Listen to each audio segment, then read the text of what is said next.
Hey, how's everybody doing today?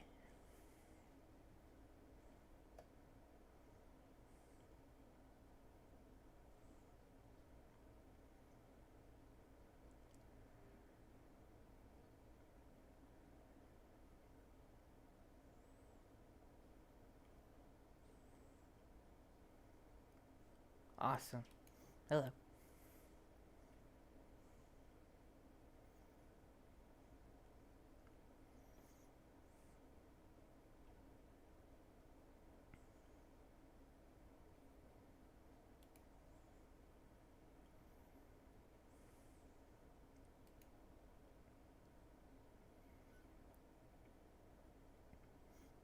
Thanks.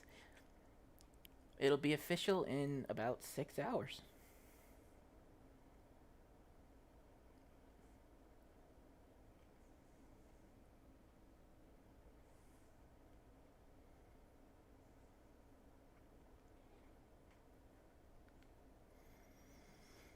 So today there were some people who said they were interested in seeing some stuff in particular of mine, and yeah, I just figured I'd go ahead and do a little bit of look through some of the old stuff that I've done. Let everybody have a chance to see some of it. Maybe you'll see some stuff you hadn't seen before.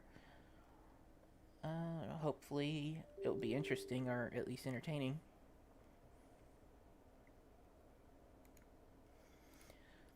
So for stuff like this, um, way before this stuff actually hit, where we can't go out right now and all, uh, I used to visit Goodwills and other thrift shops and stuff, and I found this old Pentium 3 for $15. So I picked it up and I decided I was going to use that for playing around with old DOS stuff and everything. And if I ever had anything in mind that I would show on YouTube, I could hook it up into the upscaler I've got here and show it off that way so that it's not running through emulation and hopefully hopefully won't be problematic. It'll be a little bit more like it was when I first created it. So the one I'm using right now is an Aptiva. Uh, I actually found two of them. Let's see. I think the Aptiva might have been $12. There was another one that it wasn't a prefab. I got that one first for $15, but sometime shortly after, it the power supply on it died, or it didn't just die, but it started overheating and cutting out. So I went back look for another one, and I got the Aptiva. I was hoping I could swap out the power supply, but the power supply is not the same type. So I had to use the Aptiva, and then I had some trouble with getting Windows 98 installed on it because whoever had it before me upgraded it to 2000, and I couldn't figure out their passwords and all. And then then I had all kinds of trouble finding drivers and stuff. So what I ended up eventually doing was taking the parts out of the other PC that I had already set up and putting them into the Aptiva along with the hard drive with 98 already installed on it, so it already had those drivers. So then I was able to get it up and going.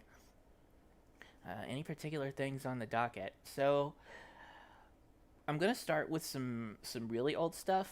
Uh, Basically, this is all gonna be PC stuff moving forward. I don't have any of my even older stuff ready to show. Uh, I didn't know Aptiva was a name that people had. That's interesting. So the Aptiva is it's an IBM brand. So you know how there's like Hewlett Packard and Dell, where they have prefab computers that they build for you. Aptiva is IBM's brand. When when we got uh, past the 8086 processor stuff. So yeah, they didn't have. I don't think they had their own PC for a while, But then they came out with the Aptiva line, which ran at least from the 486 era. I think my dad used to have a 486 Aptiva. This one is a Pentium 3.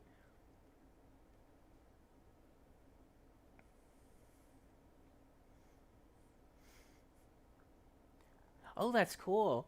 Tell your brother happy birthday for me, and happy birthday to you when it comes up. That's awesome.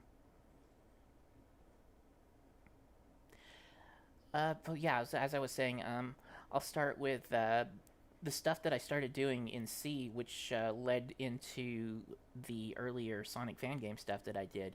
I show off some old Sonad stuff, stuff like Knuckles and Sonic 1, Megamix, some of the other proof of concept stuff that I did that I have never put on YouTube. Like some of you probably already know about it, but yeah, there are a few things that I haven't put on YouTube before in the first place. Hi, Gamma. Uh, some other stuff I did with EO2. I'll look into some of that, which would be old EO2 builds, including some Sonic stuff with that, and the Mega Man stuff, the Mario stuff, and some just extra stuff that I've done with it.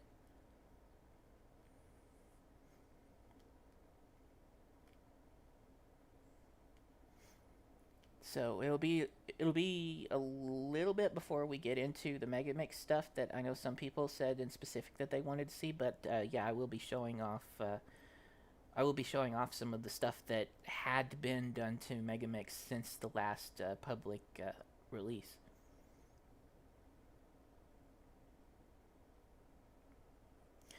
Uh, I don't I don't quite have everything set up on the Genesis yet, but yeah, I can swap out some ROM images on my EverDrive and use the USB transfer thing that I created, which I'll talk about a little bit more later, to run Megamix on the actual hardware.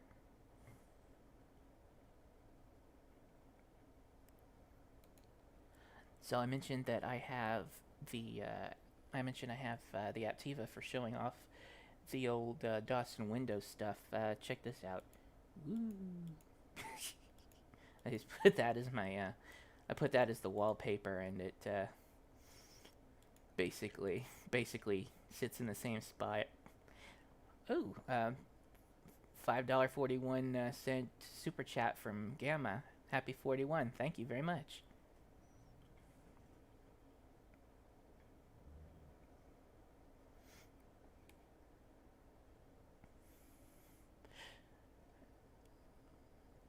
All right, so yeah, I had a time trying to get this to work just right too.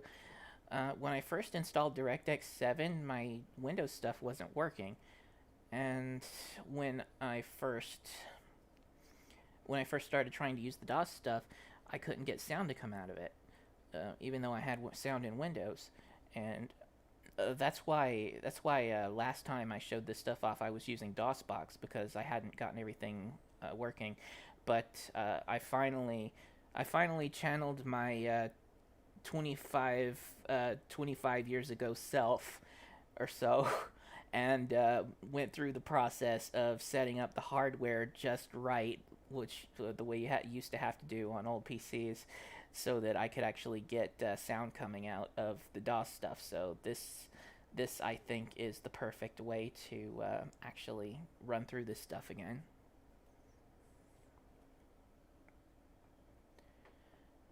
So I've got two keyboards and two mice right here, right in front of me. One for my main computer and one for the little Aptiva.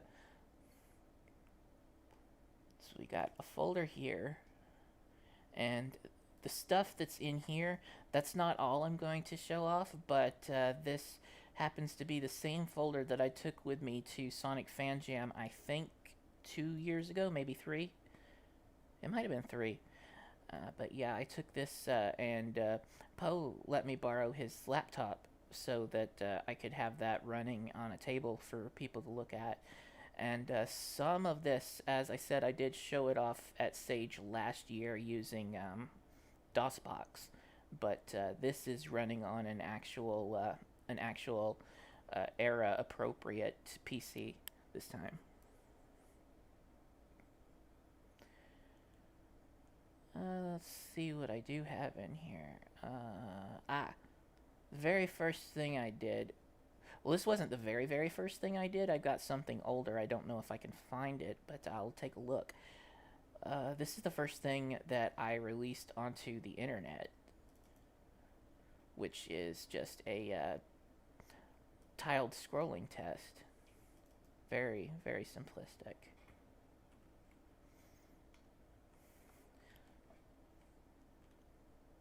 So you can just see two layers, no sub parallax within a layer. Very simple graphics just to show it off.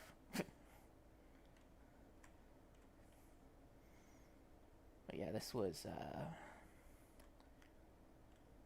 wow, how old was I when I did this? I think I was 15. Yeah, I'm going to be 41 very shortly. So I think it was like 15 or so when I did this. Apparently I was pretty proud of it. Otherwise, I don't know why I would have put it on the internet. Yeah, this is software rendered. This is something that I wrote for DOS on a 386 SX 40 megahertz computer. Thanks, Kevin.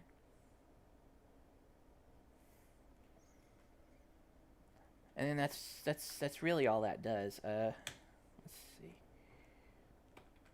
Huh, I thought Escape would quit out of it, but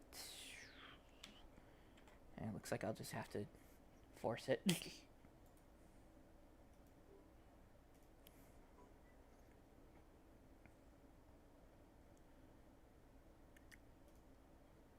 So this stuff isn't exactly in order because it's in alphabetical order. That was the first thing I ever released onto the internet. The next thing was when I wanted to show off that I was getting some platforming basics done, and this would be the first time that I had some actual platforming stuff working. Uh, so what was happening at the time was I was working with some friends toward a fan game that we were going to make about Knuckles. It was called Knuckles the Echidna Last One Standing, which was related to the story in that it was actually sort of based on the Sad AM story, and Robotnik had captured all of the freedom fighters, and Knuckles had to go save them. So yeah, Knuckles the Echidna Last One Standing, and as sort of a pun, when I uploaded this, I called it Sonic the Hedgehog First One Standing. This program has performed an illegal operation. Wow, what happened? Well, now if that tile thing works, this one definitely should.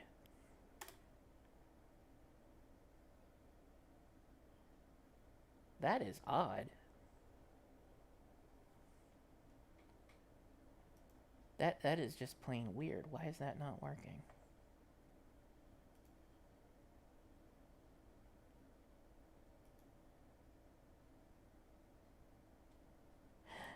Hmm. I-71 220. I think those settings are right. Oh yeah, yeah, I definitely remember that. They use the word illegal so to mean that you're doing something that the computer doesn't want you to do. And yeah, there were plenty of people who would see that word illegal and they'd be like, "You're committing a crime or something."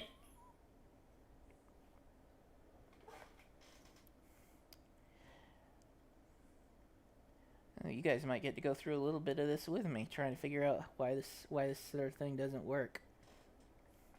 Uh,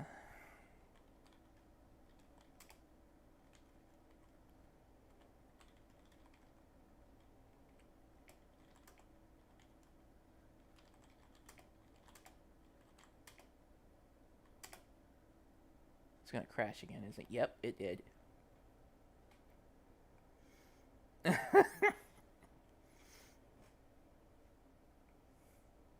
Oh, that sucks. That sucks. It makes me wonder if the next one's gonna work.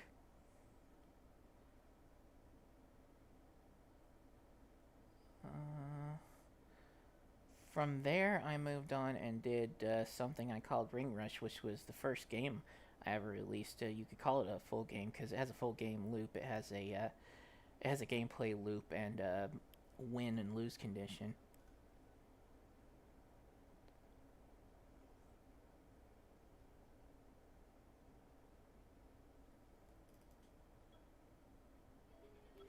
There we go. Yeah, this one's working.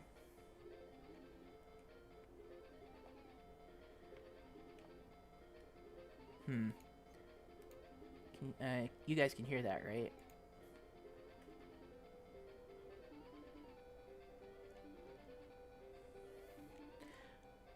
Alright, I hope it's not doubling up. I forgot to have it go through my headset. If you'll bear with me for just a moment.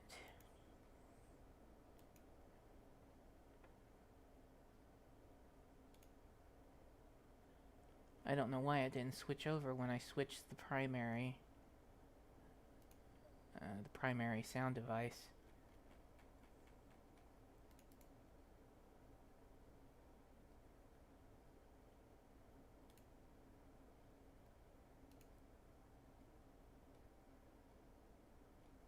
There we go. Line in.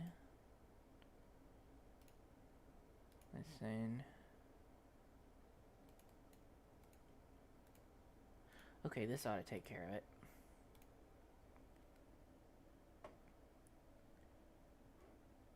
Yeah, so that song is from Sonic Chaos. It's the special stage. And so there's no title screen to this game. It just goes right into the game. What's going on here is that there are rings randomized throughout this this layout here, and you have to go through and get 180 of them before the timer runs out. So this was originally written on a 386 SX. It was 40 megahertz compared to like the system I got right now. It's 3 gigahertz. And it originally didn't have a frame lock on it, because it ran at just basically the way I had it going. It ran at basically a perfect speed, just uncapped on that particular system, which was a bad idea because other people were going to have some different systems than I did, and there were certainly some better ones around at the time. Eventually, I went back and added a frame lock to the game, so it's locked at 30 frames right now. But I think the way it turns out, there may not actually be enough time to pick up the rings now, unless... Oh, I did it. Okay. Yeah, so there was plenty of time.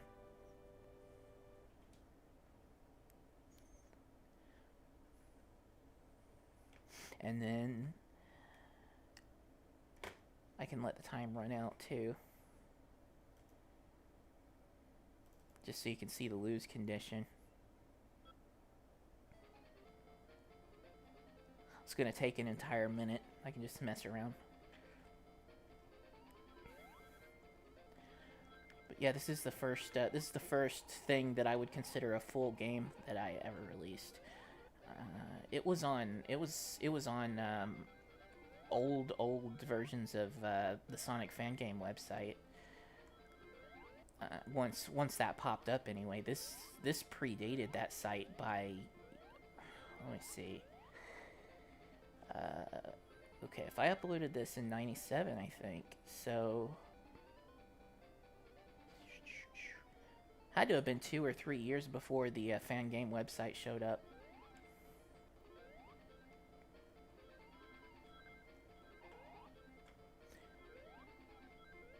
But you may or may not be able to see the layout is exactly the same as last time, but the ring layout is generated at startup and is random.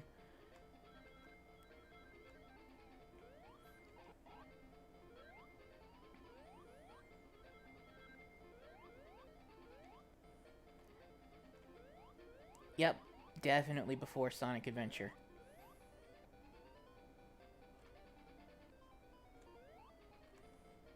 Here it goes. And then there's the Lucas condition. You run out of time. It would have been nicer if like Knuckles fell off the screen and that was it, but it waits until everything breaks away, which well, yeah, sometimes it messes up and one tile is still there.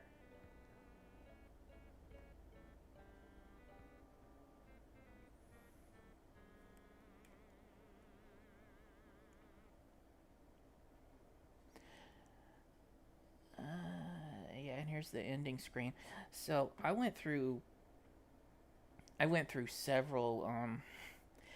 several team team names or developer names.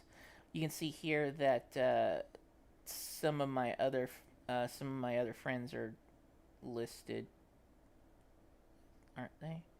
No, they're not listed on this one. Okay, so the group that I was in with my really old friends, which was my original developer group for trying to create a fan game, was called Takashi Studios, and that was the name suggested by one of those friends who because there I think it's still really popular right now. I just don't see it as much like writing fan fiction and stuff. There was this really popular Sonic fan fiction at the time where apparently Sonic's last name was Takeshi, which is supposed to be Japanese for bravery, and that was a popular fan thing at the time.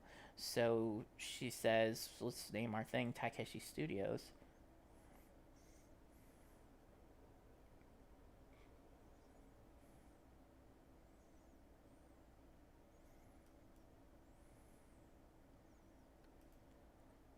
Now, I really, really want to know why this one isn't working. If that doesn't work, then this may not work. This is based on the same code, but Ring Russia was actually based on the same code too. Yeah, so this is the I did not frame lock this one. This one I lost the source code to a long time ago. I still had a copy of the program, but I lost the I lost the source code in a hard drive crash. I had I had a hard drive that was twice as big as what Windows 95 would support, and I had to partition it into two pieces. But at some point, Windows 95 flipped out. It lost the partition table, and that cost me everything on the drive, including my and all of my code. I didn't have anything backed up anywhere. It was all on that drive.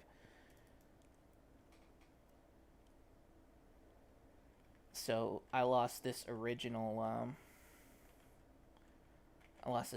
version here that I was trying to start. And again, this was on my 40 megahertz 386, so it wasn't frame locked.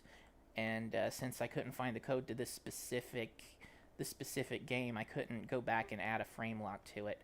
But that happens to be exactly the same level layout and almost exactly the same physics as the Sonic one that wasn't running.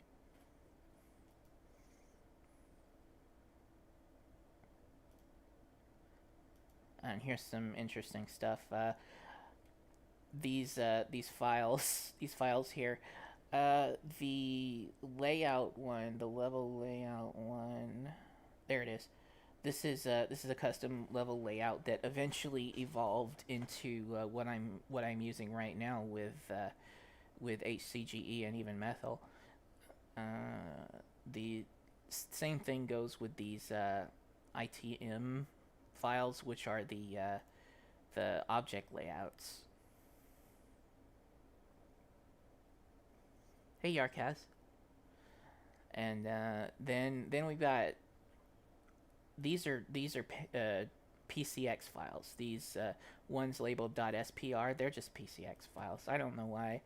I don't know why I decided to give them special extensions. This is a PCX file too. It's not a text file. It's the small font that I use to draw the letters. So it's a PCX, and I named it TXT because I don't know.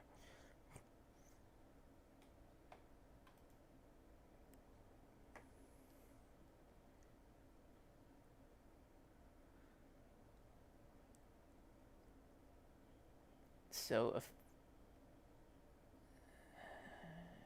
yeah, there we go. There we go. That's the next one.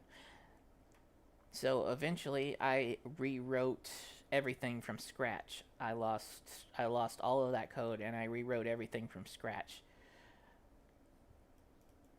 and came up with this, which I was trying to finish, basically finish what I lost the code for. This one, uh, this was like still way early, so I call Eggman Eggman now, but Eggman wasn't a known thing to the West until after this, so it's called Robotnik Attacks. This one does have a frame lock, but Knuckles can't glide yet.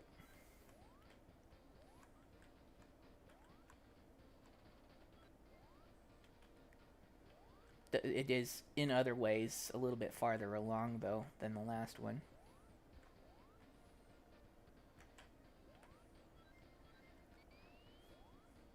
For the most part, you can tell I tried to draw my own art for it.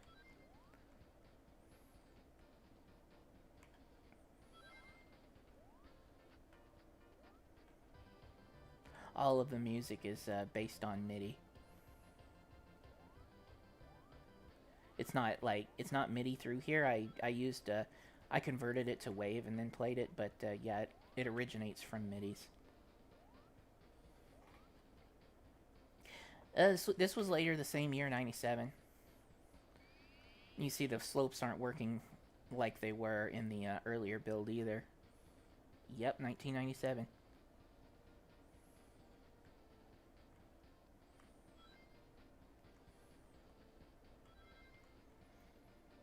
So this one even has an ending to the level.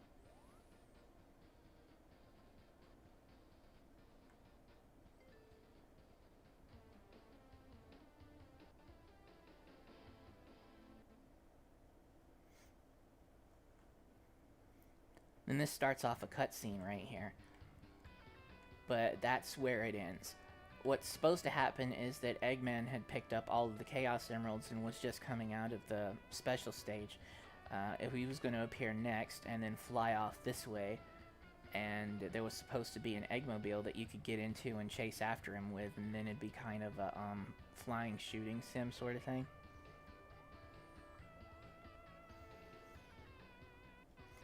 But yeah, lots of stuff happened before I got to do that with it. And this is where it ended. And I did upload this demo too. But let's see. I don't know if it ever made it onto any of the other fan gaming sites or anything. But I know I put it on my own website.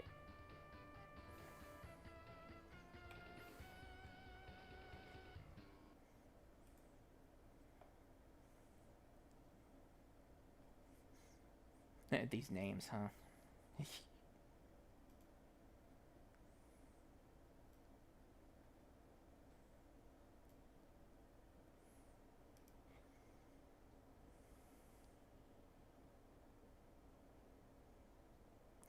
Was there a reason all of these are using Knuckles sprites, or was that what you had, so you went with it rather than try other characters? Uh, you may have missed the earlier part where I was talking about how the original fan game I tried to work on with the group of friends I had at the time was called Knuckles: The Echidna Last One Standing. It was based partially on the SatAM uh, lore, and Robotnik had captured all of the freedom fighters, and Knuckles had to go and save them. So since we were building toward that particular game, yeah, that's why I was using Knuckles.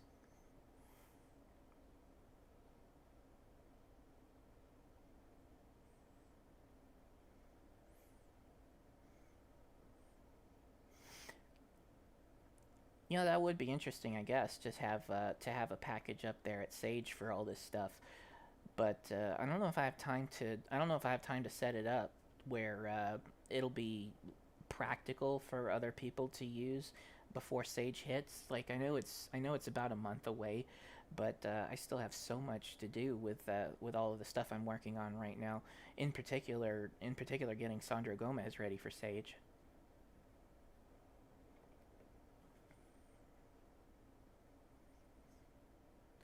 Maybe. I did want to have this up and available at one point.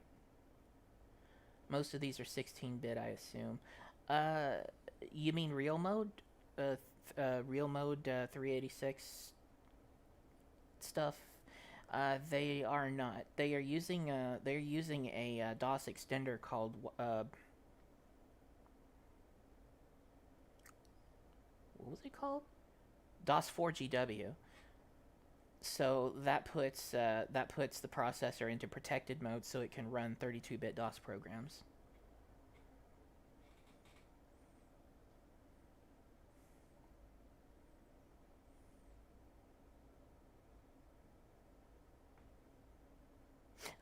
Well, yeah. In the case that you mean DOS, yeah, these are DOS.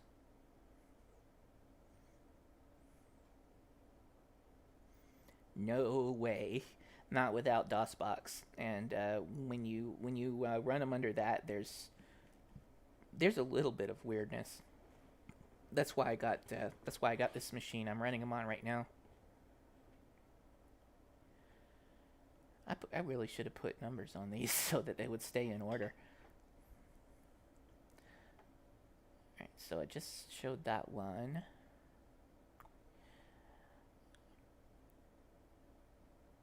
All right, sometime I don't know what order these were in. These were in at this point, so I'm just gonna wing it. At some point after that, I wanted to do. Oh no no no! This one comes next.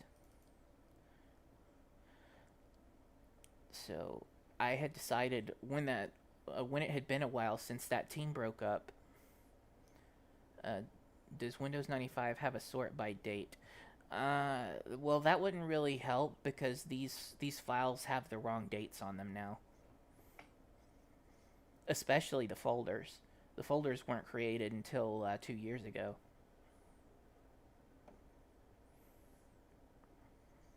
I had to pick this stuff apart from various different locations and put them into some kind of sane place that they could all be found.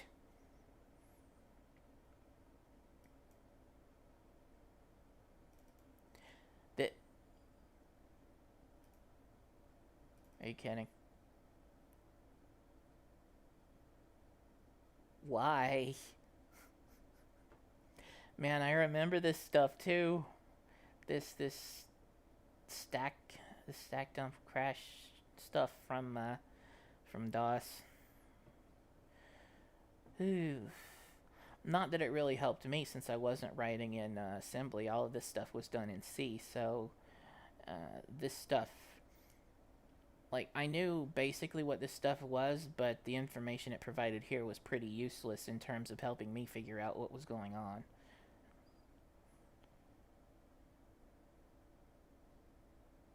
That is weird. I know I tested every single one of these when I put them together to take to Fan Jam.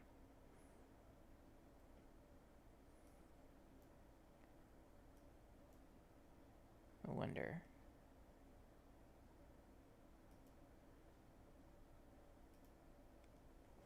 Maybe I can get it from here.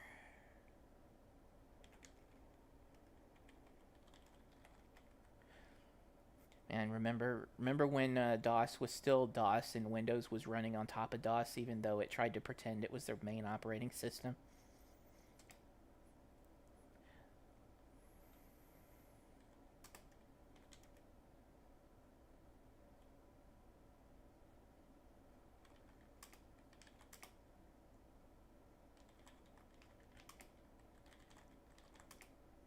Yeah.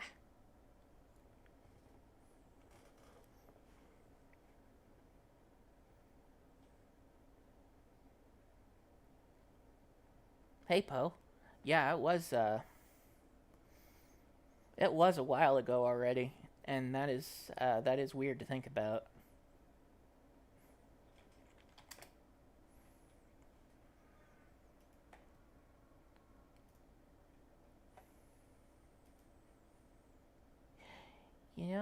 I feel like I ran this one yesterday.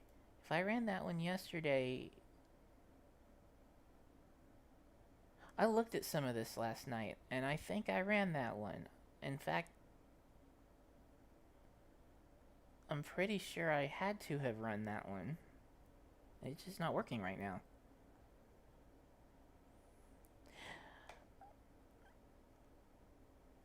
Hey, cool Sukodu.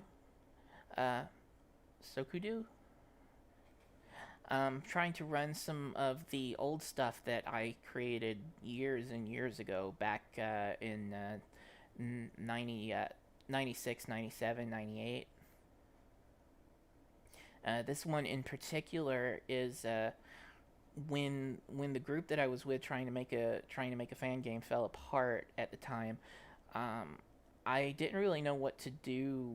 I didn't really know what to do idea wise, so I had decided that I wanted to try and remake Sonic 1 and Sonic 2 in all together as one game, and I set up the skeleton of a game to do that, and I had this what I thought was neat scrolling level select based sort of on the Sonic 2 one that had all of the Sonic 1 and Sonic 2 levels in it, and they all led to where the levels were supposed to load, and some of the levels partially existed, but I didn't get very far with the programming and stuff on it.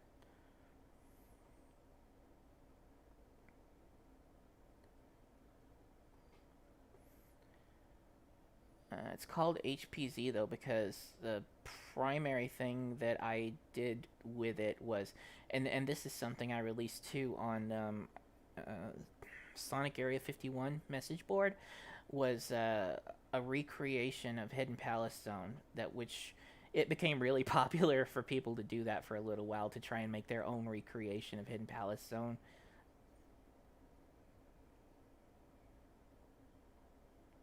Was it as accurate of an engine to Sonic as you think you could create today? No, no way, nowhere near. And I was just starting out, and it was pretty clunky.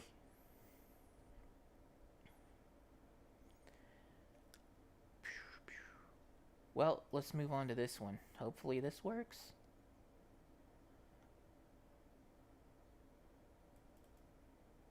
There we go. Oh, yeah, I think there's something coming up here that. Yep, there it is. That is a digitized version of the first picture of Stealth that was ever drawn by anybody.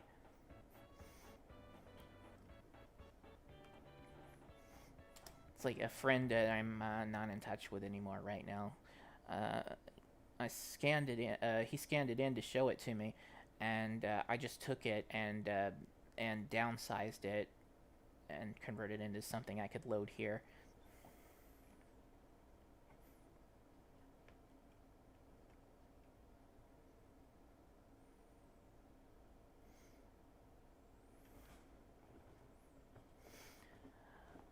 Yarka is about to start investing time to try and create a Sonic game framework to just learn. How hard of a learning curve would you say that it has? Um, well, let's see. There's sort of an interesting story that I have that's kind of related to that. Oh, thanks, Golden Skeleton. Thanks, Switch. So when I first started on this stuff, it took me a while to get around to doing slope handling and stuff. I think that by now I have. Nah, the slope handling isn't even in this version. Uh, Took me a little bit to figure out how I wanted to handle it, and then as I was thinking about it one day, I was uh, I was I was looking at the way that Sonic was going around loops and everything, and I was thinking about how I was taking physics at the time in high school. So it seemed to me that the physics should that that the physics looked like they would be related at least to real world physics, or the calculations to them. So I went out, or well, yeah, this was a couple of years after I was out of high school, and so I went out and got a book related to physics, and started looking into the trigonometry, and I was looking at that, and I'm like, oh, there's no way they could have done this on a 7 megahertz processor, and it did not occur to me whatsoever that I could have pre-generated the table full of those calculations. So I tried to do it an entirely different way with some forced physics, forced math, and that's how I got things working the way they did in the original Project Metrics. Hey, Angus Beer.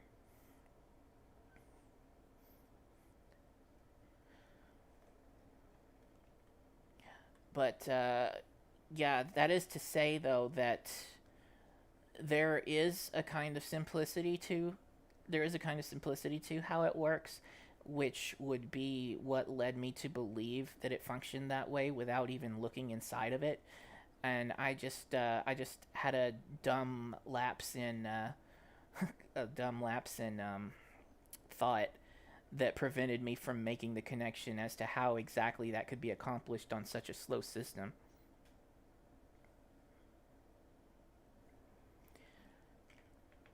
So this one, you could see when I started it, it was called Combo. So I had the idea that I wanted to run a competition.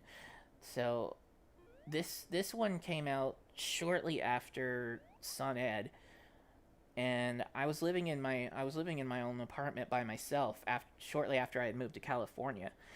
I got a job, but it was a part time fast food job, and it was hard to make enough money to live off of doing that. So I was trying to find some ways that I could make some money. And one of those ways was that when I created SonEd, it originally costed a registration fee.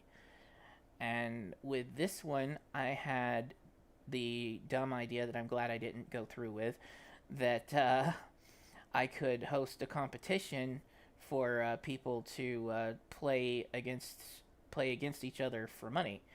And basically there would be an entry fee. I would um, have a little bit of the total entry fee for myself, and then pay out the rest of it to whoever won. But then you think about that, and that's a little bit. I don't know. It's something. I'm not entirely sure. I want to say gambling, but yeah, that's not it's not quite right. So I didn't actually do this, but this was the beginnings of the level that people were supposed to run for the competition. Never really got very far with it, but this is farther into me getting stuff done in terms of the engine here. There is another button that will switch what this is. I was sure it was control. Oh, here we go. So in this build, I actually did have some more functionality to it than in previous ones. I think this is the first time I ever got the elemental shields to work.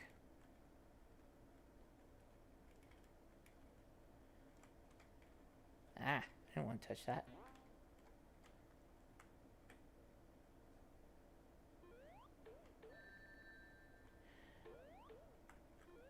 Huh. Let's see. So Sonic, Tails, and Knuckles are all in this one. You can switch between them by pressing the 1, 2, and 3 keys. I know there was a build of this where Sonic could use the shield moves. I thought this was the newest version of this I had. Apparently not.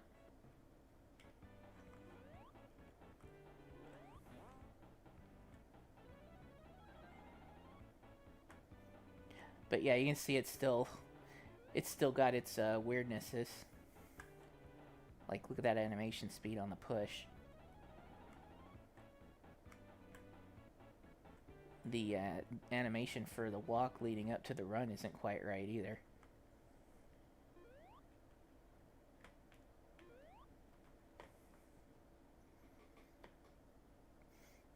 So another interesting thing I never mentioned about that, or may be interesting, is that the way I was designing that level, I had recently gotten the Swinging Star album for Dreams Come True.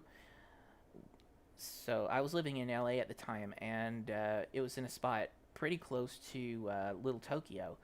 So I'd found that in one of the Japanese bookstores that they had there, and the significance of that is that not only is Dream Comes True the group that the guy who made the music for Sonic 1 and 2 came from, but also that particular album has a song on it that, depending on whether you're looking at the English or the Japanese title, it's either Sweet Dreams or Sweet Sweet Sweet, which happens to be the same song that was used for Sonic 2's ending theme. And that would be why I got that particular album.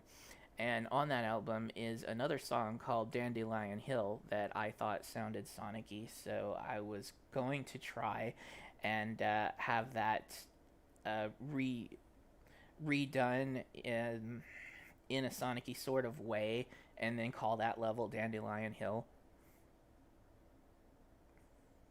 Let's see. I've got the Swinging Star album. I've got the Swinging Star album right near me. Give me just 1 second.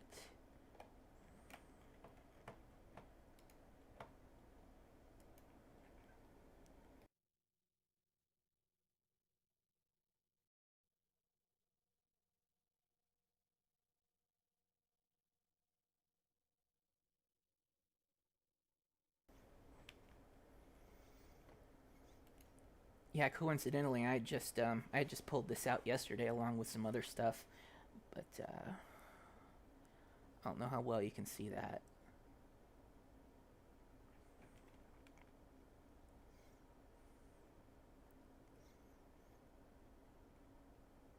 Hopefully, you can see it pretty well. Uh, this did follow me back to Alabama and back to California again when I came back. So yeah, yeah, I gotta watch out for that. Um, but when I moved back to California from Alabama, they destroyed a lot of our stuff when we shipped it through FedEx. A lot of it, and thankfully, this is one of the things that didn't get destroyed. And here you can see the inside.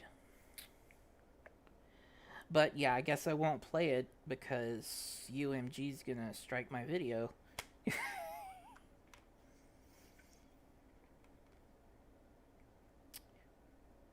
But if you want to look it up, then yeah, just search "Dreams Come True," the Swinging Star, Sweet Sweet Sweet. If you haven't heard it before, there is both a Japanese and an English version.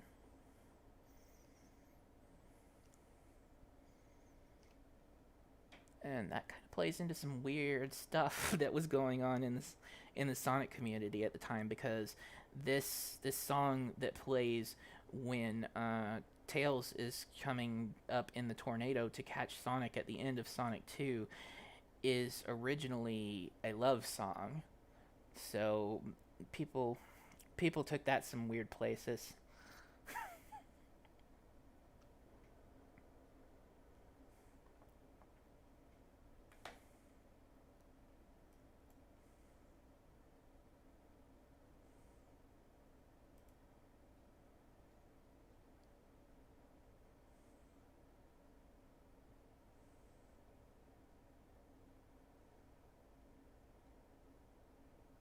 Ah, was it that way around? I don't think that I had heard that they made it from the Sonic 2 song instead of made the Sonic 2 song from that one. No, that was a rumor that got way out of control, and that's actually one of the things. Tails, as far as I know, Tails was never ever a girl, and the rumor started because of a few things. One of them being that song. In fact, one of them being that song playing at the end of Sonic 2 when Tails comes to save Sonic, and then it later appearing on an album as a love song. And another thing was some stuff that came out of Japan, not officially, but there were people who acted like if something was from Japan at all, that made it official. And there were some particular comics, I think you call them doujinshi, that were made by fans in Japan where Tails happened to be a girl, and that was important to the plot. uh, and then there were just some other pictures that people had drawn, which were just Sonic and Tails with some certain sexually suggestive theming. Uh, yeah, and Tails wasn't specifically a girl, but people were doing this thing where if Tails is interacting with Sonic in that way, he must be a girl. He can't be a boy, because if he was a boy, they wouldn't be doing that. So there were people who ran with it. There was one person in particular who ran really hard pushing the idea that Tails was a girl, but that was just a rumor that started for those particular reasons.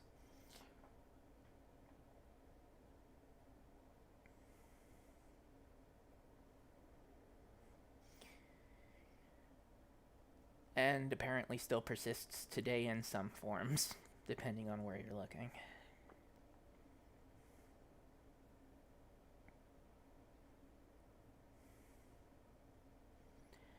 Yes, it is. It can be a very scary place.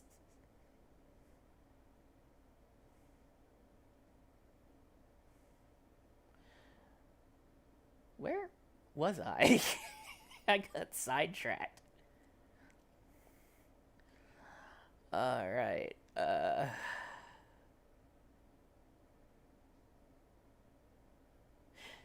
Yeah, if you guys have some questions about that stuff too, about the old scene, let me know. I don't have anything specifically to say right now, but you see, stuff like that comes up, and there are plenty of places where I could go off into tangents on stuff like that. So if you guys have any question about that kind of history or something that comes up during the course of this stream, you can let me know, and I may be able to talk about some of that.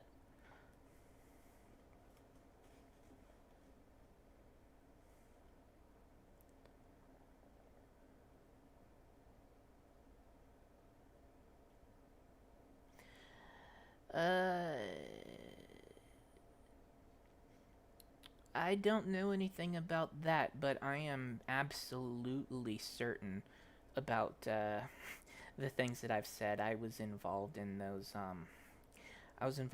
conversations personally, and I there were a few times where I tried to do what I at least perceived as injecting sense into what was going on in the community at the time, and that was one of those things I had to tell people.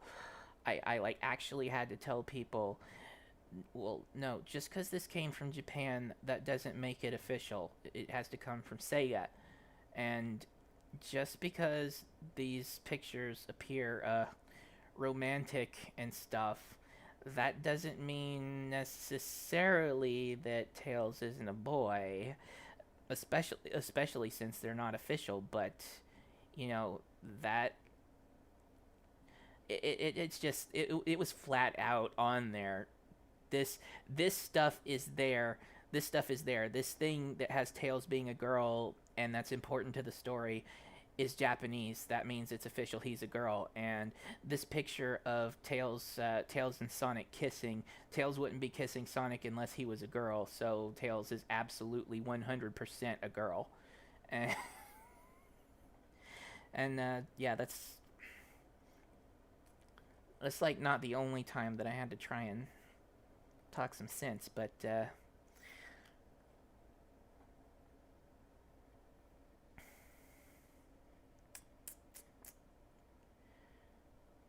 whew.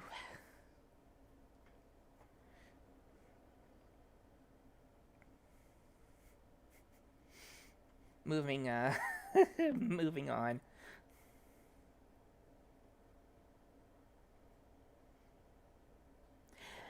Uh, Cucky Dev. Everyone says Tails is a girl, but no one says Sonic is a girl. You would be surprised.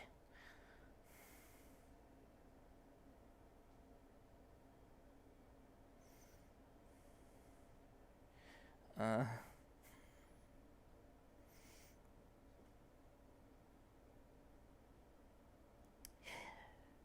well, the after that, you guys may have heard. You guys may have heard of Sonic Robo Blast. If you haven't heard of the original, you've definitely heard of the sequel, Sonic Robo Blast 2.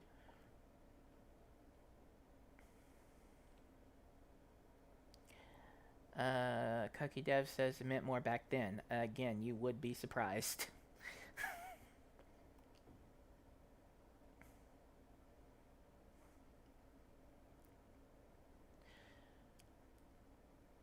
So I don't know how many of you have actually seen the original Sonic Robo Blast, which was made in.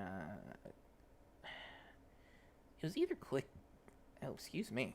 It was either Click and Create or the Games Factory. And SRB2 was going to be a 2D game made in the Games Factory in the same kind of way SRB1 was. No, no, no.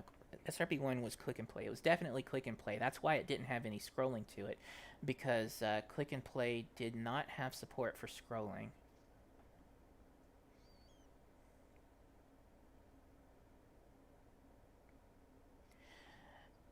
So it would be like you would have to play on a single screen, touch the edge of the screen, and then it would teleport you to the next screen. And yeah, there is somebody right now who is trying to do a reimagining of the original Sonic Robo Blast in a Genesis sort of style, graphically and in terms of gameplay too. And it looks like it's coming along very nice. It's as far as I remember, it's supposed to be available at Sage, and if it is, I am definitely going to play it on my stream.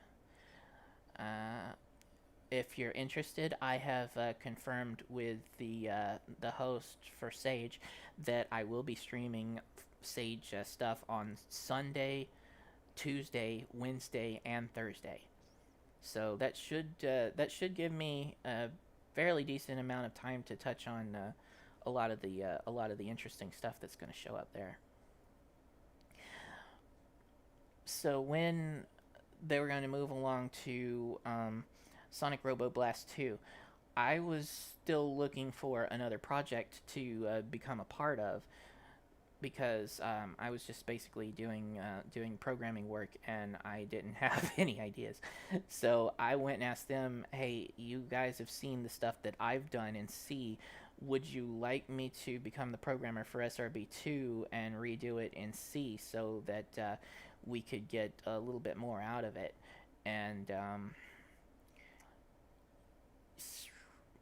so I was this this is sort of how I became friends with Johnny Waldank and AJ Frida. But they didn't really want to get away from doing what they were doing in the Games Factory with Robo Blast 2 at the time. So the idea that came next was to create a remake of the first Robo Blast called Sonic Robo Blast Gold, which would be much more like the original Sonic Robo Blast than this new reimagining is. But this was an upgrade to make it run better on some systems, to introduce scrolling into the game, stuff like that. And I have that right here. Hopefully it runs. There it is. You can see the same title screen. I don't have the sprite stuff going on yet. None of the music is in, and this is yet another one that is not frame locked. So Sonic fell right off the screen. It's going to be a little bit difficult to get it going. Let's see. Ah.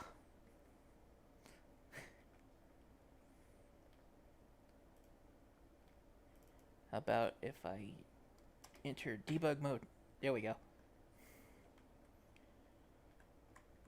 You can see it's running out of control because of the frame lock. I wasn't involved with it during the time that it was originally being developed, but I became involved afterward when they were about to do Robo Blast 2. And that's when we came up with the idea of me doing a remake of Robo Blast 1, so that we could get better performance out of it. It was you have a low-end system like what I had, and it wasn't running very good. You can see I've got the enemies in. They're just kind of and ducking sort of works the same way as in the original, where he just goes into a ball. And you can tell this is the original Sonic Code, no ears.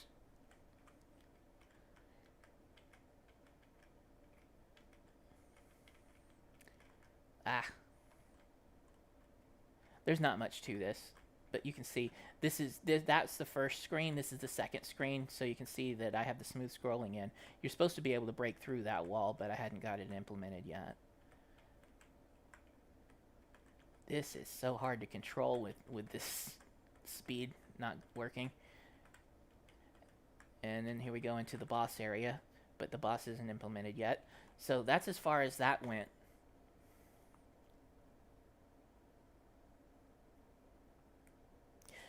That's as far as that one went before they found out that they were not liking using the Games Factory for Robo Blast 2. So they asked me to move on and go ahead and start doing the 2D Robo Blast 2, which is this.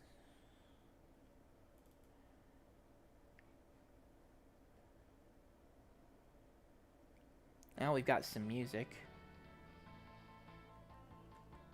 Very basic version of the title screen. None of this stuff works.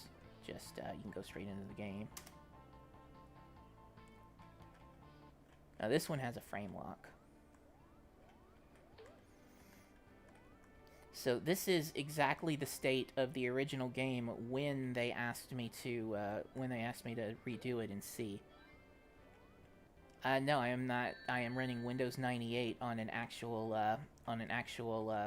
Pentium 3 computer.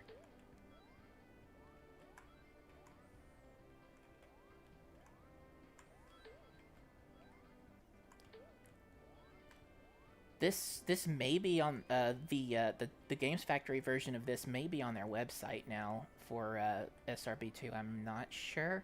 I think they have some historical versions. I don't think they have my version on there.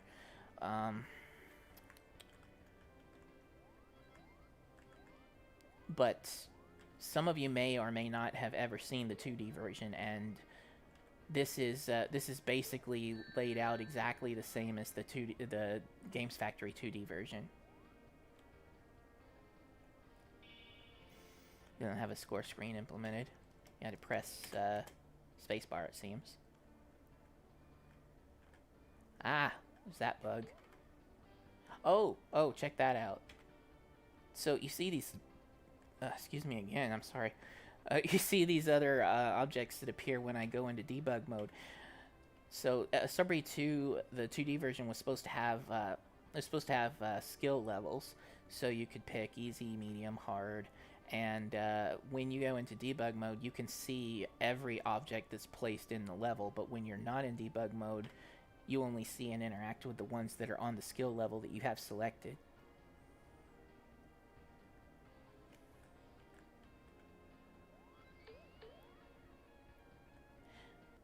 Yeah, it's going through it's going through an upscaler and then a capture box.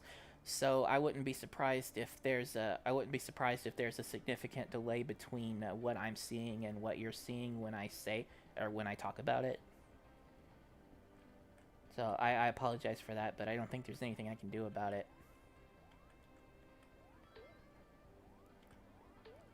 So this is how you would enter the special stages in there. There's B icon. This is actually what was in there. Hi, Baraksha. And the special stages were available in the Games Factory version, but I hadn't gotten them implemented yet. It's just you go there. There's the background. That's it. And you come back. Ah. Compared to the SRB1 one, this one's pretty well featured. It's got much longer level. It's got more levels in it. This one actually has a moving platform. I think this is the first thing I ever released that had a moving platform in it.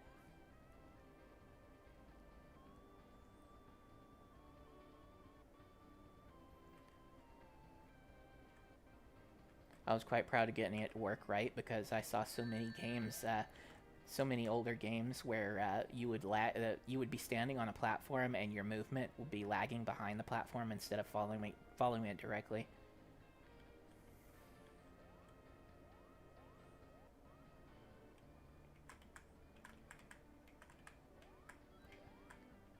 And these yeah, speaking of tricky, these jumps here are tricky.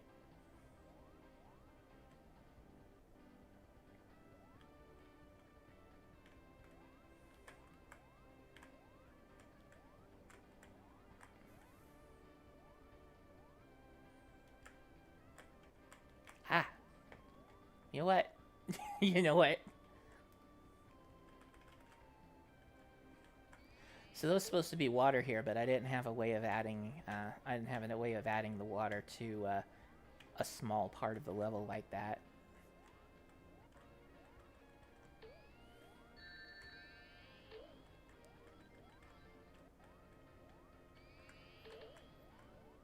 The level was created in every detail, so you have this here, and then you have the other secret bonus stage entrance all the way over here. If you can manage that. Yep, there it is. Should be... Oh, okay. Yeah, so that's the second one. It's a different color.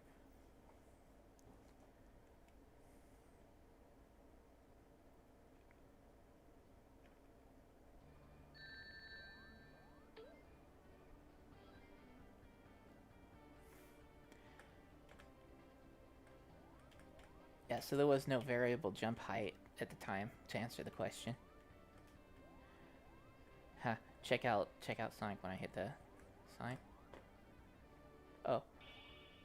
Maybe that was the Games Factory version. It's in the Games Factory version, I think when you hit the sign, you lose your vertical momentum, so you just kind of just fly off the screen. Yeah, and here's the level for the boss, but the boss isn't implemented yet. Got the boss song, though. Which I think they're still using now.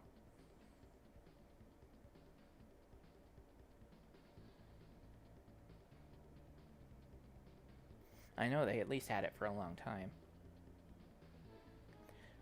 I think the music was made by David Bomer.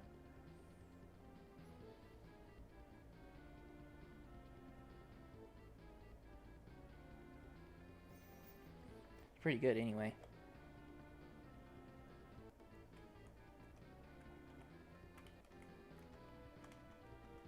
I suddenly can't Huh. Oh, I'm using the wrong keyboard. Like I said, I got two keyboards here. I was using the other one. It's like, why can't I move?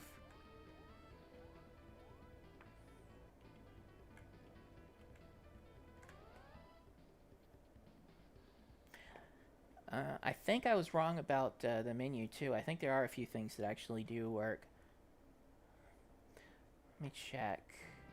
Okay, so the stuff that doesn't work will just go back to the menu. Should be, yeah, there's an options screen. So there's movies. There were going to be some the movie cutscenes in there. I did not know how to read a movie file of any kind at the time, but I did find this DOS program that would play video files. So what I did was I had the game, whenever that happened, it would call that program. That program would display the movie, and then it would go back to the game.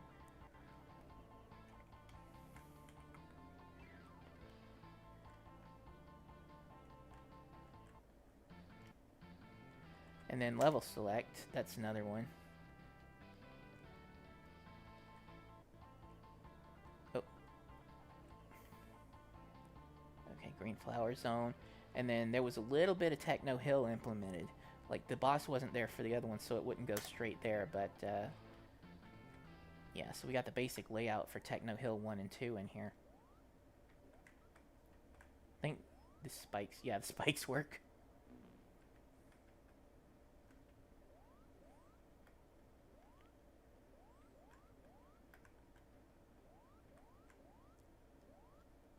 Ain't really nothing here to see, I guess, so just breeze right through it.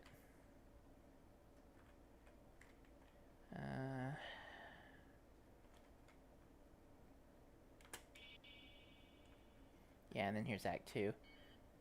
This was the music that was in it at the time, but I don't think this music was intended for the final game. I'm not sure where it came from.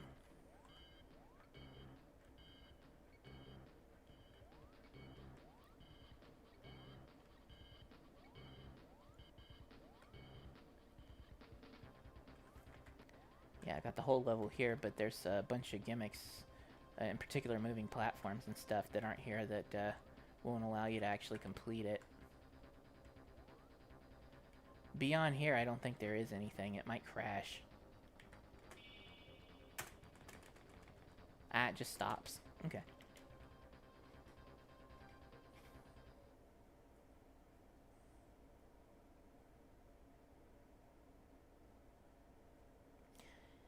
Yeah, SRB2's been around a long time. 98 sounds... Yeah, 98 sounds about right. So, shortly after I got this much of the game done, that's when they decided to move on to trying to do it in 3D in Doom. It's kind of a weird idea, like trying to turn Doom into Sonic, but at this point it doesn't seem like it turned out very bad. I think a lot of stuff has been rewritten.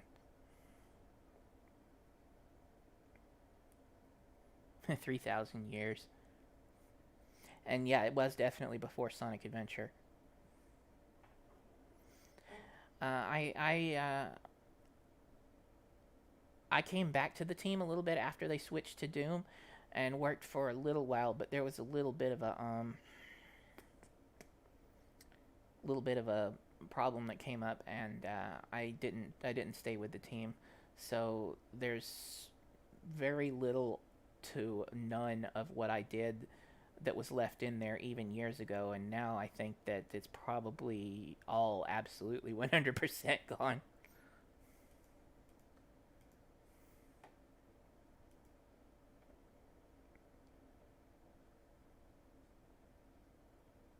Then we move on to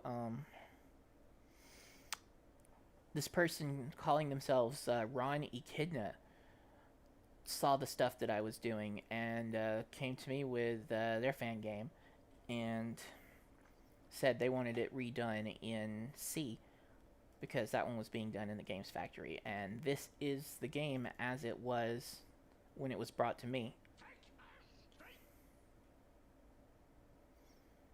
So this is the game that would eventually become Sonic Project Metrics, but the original name was Sonic and the Seven Rings.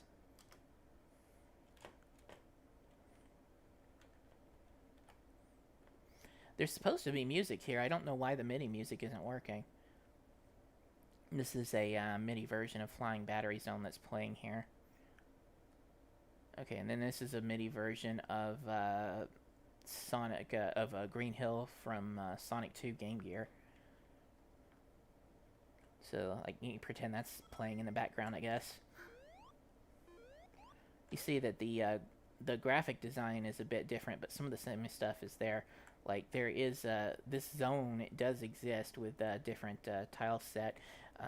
There are jumping fish badniks, just a different color, and this guy here, he's definitely recognizable. I'm not sure what it is. It's a mosquito or something, maybe. I don't know. I always called it a water bottle because of the shape. And you can see some of the issues in the way it's coded here in Games Factory. What? Yeah, like that. When I moved to the right after hitting that item box, I was not holding a direction.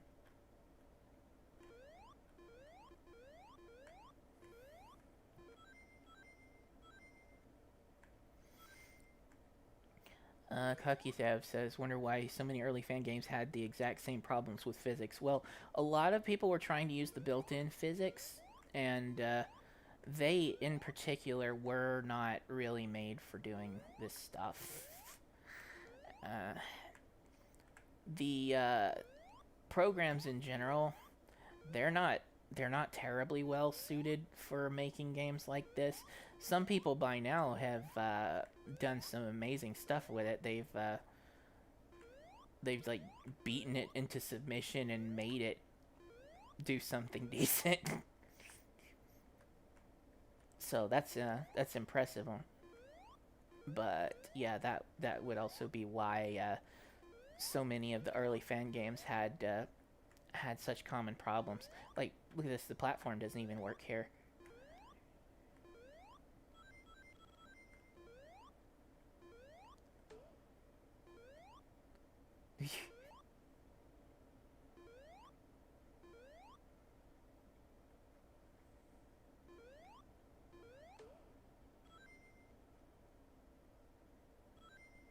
Ah. Wow, this isn't even a bug I run into often. Yick. Oh, well, here's the readme. Ah, AFSH. Don't know if anybody here knows much about that. If you remember Usenet, I'm not sure Usenet is around at all anymore. If it is, it's not very widely used. It was the protocol for newsgroups. Newsgroups were sort of like dial-up bulletin boards, except they just completely existed altogether on the internet in general. This one, AFSH, alt.fan.sonic-hedgehog. And I used to actually be a part of that for a while too. So it seems that Ron was a member there and wanted to leave a note for them here.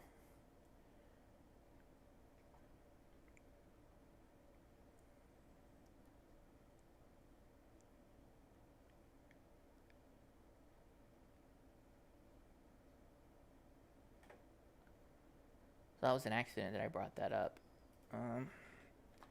There we go. F2 is reset.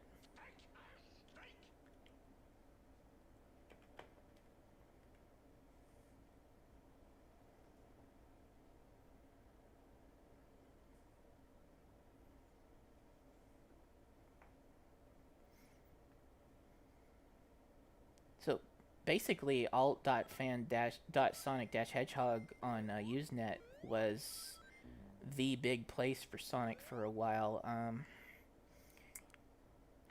It was mostly split up into small websites that you couldn't really find unless you got super lucky or something.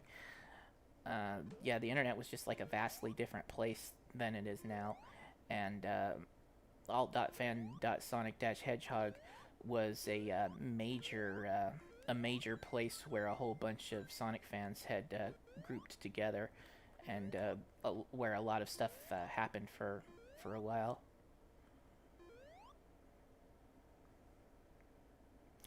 Am I familiar with the Sharp 68K fan game Mini Sonic the Hedgehog from '93?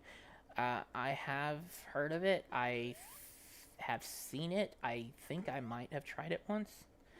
I didn't know about it until just a few years ago, actually. And again, that's basically that is basically because of the internet being the way that it is. How it was so separated, and like stuff wasn't integrated and easy to find and constantly archived and stuff on the internet for a long time, and stuff from back then is only now starting to resurface for that reason. So yeah, that's not something that I was aware of at the time when I was doing this stuff. Stuck again.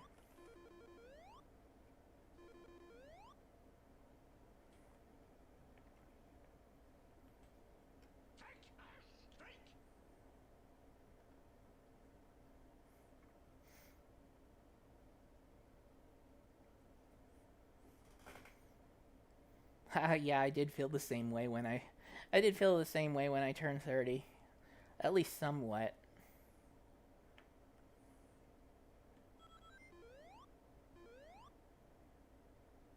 How do I feel about the fact that someone made a game like that way before SRB? Well, the stuff I was making also came way before SRB. I think that some people aren't really much aware of that fact, but yeah, um, in our in our little neck of the woods, I was basically the first one, and then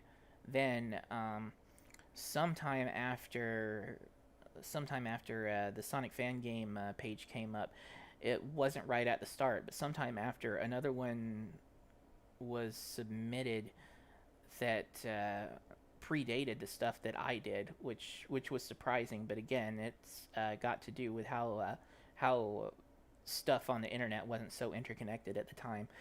Uh, and then I'm it was kind of a surprise to find out that something was created like that on an older system like that. But then again, you have to stop and think about it, and it really shouldn't be very surprising that somebody with something like that would have tried to do a hobby project like that, even that far back.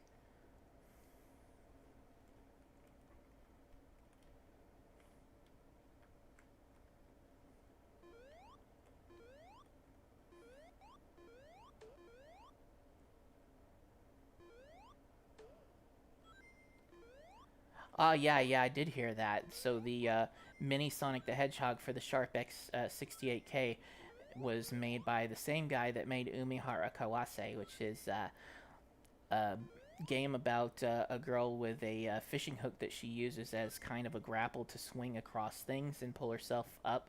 It's sort of like a platform puzzle game where you have to figure out how to get through each level, and it was also somewhat inspirational for Vertebreaker. Eh.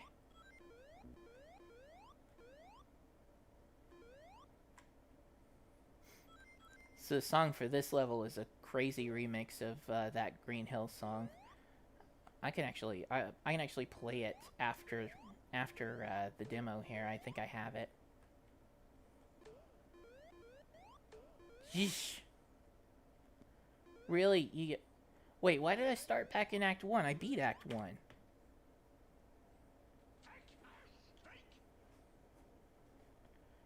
I want to try the Sharp X80, the Sharp 68K.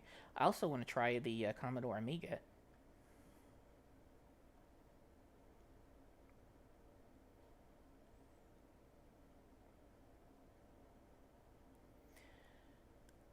There were some computer systems where it was easy to develop for them. Other ones were kind of closed off, like they didn't really want you to be able to do development stuff for them.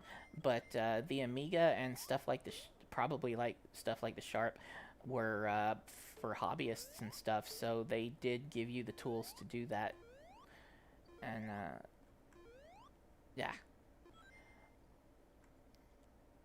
yeah, tools for a lot of other things though, especially consoles and stuff, were very, very, very difficult to come by at the time.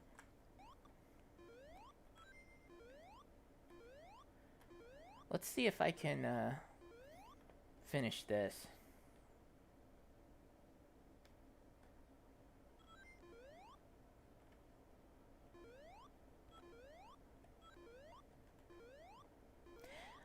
Yep, they both do have the 68K, and that's exactly why I want to try programming for them.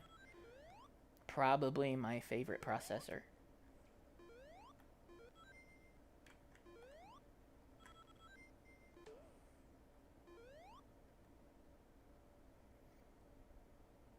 I think there's a special stage in this game, but if I've bypassed it, I'm not going back for it with all those bugs. Should be the end here. And then you come up on another boss.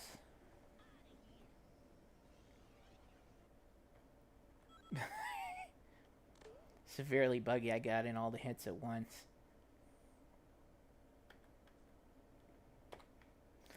And then there was a 2-player mode.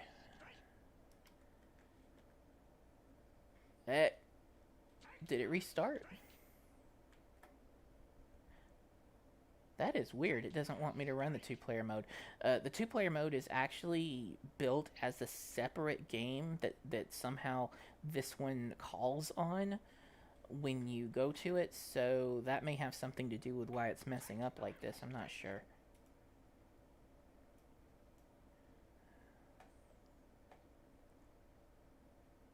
Yeah, so you have the executable, and then you have the game for Sonic and the Seven Rings, and then you have the game for the 2-player mode stuff, which is separate somehow.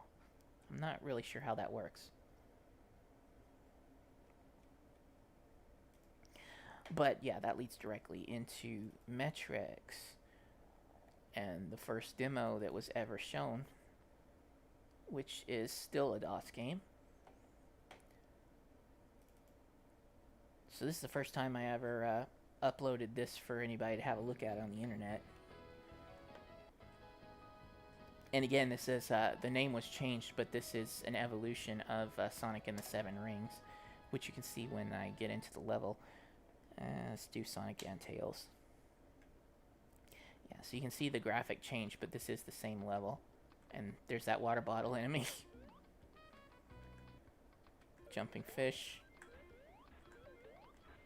I had a thing for trying to make stuff a little bit harder, so I gave the fish some fireballs. And that'll come into play a little bit later in the level, too, about making stuff more difficult.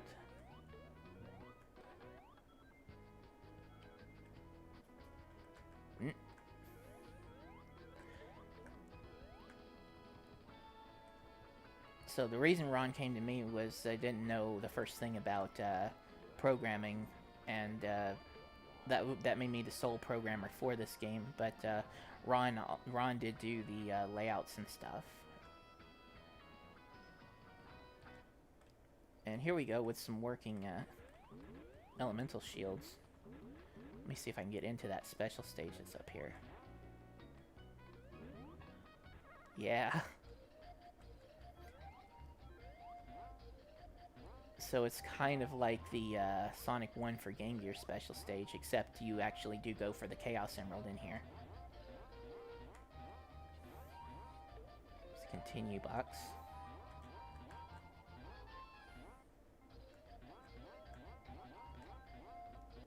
If you pick up the elemental shields in here, you get to take them out with you. So you have to find the Chaos Emerald and then get out before the time runs out. Oh, it's down there. I don't even remember these things.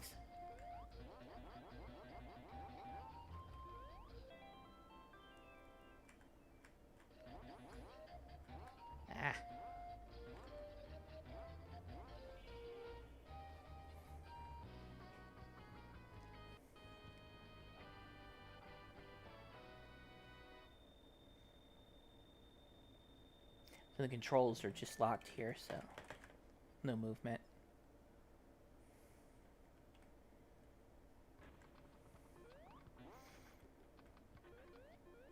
Now, the soundtrack for this game was originally written by someone named Andre Schroeder. So,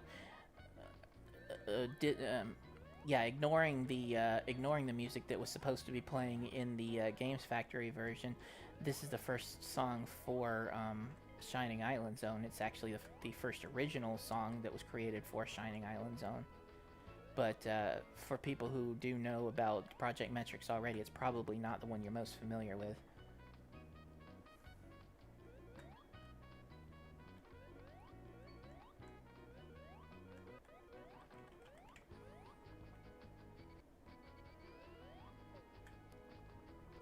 Metal Sonic was going to be in the game, but right now he doesn't do anything.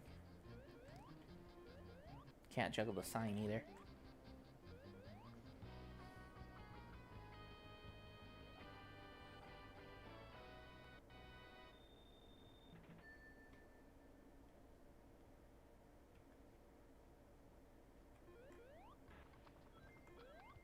I didn't have the level transitions implemented either, but there do exist some, and you can see how this Act 2 looks a lot more like the Act 2 from the original Sonic and the Seven Rings.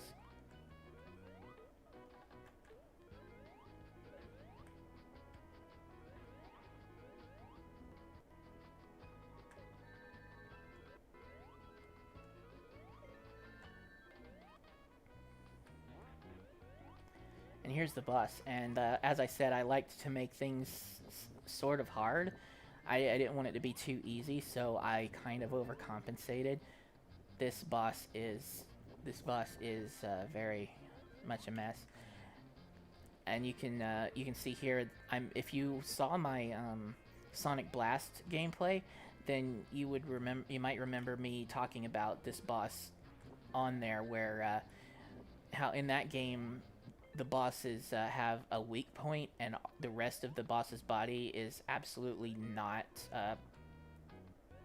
It will not take damage. So this boss has a weak point with the rest of the body invulnerable.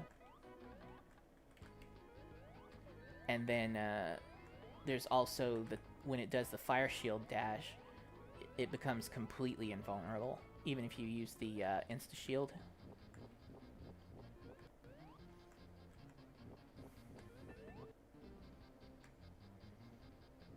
I don't think anybody was very happy with this boss at all.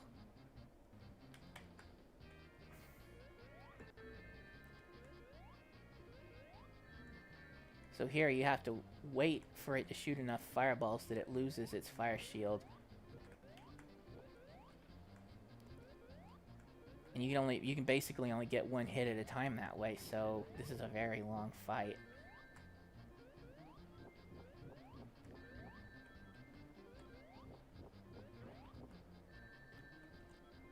This is the first time. I ever did the thing that I added to Mania, though, with Tails following you as a partner. If you hold up and jump, you can get Tails to fly, so he can carry you with just the one controller.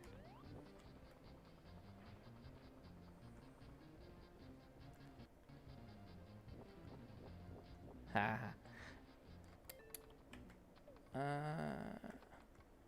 Did I just? Blah, blah, blah. Yeah, I disabled debug mode in this one. Yeah, I can get farther in another one, so I can go ahead and quit this version.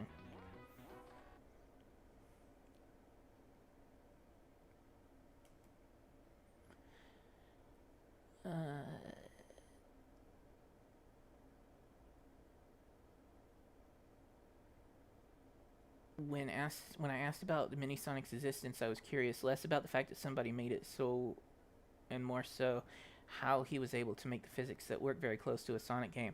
Well, by the time I found out about it, by the time I actually found out about that existing in general, I knew more about programming, more about older hardware like that and stuff. So I wasn't really surprised that he was able to pull something like that off, particularly with a system that had a processor just like the one in the Genesis where it originally worked. So going back to what I had said earlier about me just totally blanking on the fact that you can pre-calculate stuff, uh, and that being the only thing that kept me from getting true sonic physics into my games early on. That yeah, again, it really doesn't surprise me that somebody would have figured out how that works. Because if I had gone forward with doing it the way I was planning to do it, it would have come out just like the originals. But that's the one thing that stopped me. I thought that there was no way they could have done that on such a slow processor.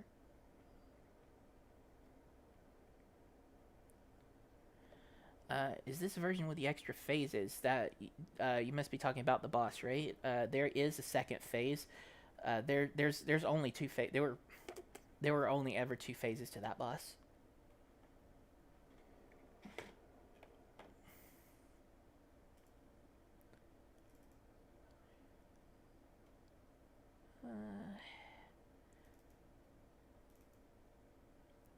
So there was a second demo. I don't remember exactly what the differences are. This one's updated from the first one. Yep, it starts in the same place. Debug mode isn't disabled in this one, so I'll just scoot on through here. The special stage should be the same. Yeah, it's the same.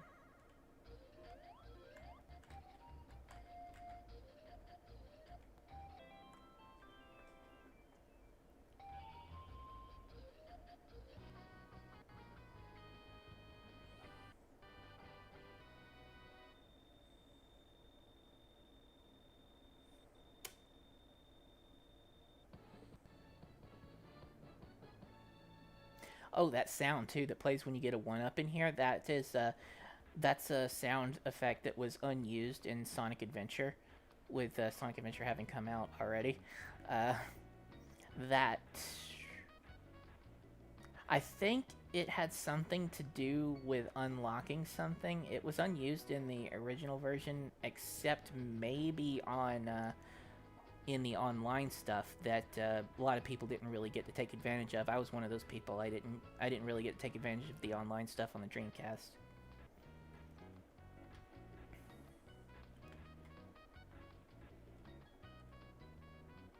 Get out of here.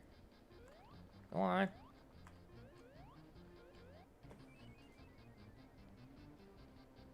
Yeah, they did find a way to use it in DX.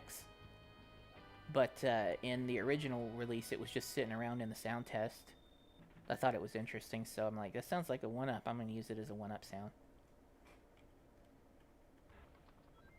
Alright, so now that I've got debug mode... Oh, look at that. It doesn't even distinguish between regular mode and debug mode as far as going in and out of the water. You probably noticed by now there aren't any...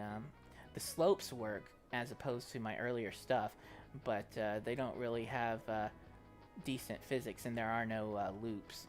There are some physics here, but these are the forced physics I told you about. It does have the kind of backward motion to when you jump off of it like that. Alright. Now, because I have this, I can...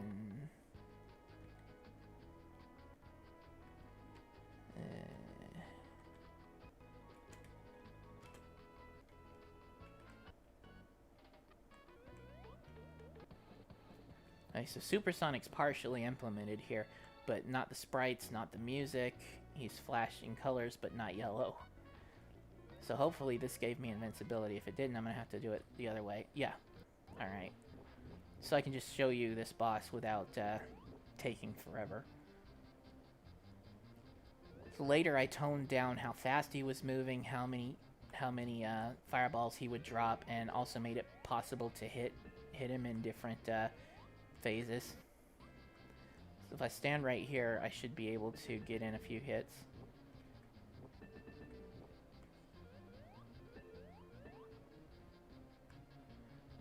The jumping isn't even boosted yet for Supersonic.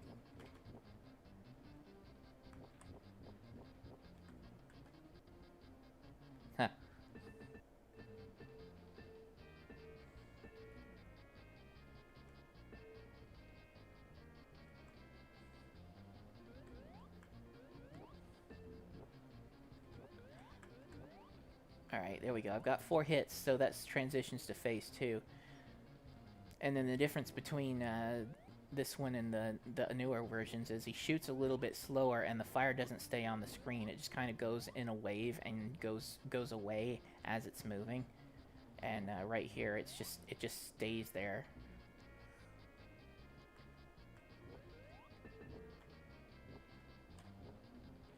He also has too much invulnerability time when you hit him.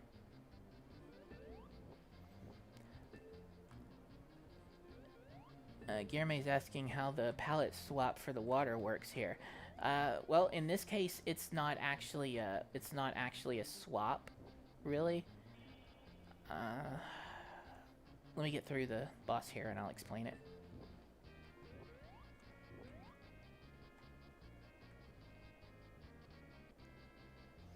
It seems to be a little bit bugged too, where if you hit him when he's invulnerable, then he'll have some time where you can't hit him.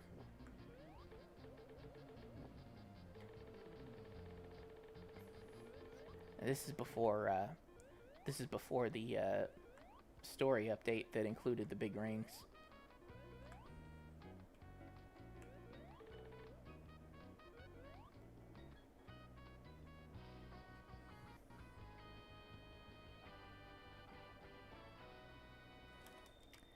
I don't know what happens after this. It might just be promoing more of the game. Yep. So there were originally going to be some 3D rendered still cutscenes.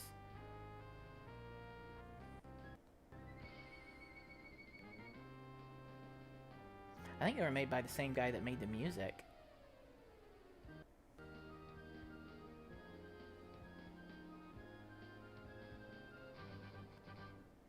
Ah, and there you go. It says Organized Chaos right there. That's another one of my developer names that I had before Headcanon.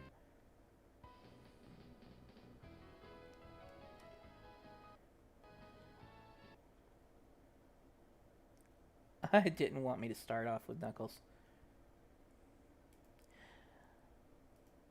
So, going into Demo 3, yeah, I'll talk about the water stuff. I forget if this one has the opening zone. Yeah, so you can imagine what I was going for here to be similar to what they did in Sonic Advance 3, but this predates Sonic Advance 3. So this is a sort of options zone type thing where you select your characters, you select your level, play mode, stuff like that by playing the game. This also appears to be the first time that this is running full 60 frames per second instead of 30.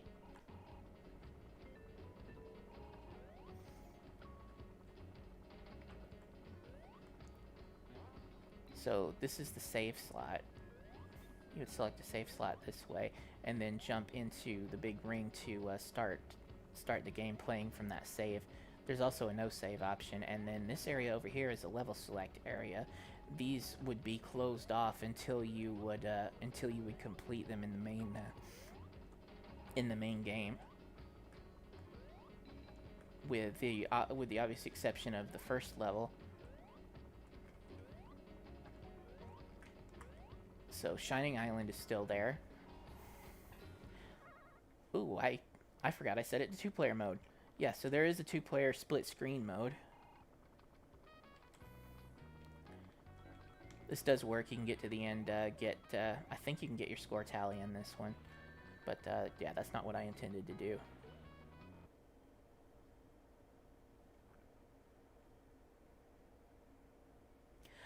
No, actually, it wasn't hard to get. The reason it was hard to get up there as Knuckles was that Knuckles has his lower jump height, which is the same as Sonic 3. He can't jump as high as Sonic can.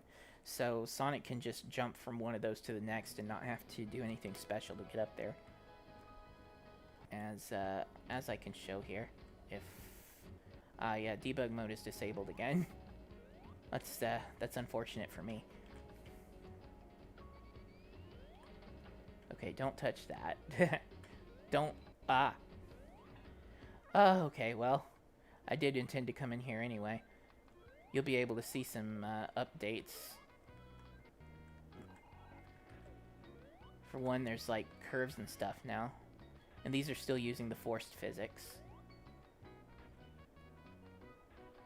Though they apparently were so close that people praised it as being the most accurate one of its time. But yeah, still, considering how things have progressed, it's far from now.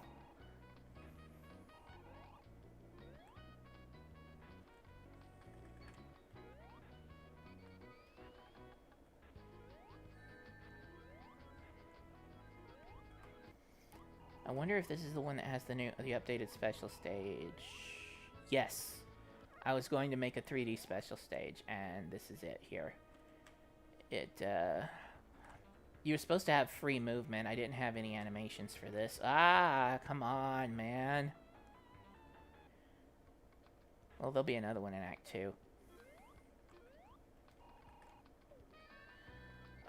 Okay, so this is an extended Act 1.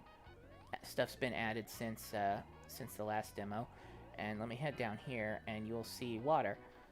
So you can see that the water is kind of like on the Genesis, where it's just sort of looks like an overlay that changes the colors slightly.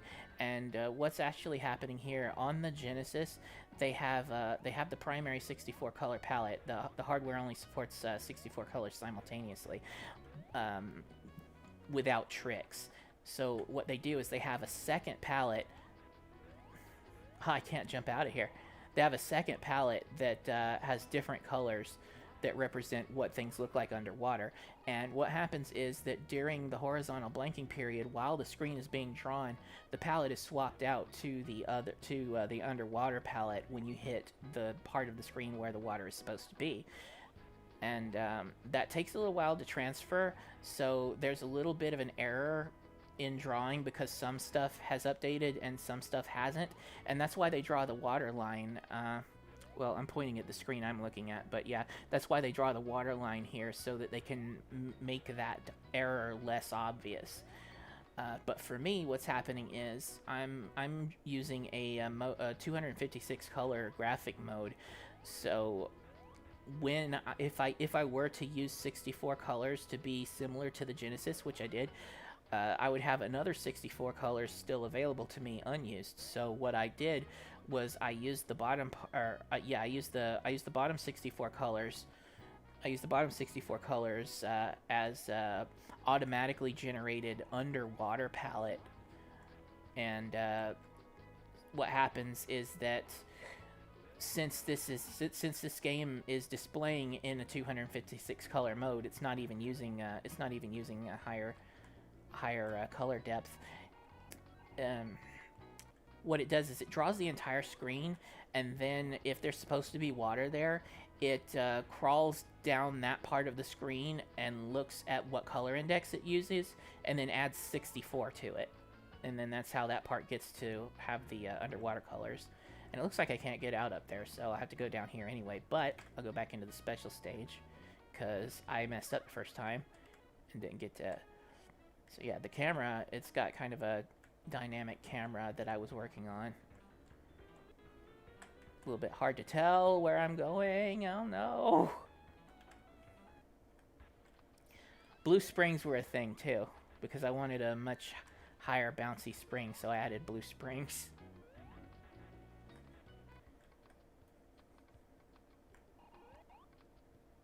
The special stage should be gone, I think. Yeah, it's gone. And then we still had these extra difficult enemies here. End of the level should be coming up. So is the watercolor defined? What if you wanted to do CPZ water? Yeah. So what I did was you would give it a color. You would give it a color that you wanted to represent the water, and then it would calculate that alpha blended with the existing palette to create the underwater palette.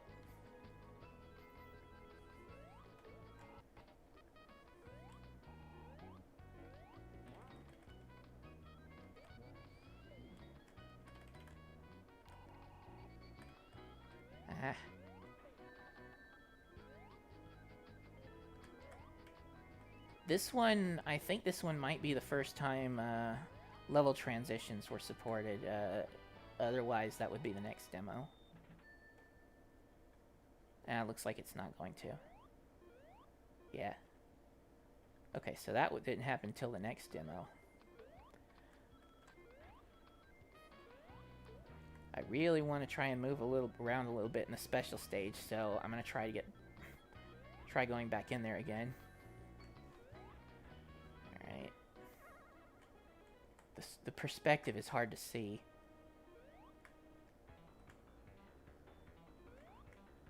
So you would have to grab a certain number of rings and blue spheres to complete it.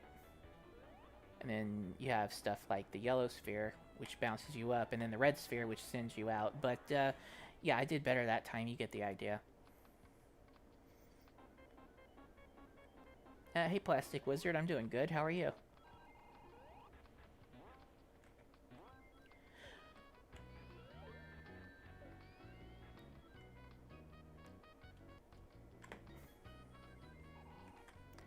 Oh, that's just the idea that I had for it. was getting certain number of blue spheres and rings.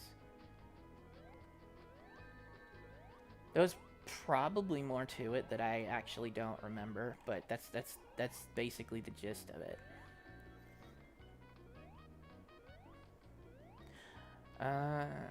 Okay, so backtracking in the chat a little bit, did I ever explain why headcanon was chosen as the name? Hi, Troop Sushi. Thank you. I did sort of. So there was some other stuff that didn't show up while I was looking at this. First, there was that group I was with to originally try and create the first fan game I was working on, which was called Takashi Studios. And for the people who weren't here at the time, that's because at the time there was a popular fan thing that came from certain fan fiction that Sonic's last name was supposedly Takashi, which was also supposedly Japanese for bravery. So one of the members of the team suggested we call ourselves Takashi Studios. And when that group fell apart, I didn't have a developer name for a little while, unless you just count my nickname Stealth. And eventually I started doing enough stuff that I tried to come up with another name. A friend suggested to me that I use the name Organized Chaos, so I started doing that. I had a falling out with that friend, and wanted to try and kind of move away from certain things, so I changed that name to Stealth Development. And that just didn't seem sufficient for later stuff, like getting into the business with Sega. Here we go. You can see this one's already fixed, where he is not invulnerable when he has his shield up. Like, it'll hurt you if you're not using the insta shield, but if you're using the insta shield, you can get him. So at that point, I wanted to come up with a good name to use as a business, and there was like just various stuff going on in my life and stuff, and the word headcanon was kind of relevant to some of that, so it was like a in joke to myself that I would take it and use it for this sort of purpose. And I just thought it was funny to spell it like it's the actual word is spelled headcanon, Headcanon, like canon, like canonical, as in stuff that's official to a story. It actually counts. And headcanon would be what fans create, and what they consider to count to the story in their own version of the fiction. And so I decided to spell it with two N's, because I thought it would be fun to have a logo with a guy's head with a cannon in it. And that's basically it.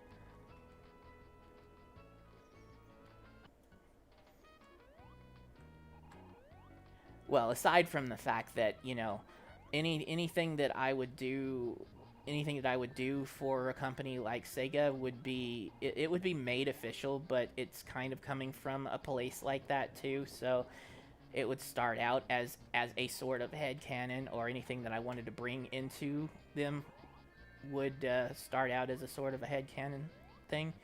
And I guess it just also had to do with, I still kind of wanted to do some fan stuff anyway, because I had some stuff I was doing beyond Sonic, which would be Mega Man, Mario, other stuff like that. I don't know. It's just it's got like a broad.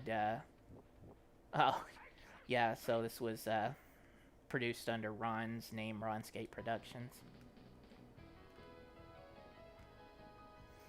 I am excited for Sage 2020. I saw some pretty neat stuff in that trailer.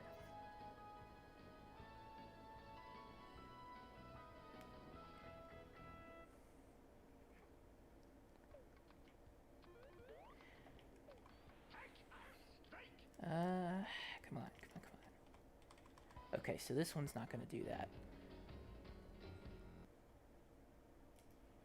Let's move on to Demo 4. Demo 4 is the newest one that was made in the original engine before I moved on to what at the time was called EO2 and what I call now Headcanon Game Engine. So this is the first one to actually work in Windows. Let's see. I'll run the Windows version this time. See how that works.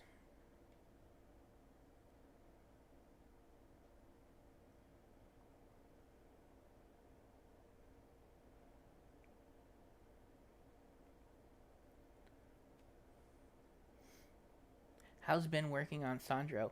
That seems that's coming along pretty well. I think that we are on track to make it to Sage to have the new Metho remake demo up and running.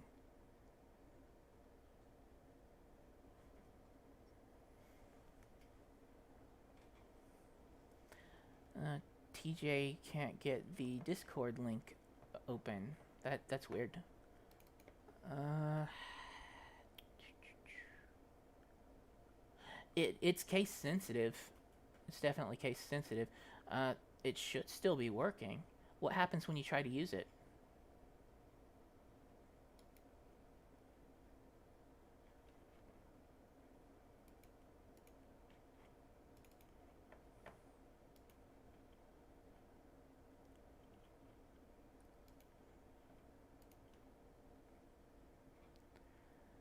Oh, this is stuck. This just won't run. This is a problem I was having before, but I did get this. I did eventually get this to run. Well, it doesn't matter that much because it still works under DOS.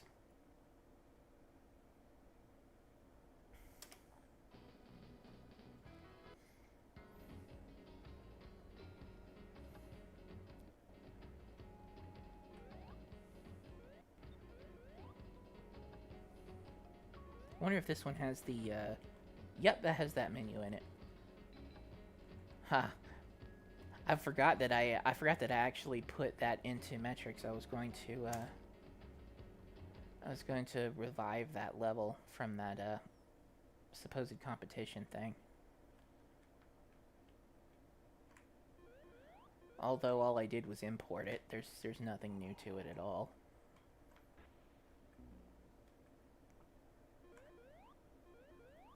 This is my first use of animated tiles here.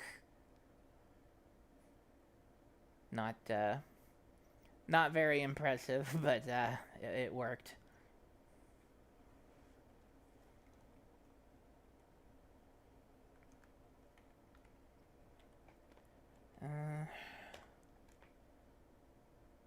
So in this menu, if you press F7, you can get this menu to come up in this build, and you can select which player you're going to play. Something I hadn't shown yet was that Knuckles actually starts in a different level that Sonic. He starts in a different level than Sonic, and Sonic doesn't get to play this level. Knuckles actually doesn't get to play Shining Island according to the way the game was going to be built.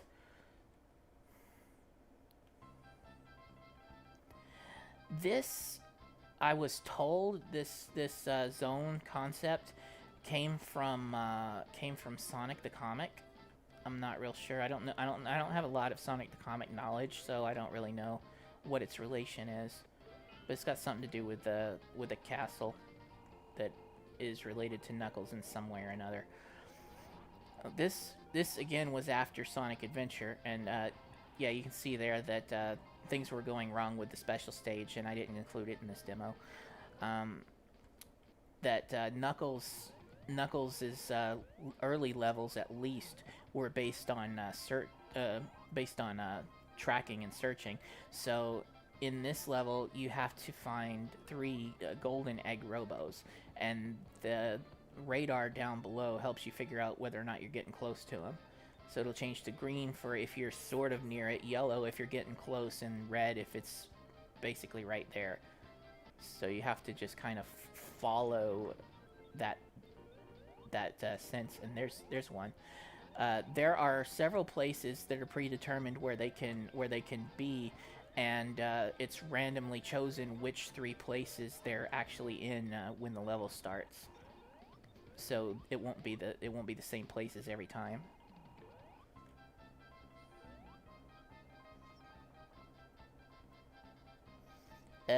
You guys want to do that? Sure. If you wanna donate to get me to read the comics, I assume out loud on stream or video. That could be a thing I could do if you want.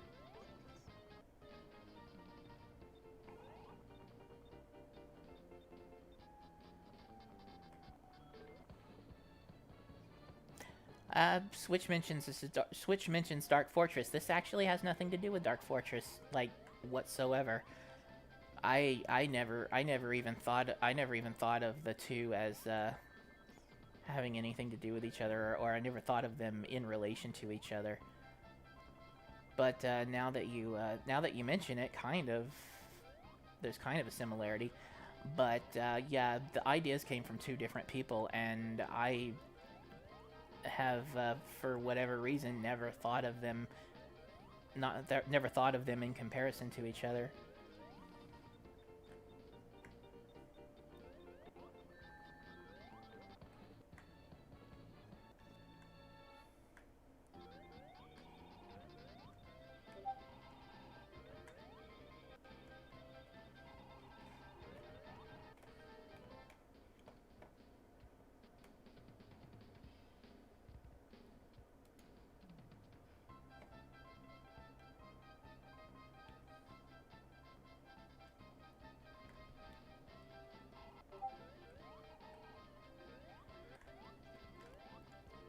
That's kind of funny, actually, about me giving my thoughts after reading the comics. That's sort of how that is in part responsible for everything in our neck of the Sonic Woods. Is this in terms of the fan community and stuff? I found this page called Andy's Sonic Zone, and I asked him if he would want some reviews for the comics, because I was just getting every single Archie comic that was being made, and I asked if he would want me to do some reviews for his website. He said sure, and then that's how we started talking. I started doing some of those for Andy's Sonic page, and it was pretty small at the time. It was a sub-page under Emulation Zone, which I don't think was well known at the time. But then, as we got to talking about various aspects of Sonic and stuff, we came up with the idea of the Sonic Stuff Research Group. So we created that and invited a bunch of people and websites to become a part of it, and then 20 years later, here we are.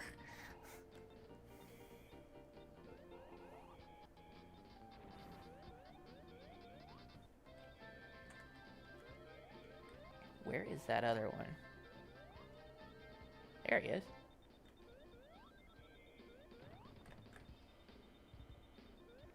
So once you wipe out all three of them, you have to go to the exit, which is generally just at the end, just at the right side of the level, as with any normal Sonic stage.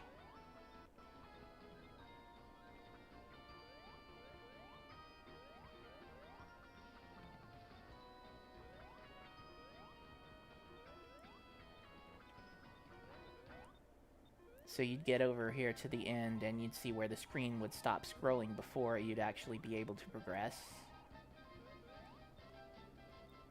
There was going to be a mini boss here. I think. Well, basically, the antagonist in Knuckles' story up until the halfway point was going to be Egg Robo, and Egg Robo was going to be controlling some kind of other. He was going to be remote controlling some kind of other robot in that section that I don't really remember what it was. Oh,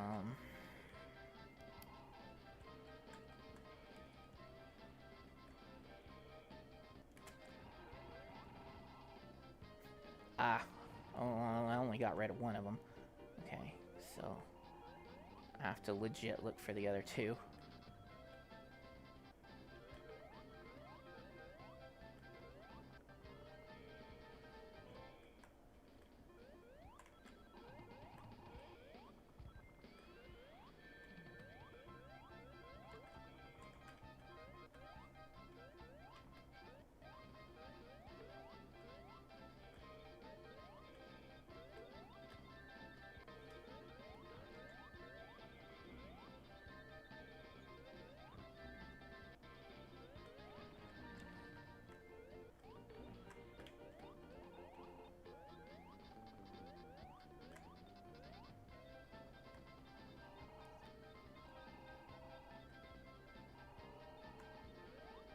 It must be on the middle area.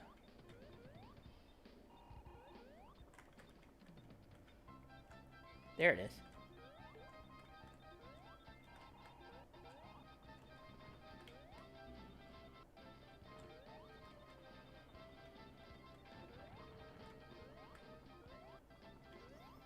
And here was the zone boss. I think it was supposed to be piloted by Egg Robo inside the helmet. It's not complete, and it actually doesn't start its attack until you attack it first, like in this build. But it would, if it were finished, it would be attacking you right off the bat. So you hit that, it gets upset, and it's supposed to rub its visor. Ooh, well, this version's even more unfinished than the other ones. Alright. So the hands were supposed to be connected to the side with some ball sprites, basically just the kind of vector animation that you'd usually see in a Sonic game when you want something like that to move around. So it'd get upset, rub its eyes, and then start slamming the floor, and then fire off its knuckles at you, and then it would sweep the floor, pick its hands back up, and slam again.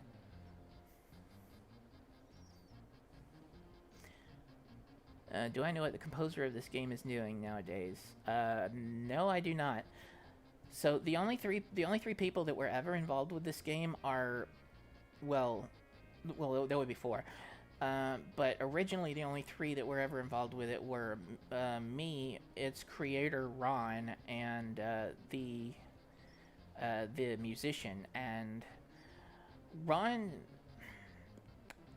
disappeared a while ago, and then came back under a different name. Which, yeah, I mean, I use the name Ron because anybody who would remember any of this would remember that name.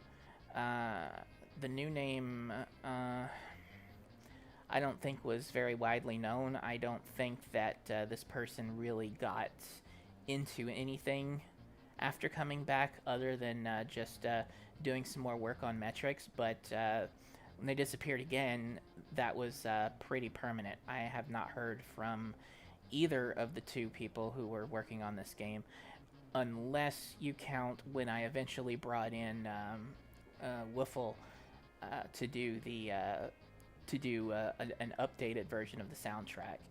And I know where she is right now. I know she's done a lot of stuff since then, including some commercially released stuff like Freedom Planet would be one big name to mention. And I do still have contact with her. We haven't talked in a little bit, but we can. I know she's around. I'm yeah. I'm just the kind of person who just does my own thing and doesn't really know how to bother to talk to people. So when they come talk to me, that's fine. I have a chat. I don't mind. I like it sometimes. But yeah, I don't know how to start a conversation basically.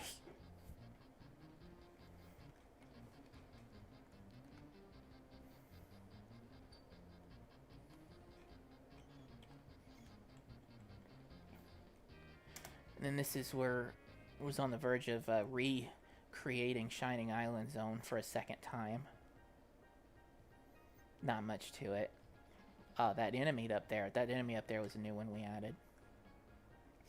Okay, so that would make a fifth person involved in the game. This was actually drawn by my wife Liz, the snake here. She was gonna do some graphics for it, and I had forgotten about that.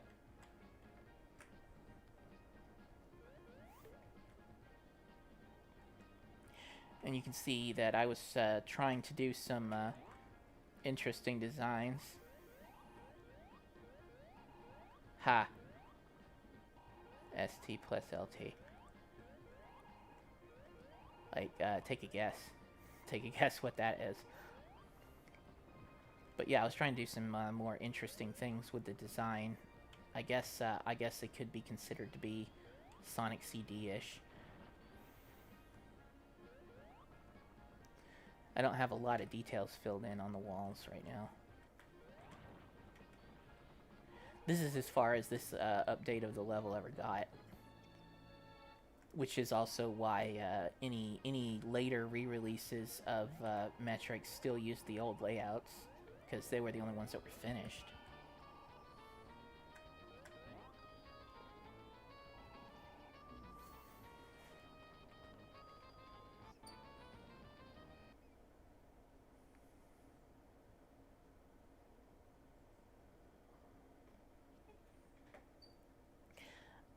Let me get into... Okay, there's 4.1 and 4P. I don't remember what 4P is. 4.1 is the update where I fixed all the crashing and stuff. This one's either before that or later. There's the new title card that we were working on. And here we are in nice smooth 60 frames per second.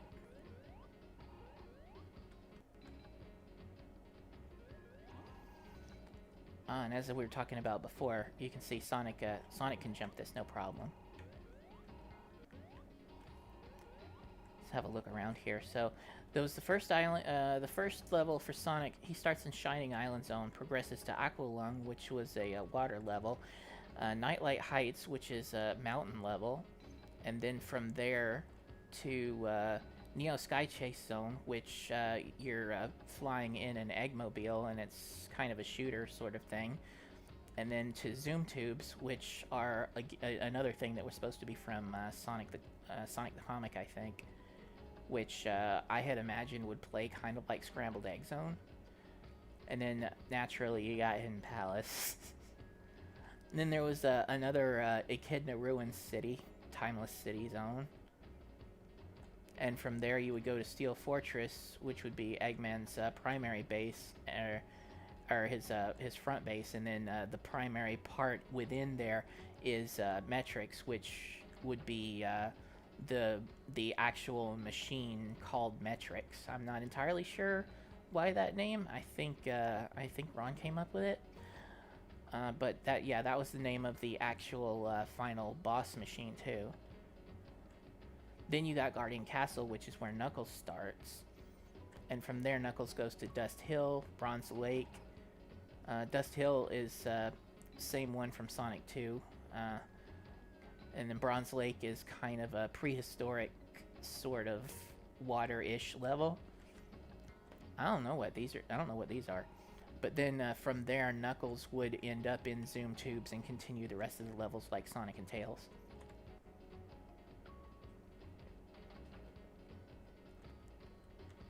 Let's see what happens if I go in here.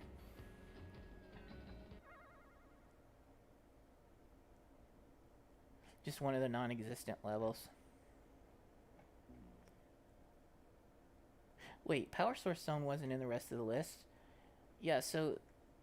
Oh, yeah, I think the story splits again, and instead of going to Steel Fortress, Knuckles goes to Power Source Zone.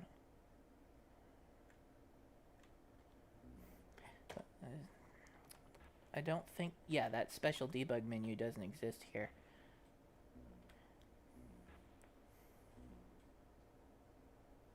Oh, no. There wasn't going to be water in the zone. It's just all levels technically have water, but the ones that aren't supposed to have water in them just have it lowered so far that it's below the level and you never reach it.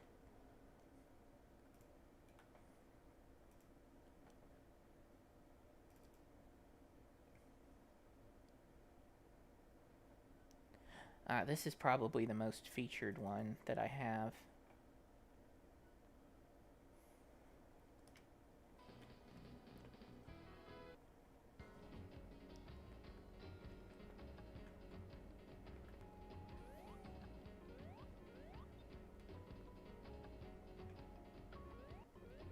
I wonder if I ever added the name to Power Source. Nope. Power Source never got its name. Alright, can I access? Yes. Alright, so this is the same debug menu, but updated with all the new stuff in it. This particular version of the game has all of the unfinished levels that we were working on, and this was in fact released at one point.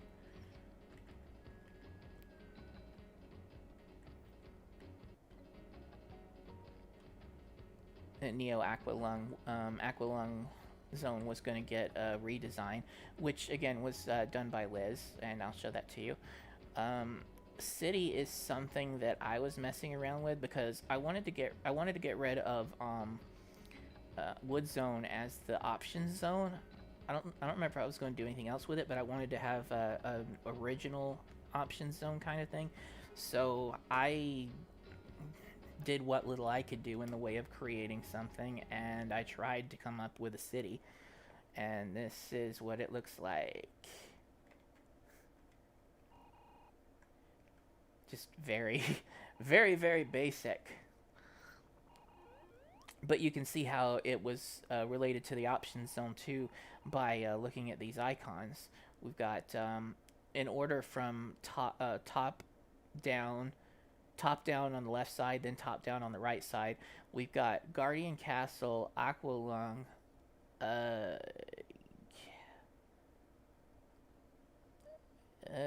don't know what that one is. And then we've got Zoom Tubes, and then starting at the top again, that's probably Neo Sky Chase. I don't know what that angry looking Sonic one is. And then Hidden Palace Zone, and then Power Source Zone. So I guess I didn't even have all the icons in here either. The one below the waves looks kind of like it would be a Mecha Green Hill Zone sort of thing, but I don't think we had ever had a plan like that. And then the Angry Sonic, I assume maybe that's Metal Sonic or something. I don't know what that represents, with it supposedly being a level icon. It's weird.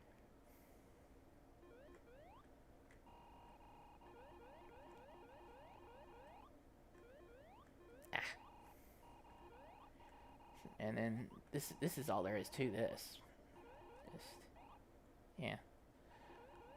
But you can see why I never really went with it. I am no artist. The Angry Sonic. The Angry Sonic is, I'm gonna float over it with the ring. So it's right under where the ring is right now while I'm saying this, and then I'm gonna move away from it. It's right beside the ring. So that's supposed to be a Sonic face, and you can see an angry eyebrow right there.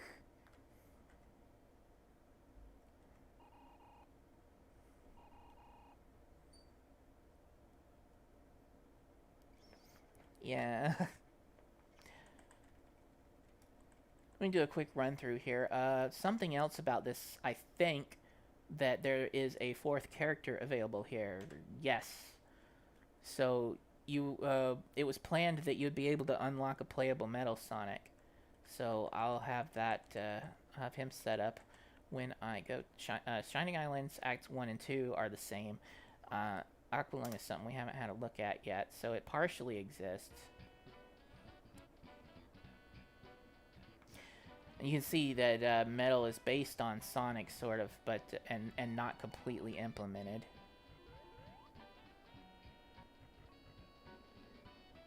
There's a little bit less of them than I thought.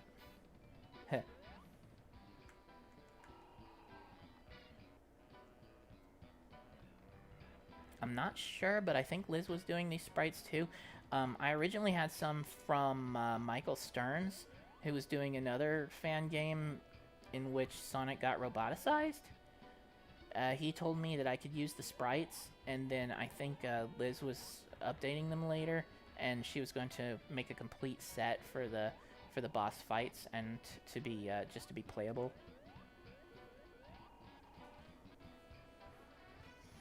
Sad turtle. Well, you see, I guess with me being the one that drew it, I would be able to see what I was going for with it, but you can tell by your interpretation of what it was that I am no artist. At least not a graphics artist, no.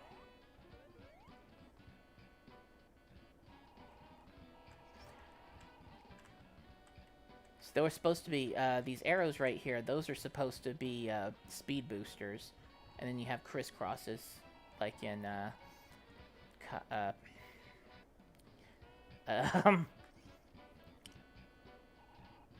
Chemical Plant Zone.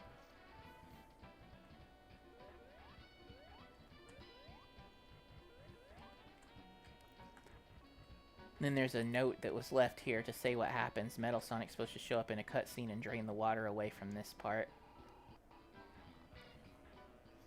I don't know what we plan to do with that if you were playing as Metal. Then Metal Sonic's here and drops you down here where the mini-boss would be. And, yep, there it is right there. This is the mini-boss.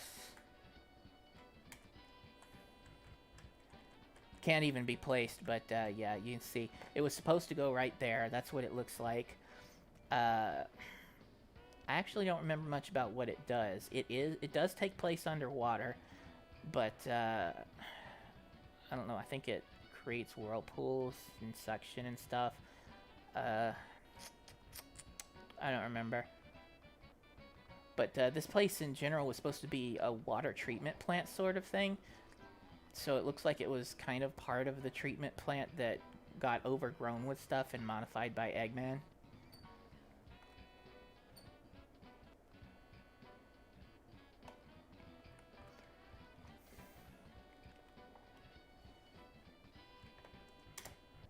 So the entire soundtrack for this game was done. Oops. It did not like that. It did not like me using debug mode in that level.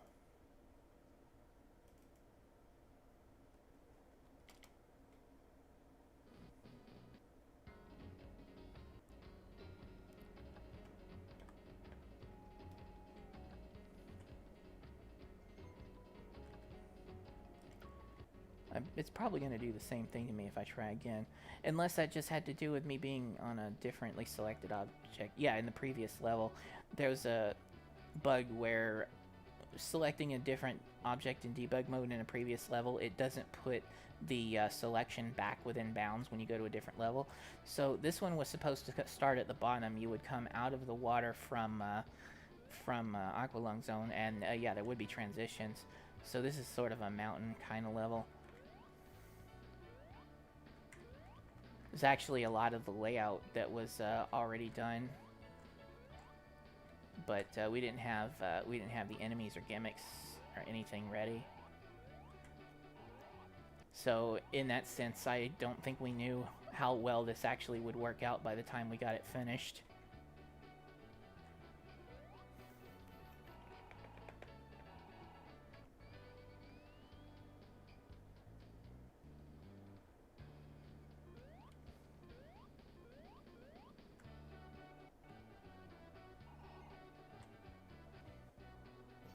Hey, Snick, thanks.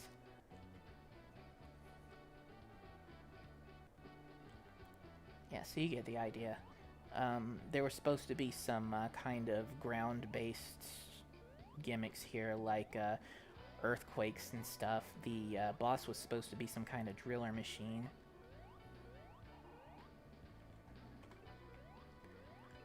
You know, Sky Chase Zone is really nothing. So there's just the background. Come on, man. Well, you could see the background. And that's all that existed of that level so far. Because they didn't have any of the gameplay mechanic implemented.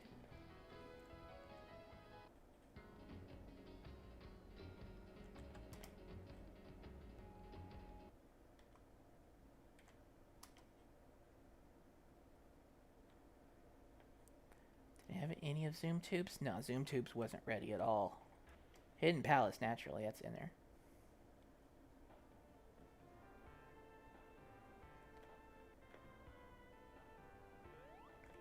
Oh, he's still acting like he's underwater.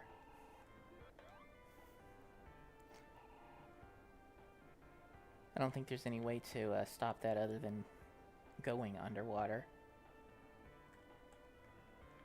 There we go. So this is an exact copy of Hidden Palace Zone. I didn't have the collision finished yet. What I did for this was I used debug mode in the Sonic 2 prototype, and I took screenshots from the top left to the top right down and all the way down the level, and then combined them into a single map and ran them through a program I created to rip it up into tiles and rebuild the level as a level that runs in this engine.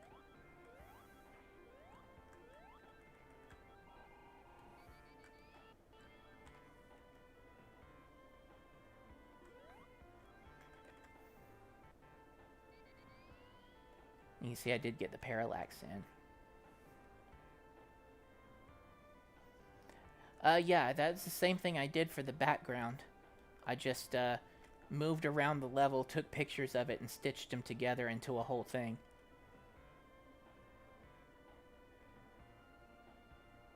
That was very much a process.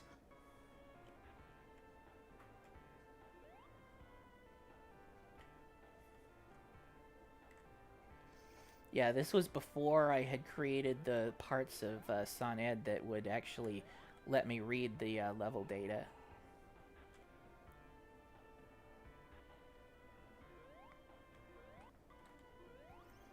There's where the supposed Master Emerald would be.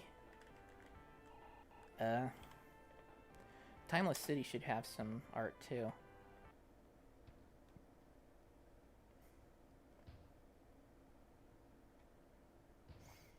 Yeah, so you can see it's another Echidna Ruins sort of place.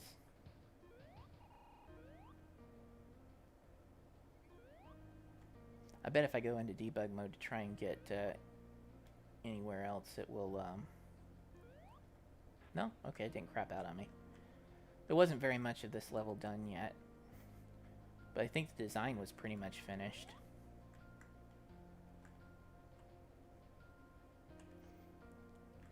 Seems there was still going to be some tubes, even though you just come from Zoom Tubes Zone. You got little murals like this Eggman with Sonic, Tails, and Knuckles.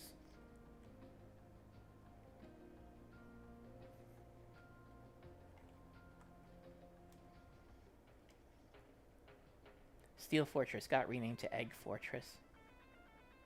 There's nothing of it. No, nothing exists for Metric Zone either.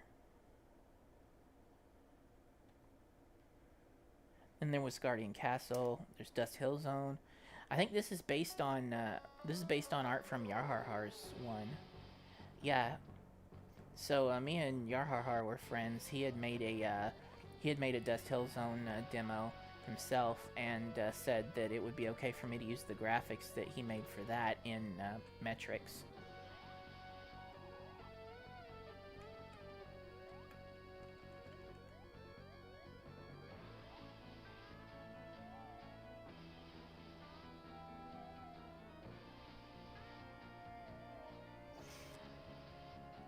I don't think I can. I don't think I can turn it up without catching a whole lot of ambience and echo. That's why I've got it down at the level I do right now. It actually is pretty high, though. It's Let's see, it's at least halfway up, and I am peeking into the yellow on the voice on the sound meter.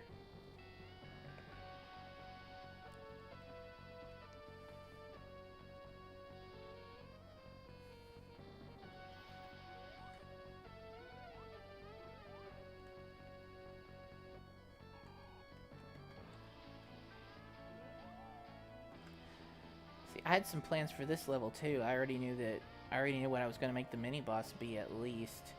And this is the area where the mini boss was supposed to take place, just not completely set up graphically. What would happen is there's a door right here, and under it is Egg Robo with a control machine, and he is controlling these outputs up here, or well, no, that's not right. He was controlling something that was creating Orbinauts that would come out, and the Orbinauts were indestructible, but what you had to do was lure them under a cannon and use the buttons to fire the cannon to blow up the Orbinaut. What you would want to do is blow it up against the door 6 times so that the door would break, and then you'd be able to get in here. Egg Robo would run away, and then you complete the level.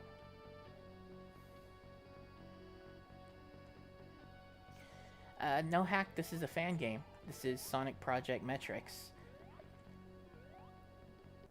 Goes all the way back to 1997.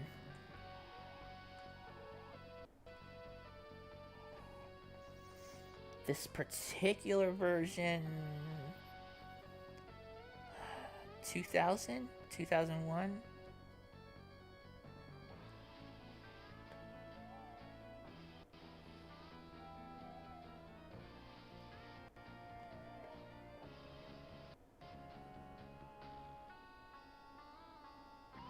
Not using a VM. This is an actual Pentium 3 hardware that I'm running. I've just got it going through a VGA upscaler to go into a HDMI capture box.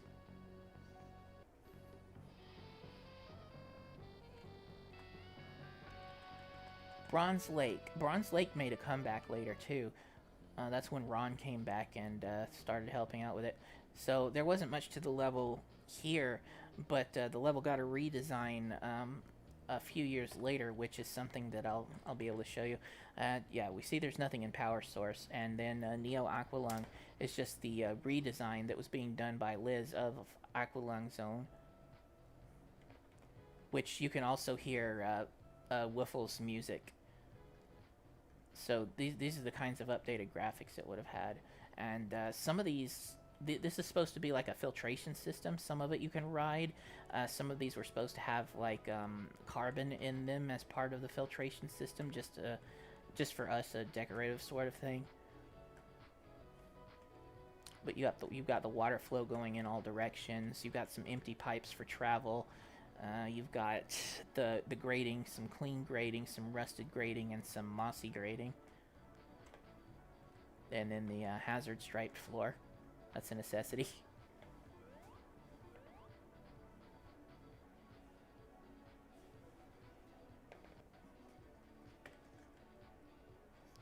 Well, looks like that's about all there is to see in this version.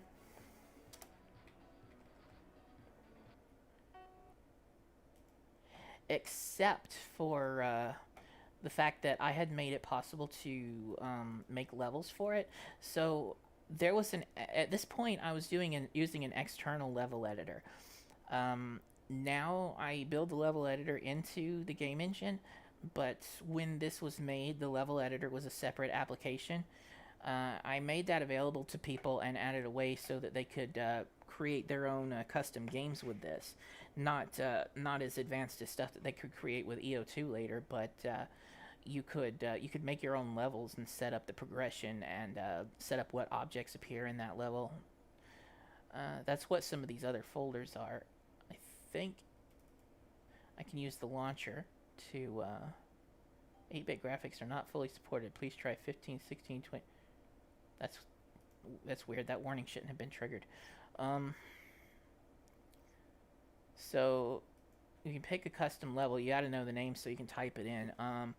One of the first ones that was made by another person who was a very, very old friend of mine that I met long before the internet became very big.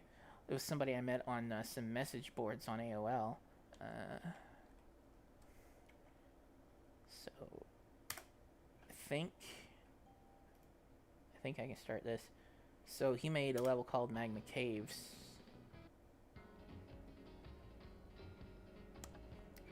Well, I didn't do it.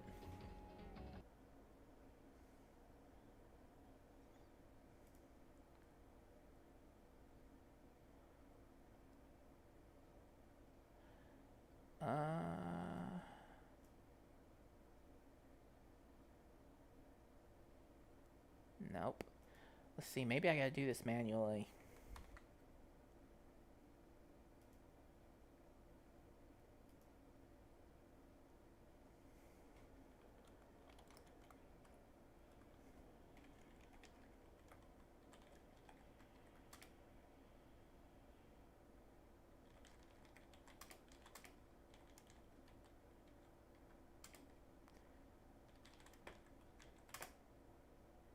There we go.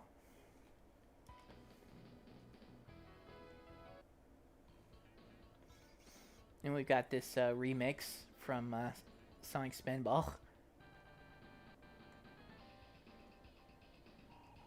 So yeah, this was a custom level, the very first custom level made for Project Metrics by somebody I knew from a long time ago, called Magma Caves. You can probably see why.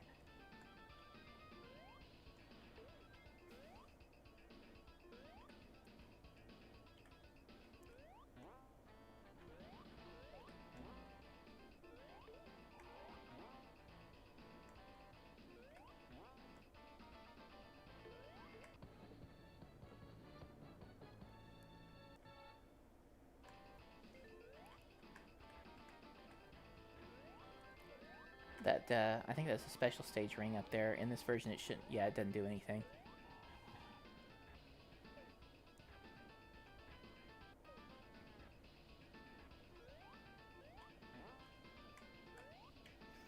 And I think that's the end of this.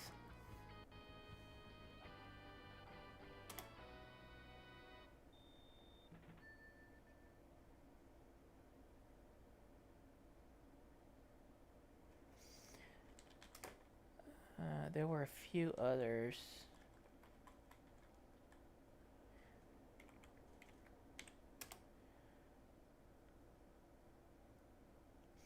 Yeah, there's a swamp level. A level somebody made called bonuses, which was basically just some existing levels, but with a whole bunch of item boxes placed around there. Uh, Somebody named DVS made one, which is called DVS Test. There's a quartz something or other level. Let's see what that one is.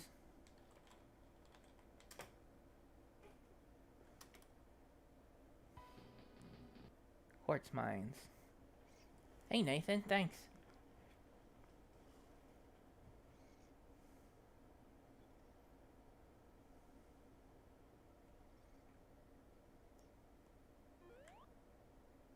So this appears to be partially based on Hidden Palace's graphics.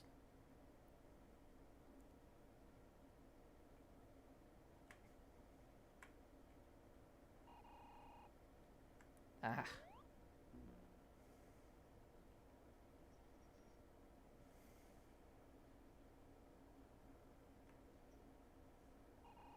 Thanks, Star Crush.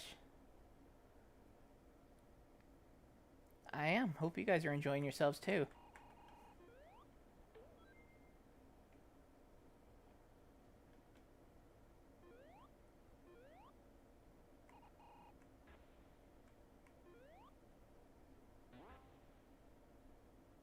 Oh, looks like a little bit of a collision error there.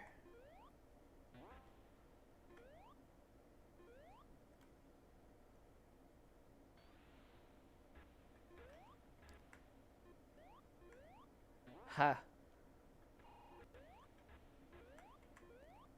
I see that pallet issue up there.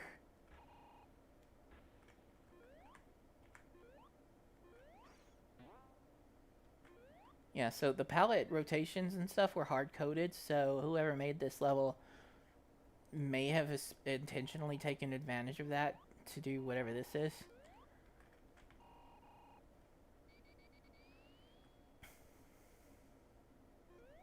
Yeah, I had this stuff set up just right.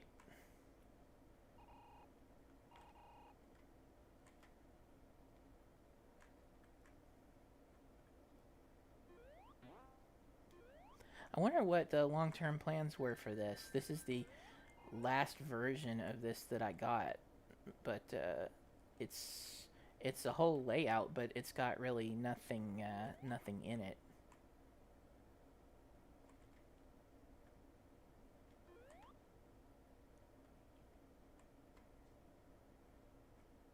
Mm.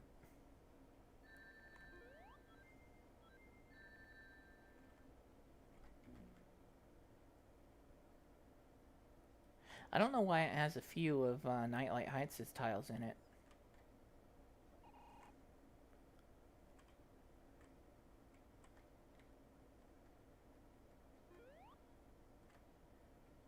Looks like about the end of it.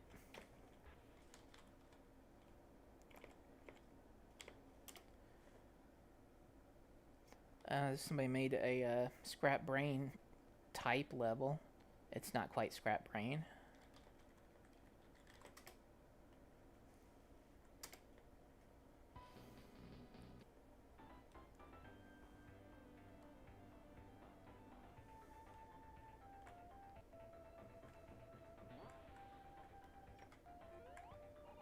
So yeah, I did have working conveyor belts too. I don't think I used them in any of the levels, but they were there and available, so this person's taking advantage of that.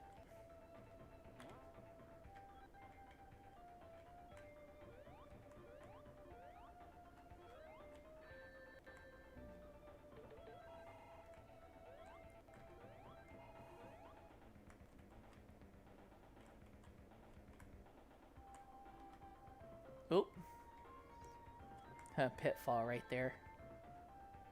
Long term probably should have had some kind of subtle warning.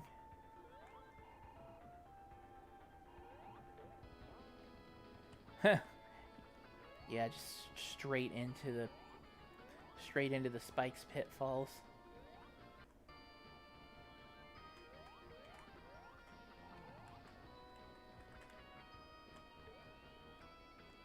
Looks like that area wasn't set up quite right.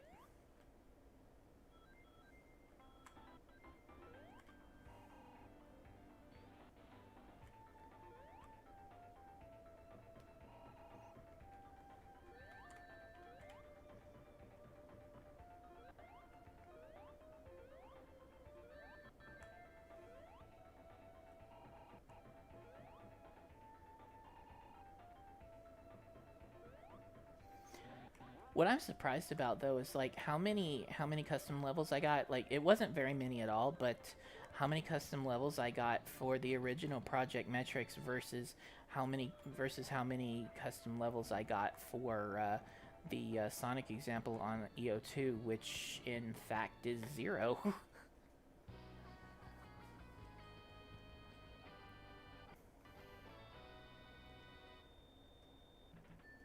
Yeah, in this older version, the sound was running at 11 kilohertz. There really an Act 2? Ah, okay, there's no Act 2.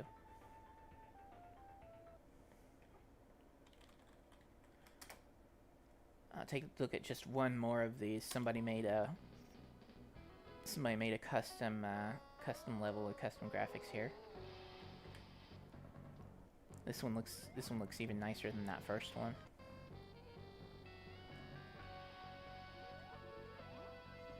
Takes advantage of some of the implemented gimmicks like the quicksand.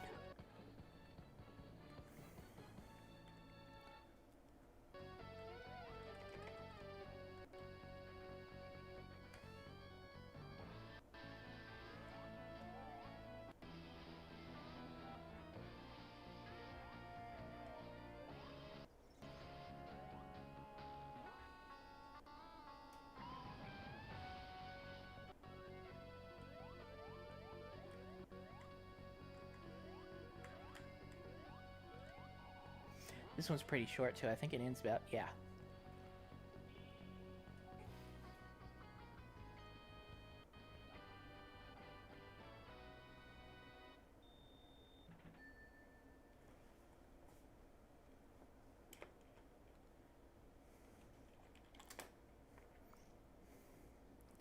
That's enough of going through that. That's all that happened with the metrics before I did an engine change. Took a while away from creating the game to actually create a brand new engine because there were a lot of memory management problems that were starting to show up in the original metrics engine, and I was having serious trouble tracking them down. Eventually, I came back to it, tracked them all down, and made a more stable release. But it had already prompted me to start working on a new engine from the ground up, which at the time I was calling EO2, and that's what eventually evolved into HCGE.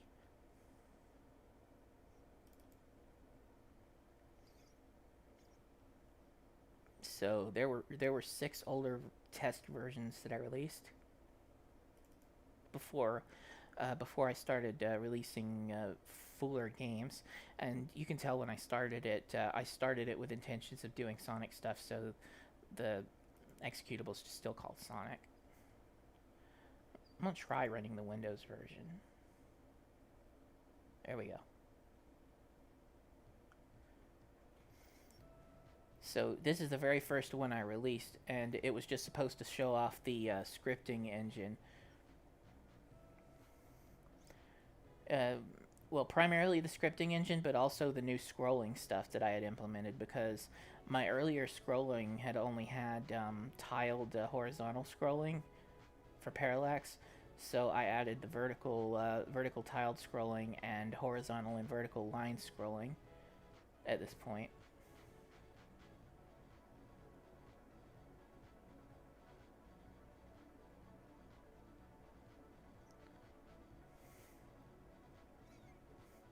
And then I showed off after this one.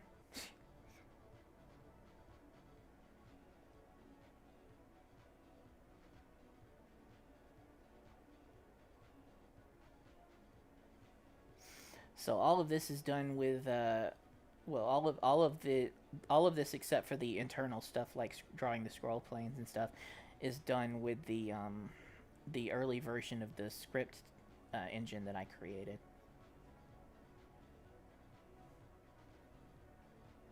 And this was something I was proud of myself too. It was something with basically a windowing and menu management system. It was an extension of what I had originally created to let you make custom title cards and title screens for the earlier the earlier engine when you made custom metrics levels.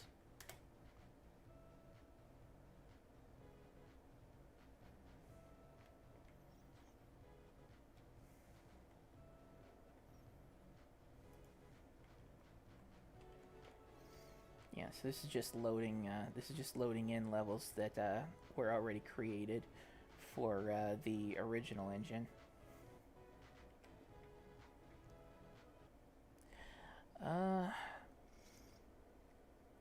Now I don't know. I don't know how many of you have seen the newer stuff that I have for EO2 and the way the script engine works, but I will show you why nobody ever used the most earliest version of it, which would be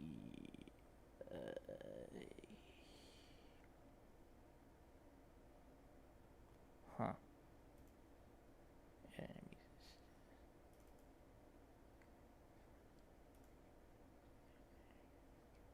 Yeah, okay, I guess it would be this. So I need to start up Notepad. Accessories, Notepad. And these are just plain text files, but the way you would input the code for it was more close to machine language sort of stuff. So I've got some notes up at the top about how to use it, and then you'd put in you'd build the text and which objects and sprites you had in it, and then you would get farther down to the code, and this is what the code looked like. It was basically just entering the numbers that represents the commands that you wanted to perform, because I was trying to get it feature complete before I made it user friendly, so that I could make sure that it actually did the stuff that I wanted it to do and had the kind of performance that I wanted it to have before I went and started doing human interface stuff that if done first could potentially hinder doing the internal stuff well. So yeah, what I did was I made it so that it had a header. This part is not read by the game, and this part's not read by the game. It's just this part. But this was intended for you to keep track of what you're inputting and what it's doing and how it's supposed to work. So you would just have those comments there. And that's the first ever released version of the script system that I did. It's been very, very, very updated since then.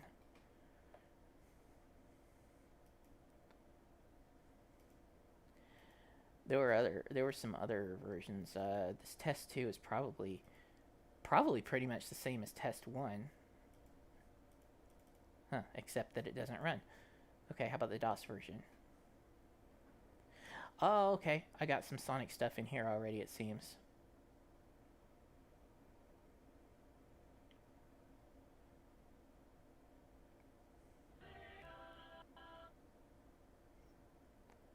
So I have the Sega screen and the Sonic Team Presents screen and stuff just to show this stuff working.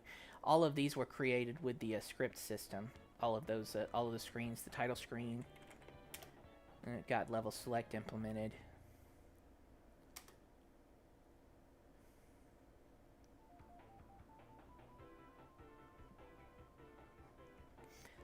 Gonna have to back out to start over again.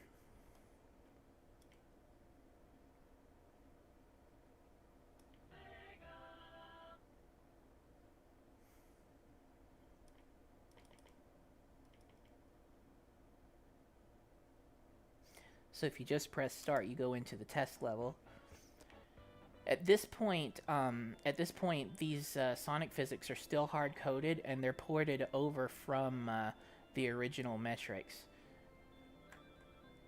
You can see it's not quite right because it's still sort of the forced stuff, but I highly tweaked it to try and get it to feel just right. And if you're just kind of looking at it, it looks right, basically. But nah, it's still not quite right.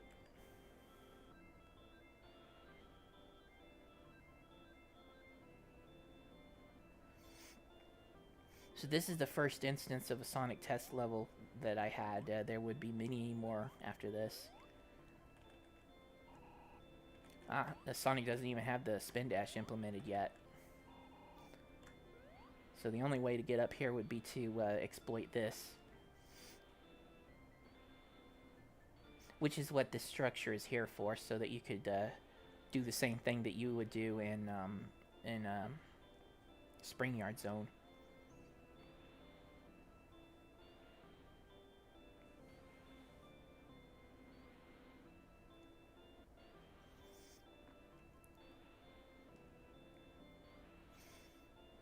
Then you get over here, and basically that's the end. It's just meant to show off the physics. You go around this loop and then come back to the beginning and start over again.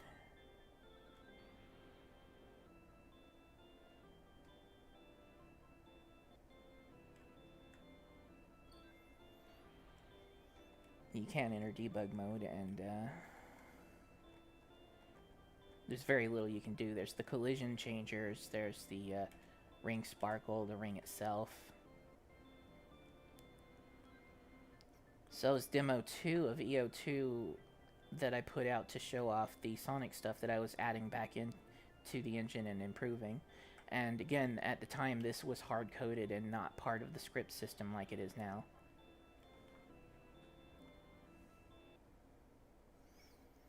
Stone Age Zone, not yet. That is coming up.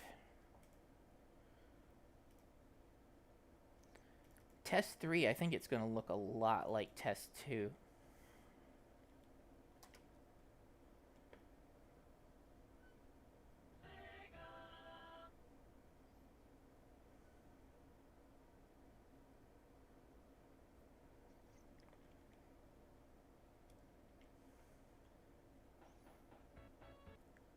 Yeah. So I'm not sure what the difference is here.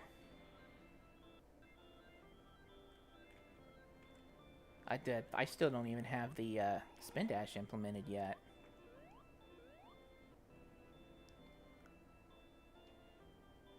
What does make this one different? Gotta be a text file or something about it. Maybe it's in here.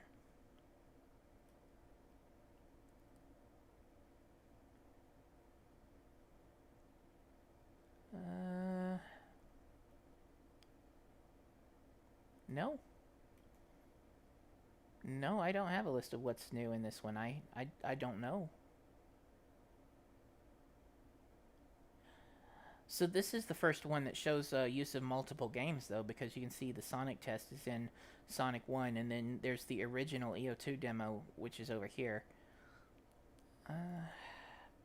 What do I have in here?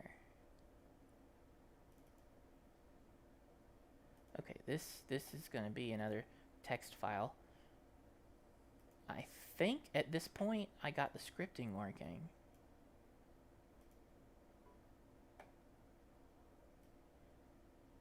Yeah.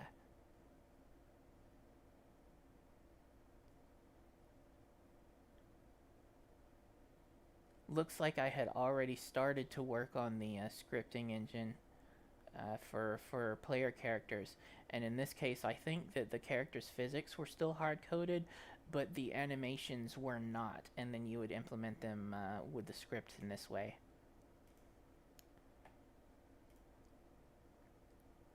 So there wouldn't be anything more interesting about that. And then we'll move on to test 4.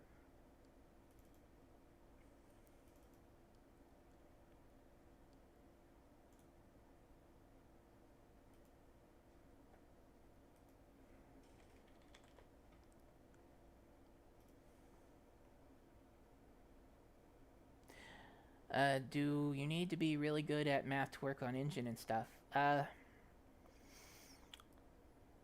Well, I'd say for something like this, you don't need to be like a calculus major or anything. You'll need some algebra. So, yeah, you'll need at least up through high school algebra.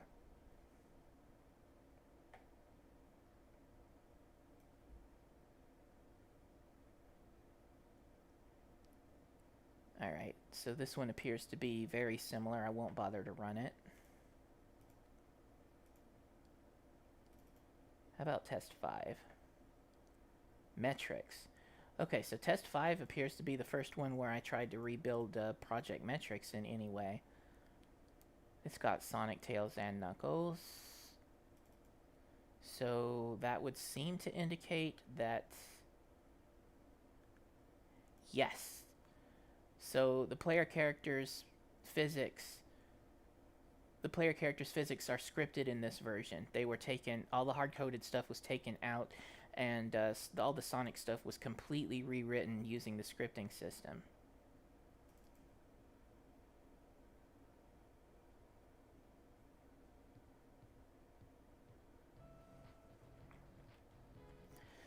So this is a new version of the level 2, a new layout, and you can already see the improvements to Sonic, where the animation is a lot more smoother and more accurate. The speeds are a lot more smooth and accurate.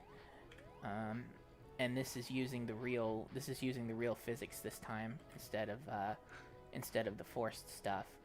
So you're gonna get the correct kind of around the loop sort of stuff going on.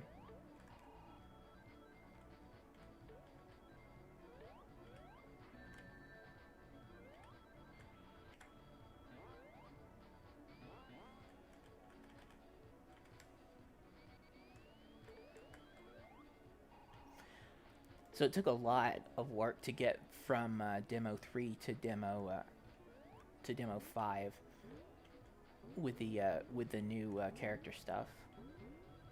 And then this finally made EO2 a general purpose engine rather than just a Sonic thing, with all of the player logic and stuff moved out into the scripting system instead of being hard coded. So you could make pretty much any kind of 2D game you want to with it.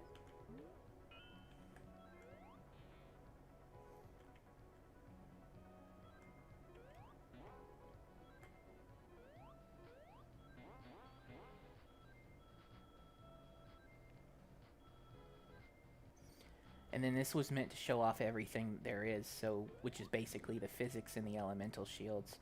So all three elemental shields appear. And then otherwise it's kind of a short level.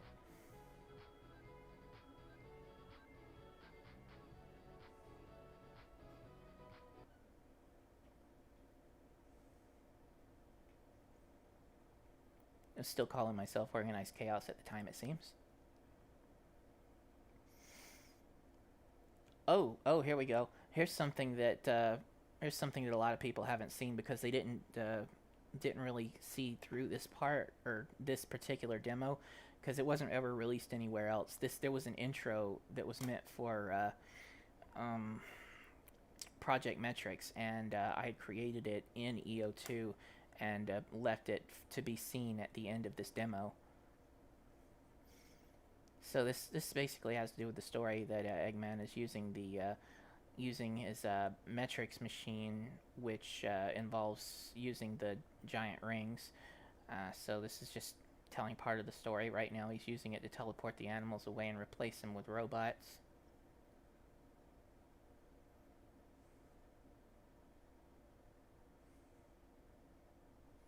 Here comes Sonic, Tails, and Knuckles. And it leads directly into what would have been the title screen.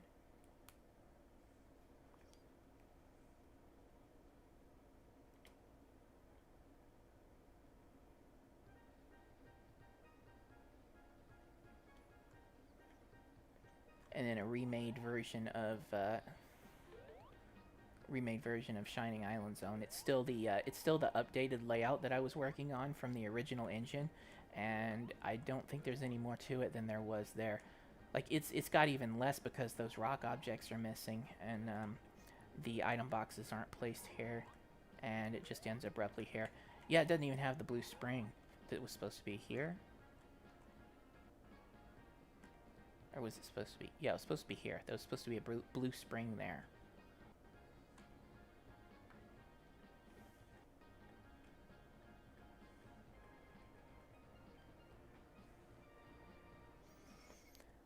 What year is this one from? This one, let's see. I started EO2 in 2004, and let's see if this will tell me.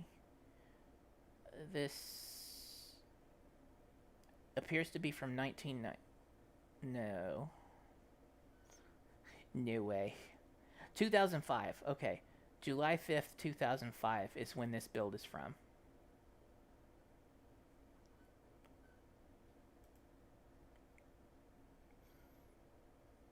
And here's the updates. I didn't have an updates text with the other ones.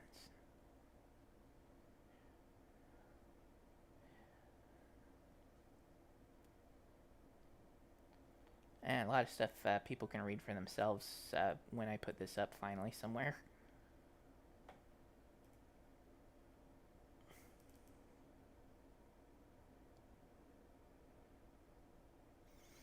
And then Demo 6 was the last EO2 specific demo, and then I just started putting out demos of the fan games that I was making with it.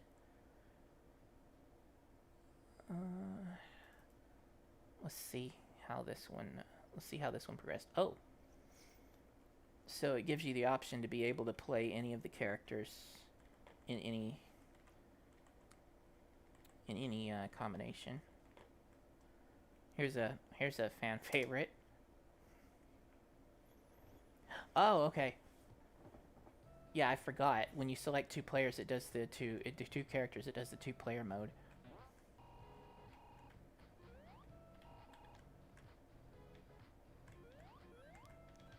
So this was the first demo with the 2-player mode in it. You can see that there's some slowdown with the line scrolling. Looks like on a Pentium 5, this didn't quite cut it at the time.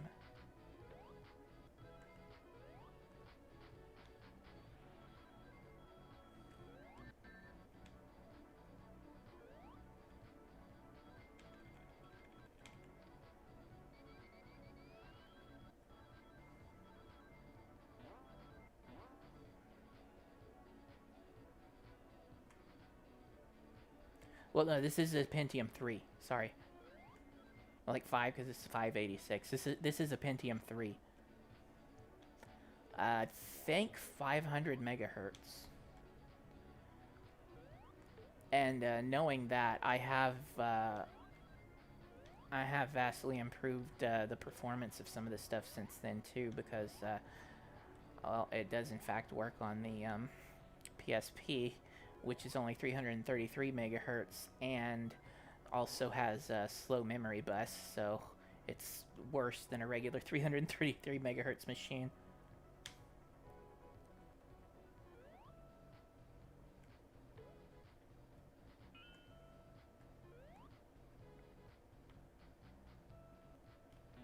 Let's get out of 2-player mode.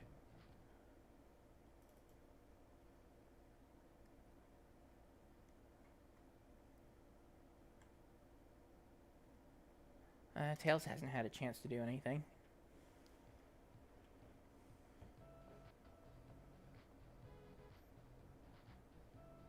Yeah, the 333 was its maximum that you could get with the boost. Its regular speed was like 280 something, maybe.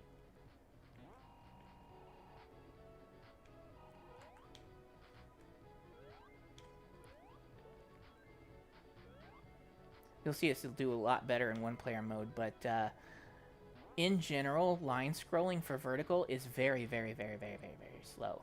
And it's nearly impossible to optimize it very much, and it's still very slow today too. Like, even though we got faster computers and you won't even see the slowdown usually, if you were using it though, it will actually cause a slower processing, even if you can still get 60 frames per second. But if you stack that with more and more line scrolling and other slower stuff, you can run into slowdown. So I didn't really use vertical scrolling or vertical line scrolling, and I didn't encourage the use of vertical line scrolling, but it is there.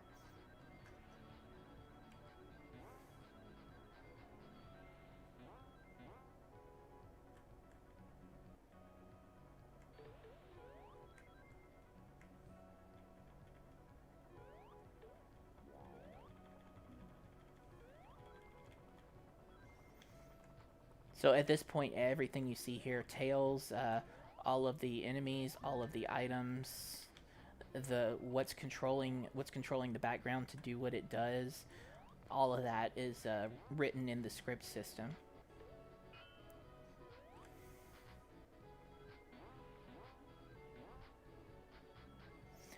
What is the ground tile from? The ground tile is a shrunken down version of the tiles in Sonic 1's special stage.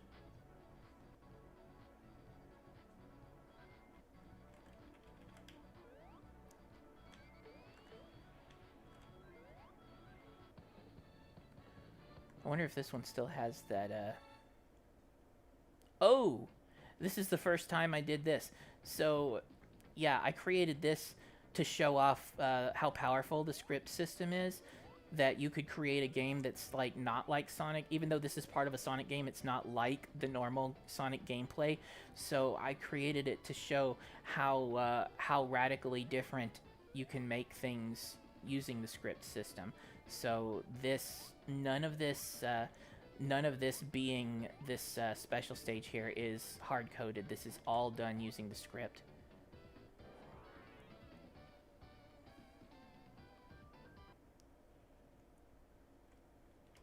Oh, looks like I do still have that in here.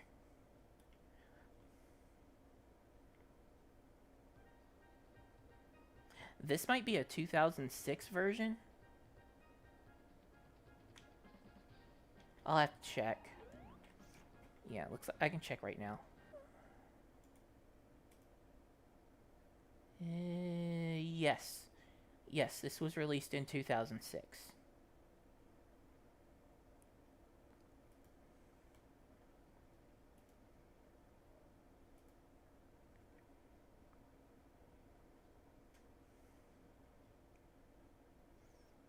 Yeah, that year.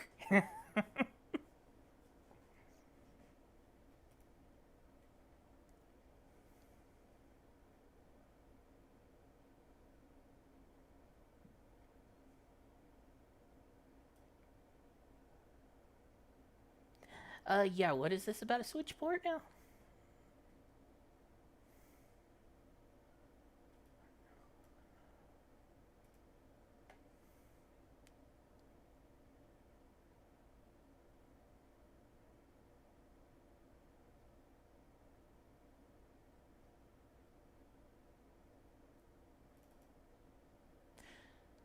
So I think this is going to be the first or one of the first Project Metric specific EO2 releases.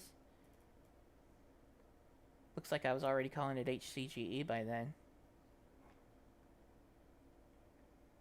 What is up with those colors? It's also Windows only at this point.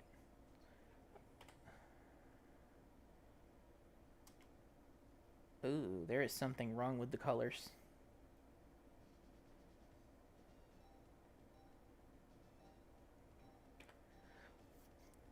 Looks like I have to try the other one.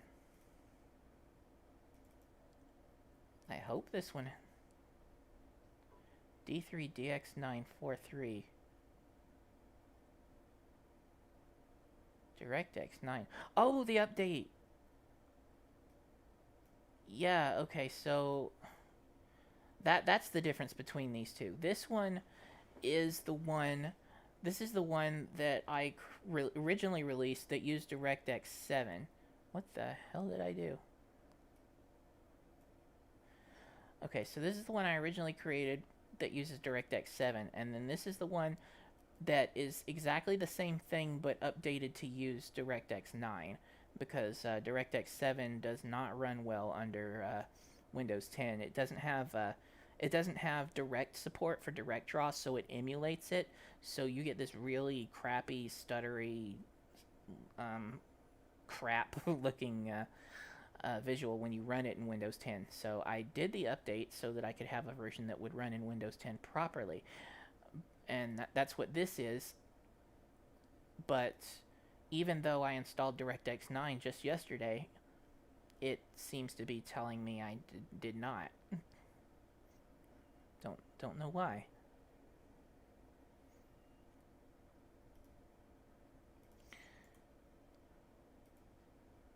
I wonder. 250.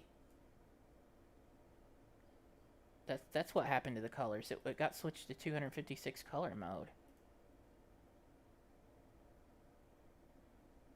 Okay, so this... That's probably why the other ones were crashing. This might work better? Yes. I have no idea why it was doing that.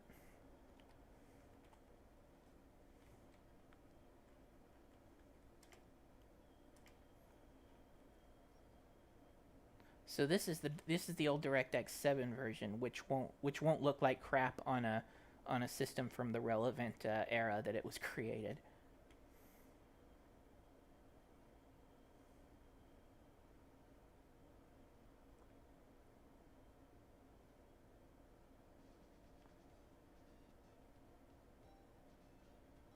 Looks a little bit slow though. That's odd. So you can see we've got the same. That's the same test level that was in the earlier EO2 demo releases. So it wouldn't really be worth showing again. It's just that I included it every time somebody had a chance to download. I can show this again. At least a couple of people seemed impressed. I'll see if I can get a little bit farther along in it. This is probably running slow because of the resolution. Let me see if, yeah, it runs at full speed in a window. It just doesn't like the full screen resolution I was using, which is actually 320 by 240.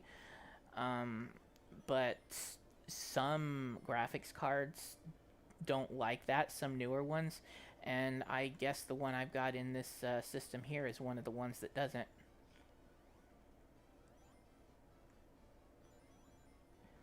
I should be able to double size the window at the very least.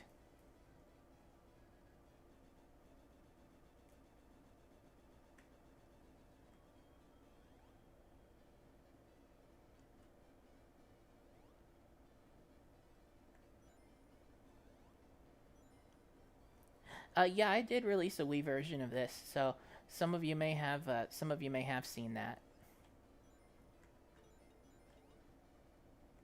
That was one of the first platforms I ported it to outside of PC stuff like Linux and Mac.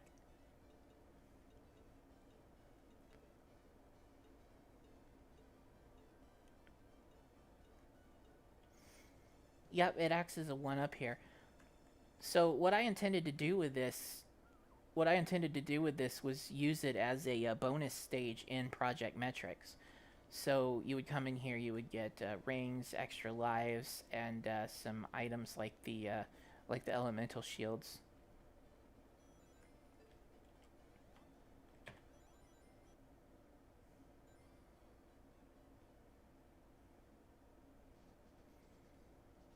And then this is the return of the original.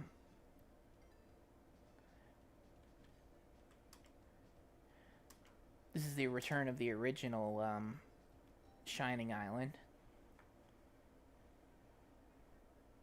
Hey, Sans.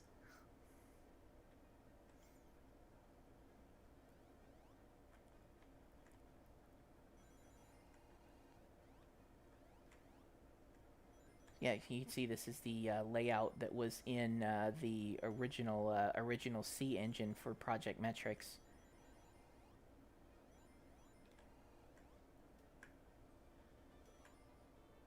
And that one time that the 3D special stage showed up is the only time it was ever accessible. It hasn't been in any version since, but I do still have some code that was used for it. Like the special states don't even appear here right now.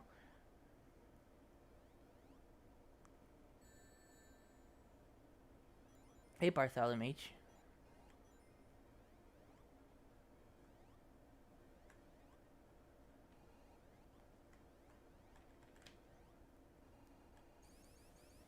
And you'll be able to see here that I've finally implemented zone transitions.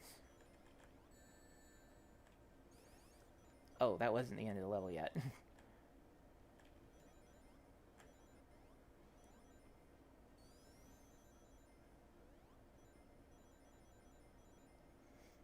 But this is also the first time that Shining Island Zone shows up with the correct physics.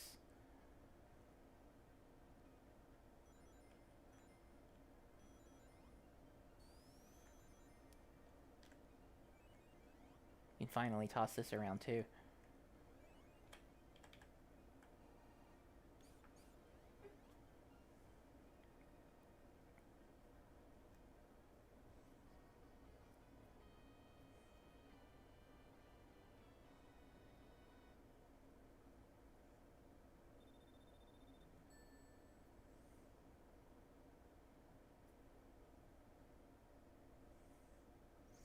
Yep, here we go.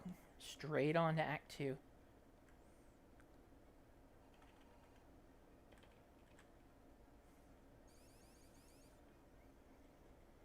So I've recreated everything at this point. So I think that that should include the boss, but this time around the boss will be the easier version after I toned it down because the way it was in the beginning.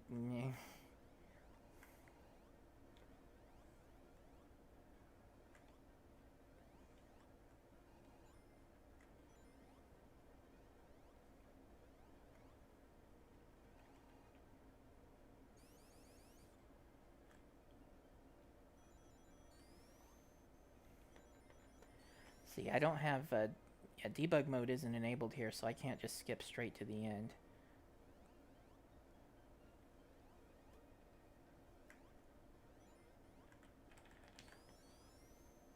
Should, yeah, here it is.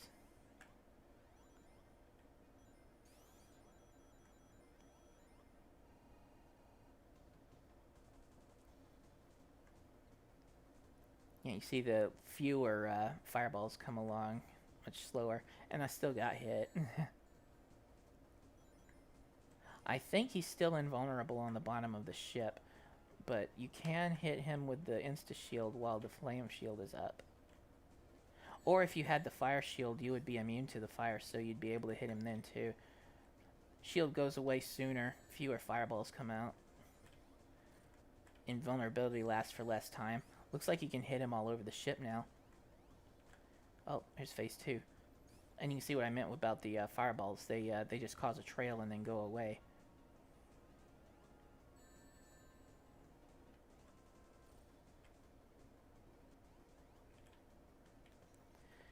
Ooh, why did I allow that to happen?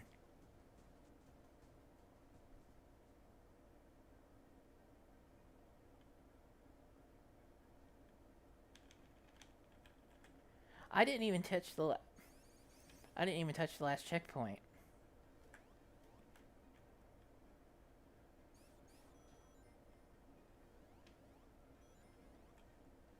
Alright. Okay, I got it that time.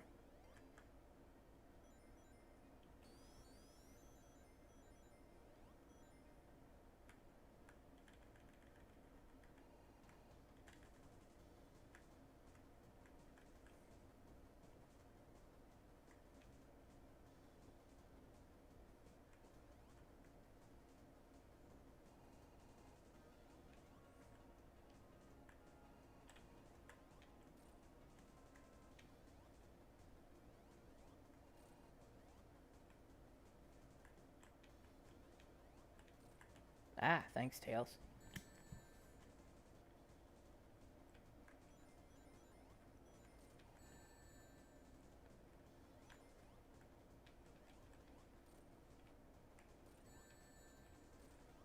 Looks like I got him anyway. He's gonna come back like he's still good. Sets the tree on fire, drops coconuts on his own head. And here is where we have the big ring stuff integrated. So this is what the end of level capsule looks like in this version. This version of the song was composed by Wiffle. So this one replaces the original one. The original one created by Andre Schroeder. So I was gonna have Wiffle do a new soundtrack, and this is the yeah, that's the updated song made for Shining Island Zone.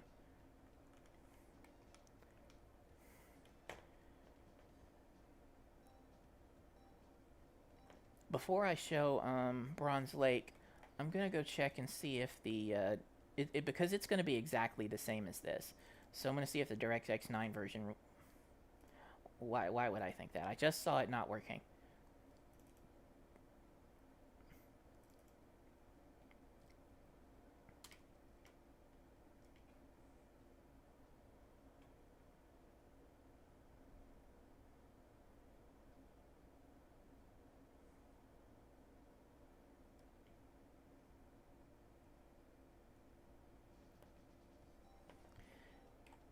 This is probably going to slow down again once I get... Yep. Don't know why, but I guess I'll just have to roll with it. Okay.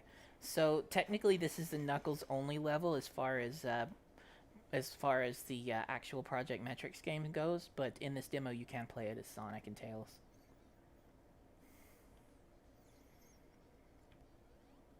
So when Ron came back briefly, this level was reimagined and redrawn.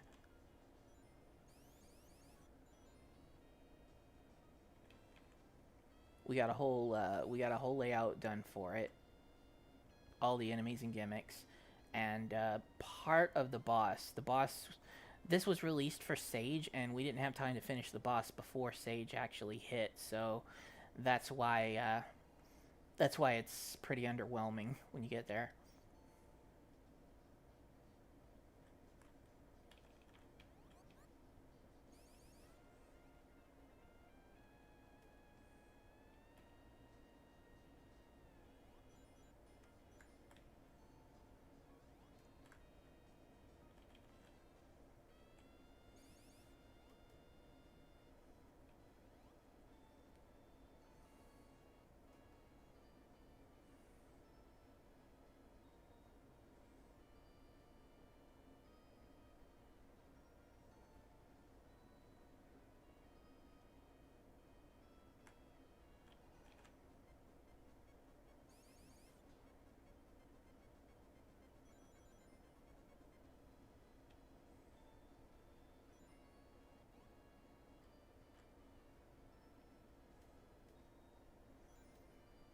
This part I never do it the way I never do it the regular way. I always try to get out this way, and then sometimes I get messed up by the spikes. If I don't have any rings, I won't be able to try it again, but I don't think I will anyway.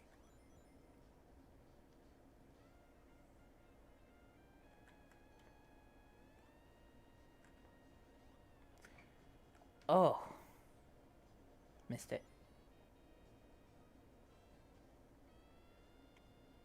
The Eggman item didn't hurt me because I was invincible when I hit it.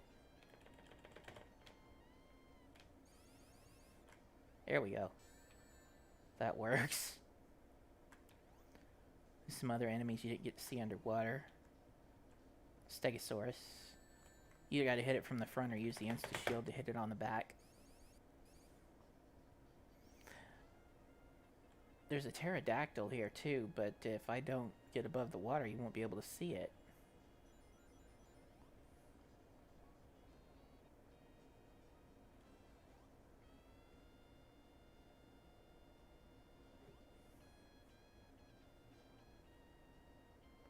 Well, one will show up right before the end. There's like 3 different paths through this level, and I ended up taking the bottom one. Where? There it is.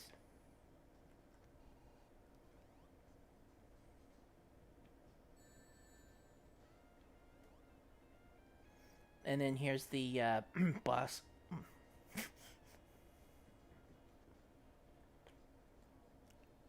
But like I said, we didn't have time to make him do anything. So he just floats there, showing off that I had just recently implemented level area looping. Or, well, I had that. That was one of the things I made absolutely certain to implement into EO2 when I first started with it from the ground up. But this is the first time it was ever used.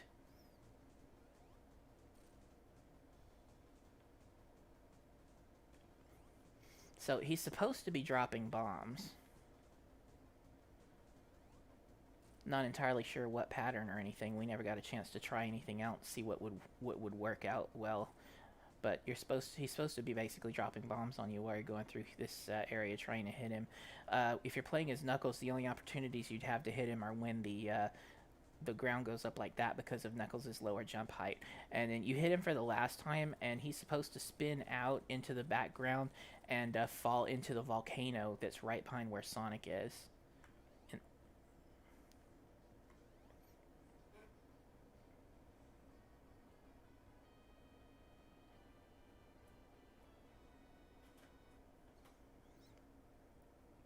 Right now the game's slow because the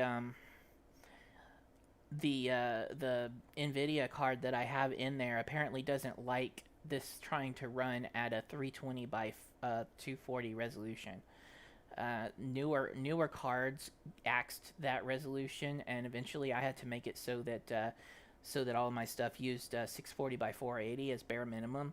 But my older stuff used 320 by 240, and since newer stuff doesn't like it very much, sometimes it'll run slow, sometimes it won't run at all.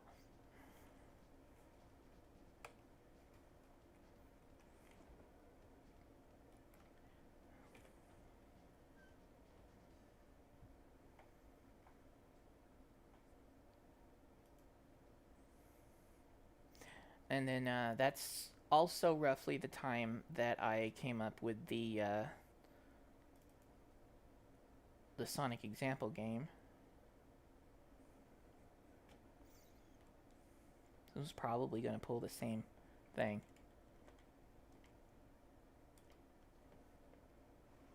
So this is what I released the script source to, where people could try and create their own Sonic games and stuff using EO2 and its script engine. Or well, at this time it was HCGE already.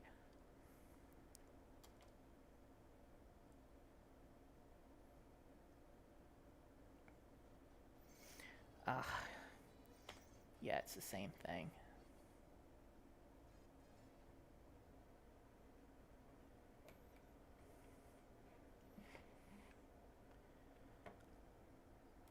You know what? I've got an idea.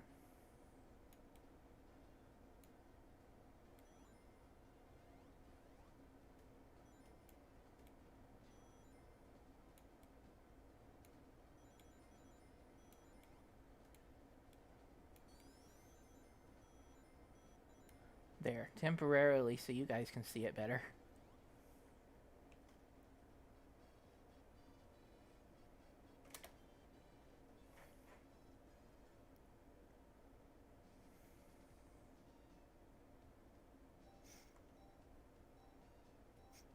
So this one had Green Hill Zone in it, so you could have a look. I think I implemented the boss. Let's just do a quick run through Act 3 to find out.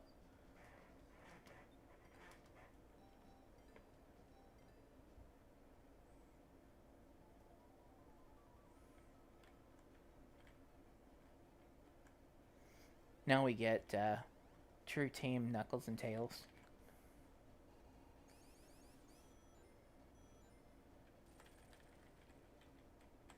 Oh man, that bug. I forgot about it.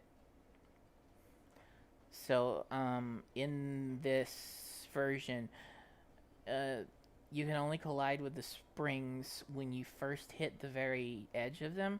So if it isn't on screen and active when you get there, you won't make any collision with it at all. So I'm stuck in tube mode.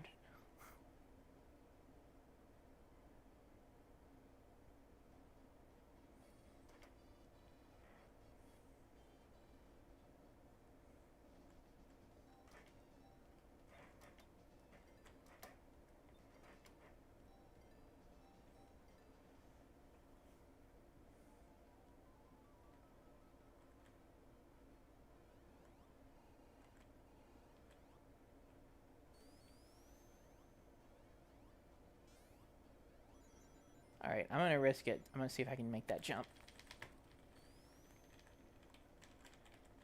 I shouldn't have done it. I thought I could make the jump before I ran in. What was I thinking? No, of course I wouldn't make the jump because the reason I was stuck in spin mode was because I missed the unspin object. Special stage. I will show that. I will show that soon too.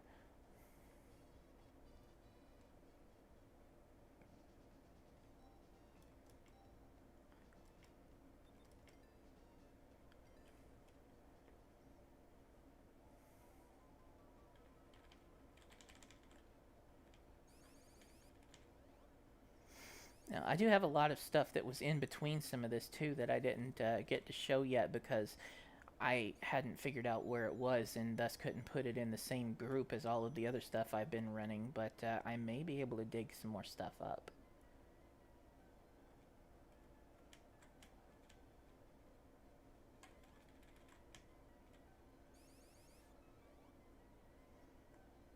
This wasn't the first time you get to play Knuckles in Green Hill Zone, but sort of based on that, I did create a version of Green Hill Zone for the earlier Metrics engine, where you could play Sonic, Tails, and Knuckles, which predated the Knuckles and Sonic 1 mod I did.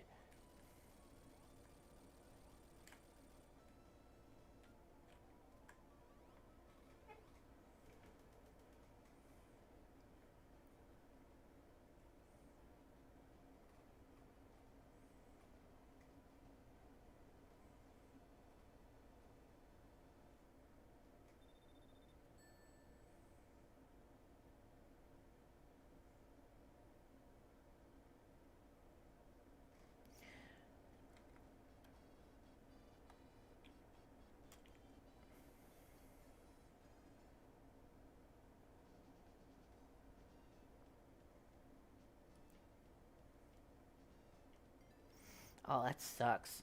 I actually have a lot of stuff that I did that's not archived because I lost it in some hard drive crashes and some loss of my backups. This level here I made to show off that there was kind of a misconception that with it being in 256 color mode and not supporting super high color, that you couldn't get good graphics out of it. So I took this, which had a higher color count than the Genesis stuff I had previously been using, or the custom stuff that was made by usually Ron, to show that something with a higher and richer color count could be used in EO2. And these graphics are originally from a site. I think it was British, maybe. It was called Play Sega, and they had Play Sega Sonic Creator on that website. It was a Java version of Sonic, which I think was ported from the Java phone version, which was also very much like Sonic Genesis, that used these graphics and gave you a really basic level editor to let you create your own levels and upload them to the website so that other people could play them. So I extracted these graphics from there and put them into EO2 so that this level could be built. And the layout here, part of it was built by me, part of it was built by Rob Joe, who is somebody who worked on Sonic Mega Mix, and then a lot of it was made by Marky the Jester, who is also somebody who worked on Sonic Mega Mix.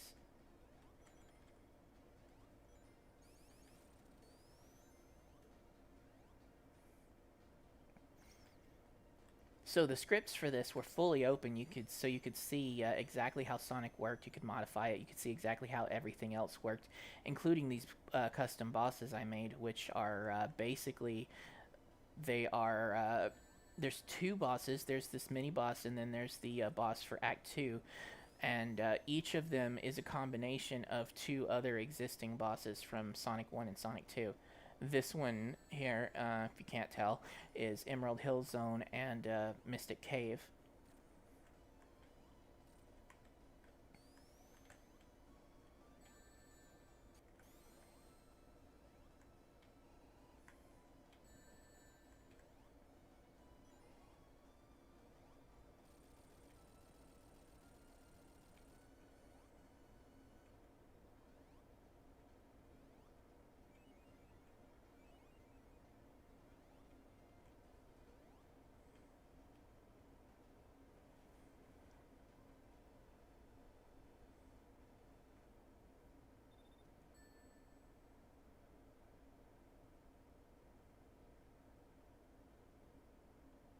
Ah, somebody added these to Spriter's resource. I didn't know that.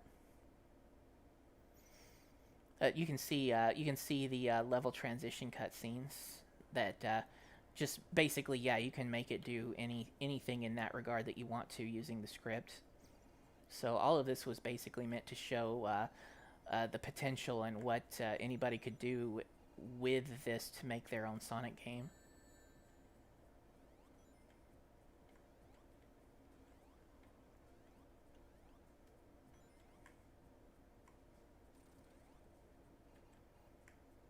This also shows off the dynamic background switching, because you have the internal cave sort of background right here, and then you'll get to a certain part of the level where you'll run into the above ground background.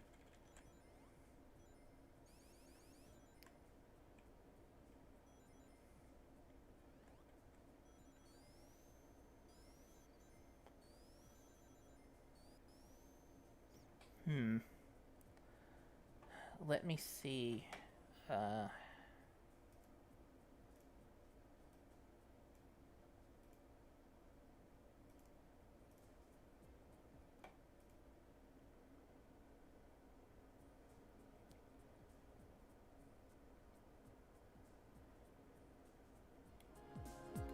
You know, I don't know why that wasn't capturing louder. It seems to have been turned down. I am so sorry about that, guys. Maybe you'll hear it a little bit better now.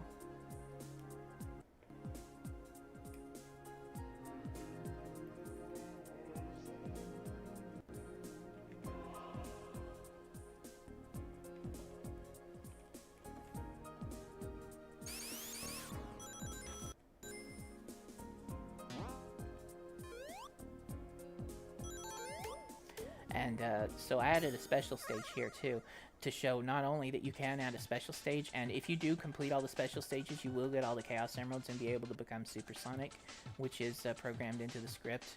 And this is meant to show off, well, some stuff that you can do and how to create effects for the background. And this also shows off not only a level looping segment, because this is technically only 3 screens wide and it just keeps generating itself, but also to show a runtime procedurally generated level. It's not very complicated. It gets a little more complicated as you progress from Special Stage 1 to Special Stage 8, because there's a extra difficult 8th special stage. But yeah, it is. Huh, my eyes are doing something funky right now. I'm looking at that screen and the text is shifting across it.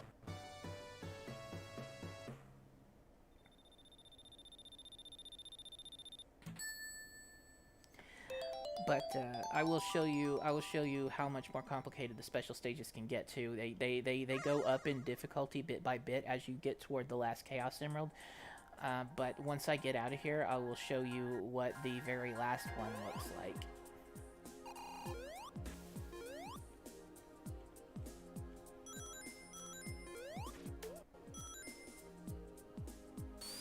Oh. Ah, I didn't. Okay, so there is a bonus stage too that I should show you. If I can get back to another checkpoint without losing my rings.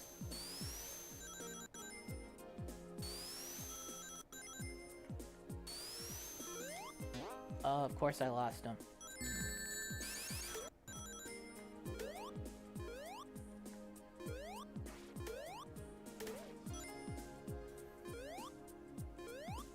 Okay, there is another checkpoint around here. This is close to the end of the level. I just have to make it past these guys.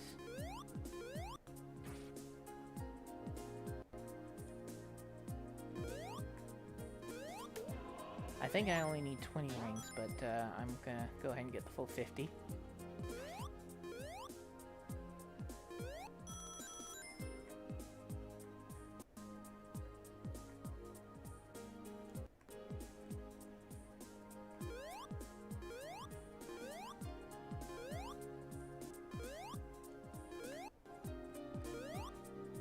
Oh, I knew I needed to be careful there. Alright, checkpoint is coming up right before the boss. Yeah, this one is from around 2006. So basically in this one you drop from the top and just try and make your way around everything to get as many bonuses as you can. I intended for there to be, in Project Metrics, at least 3 different variations of this. Now, these moving objects, this is the first time I really showed them off, but they've been there for a while, and they are mobile objects that you can interact with as if they were tile planes, but they can move you around too. And while they are moving, you can interact with them with the same physics and not have any trouble.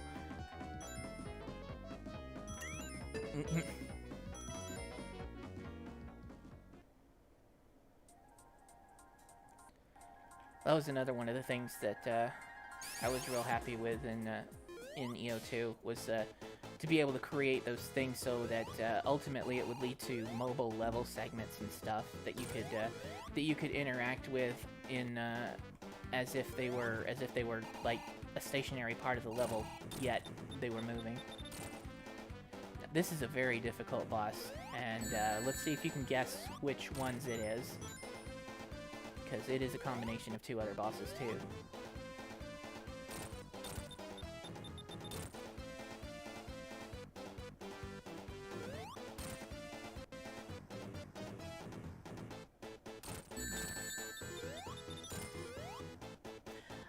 The mobile ground parts that are in Mania, they are sort of a product of this. They're written a different way, but I did perform that implementation myself, and they were inspired by what I had done here in EO2. And to make it a little clearer, that gimmick with the film reel gimmick that you can run around in a circle, yeah, that's basically another interpretation of what I've done here with that ball that I was going around in the bonus stage.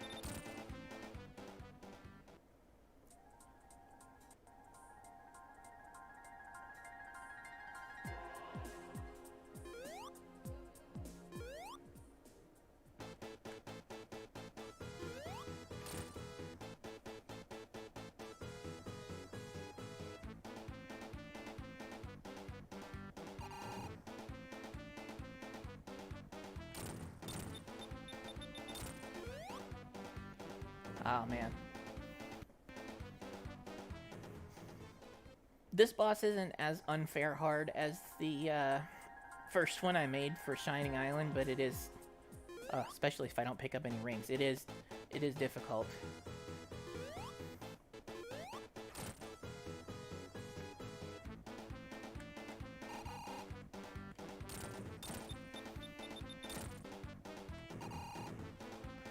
Oh, ha ha ha. I'm gonna get some rings. I cannot forget to go back and get some rings. There should be a rule, there should be some rings on this side of it, but we didn't place any rings on that side of it.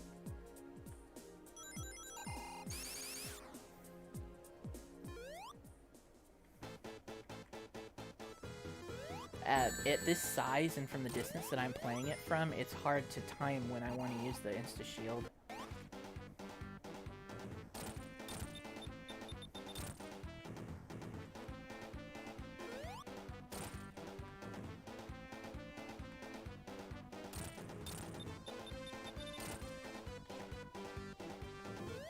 Oh, my one ring.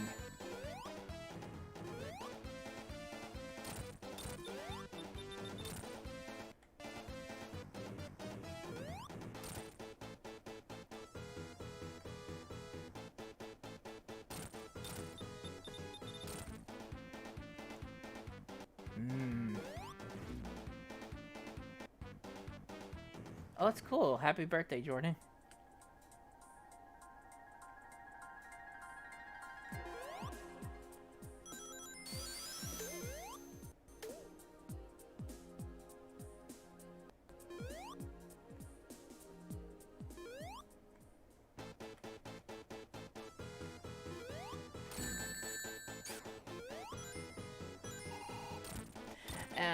If I use the magnifier, that would affect your guys' ability to see it, and if I make it bigger, it will slow down.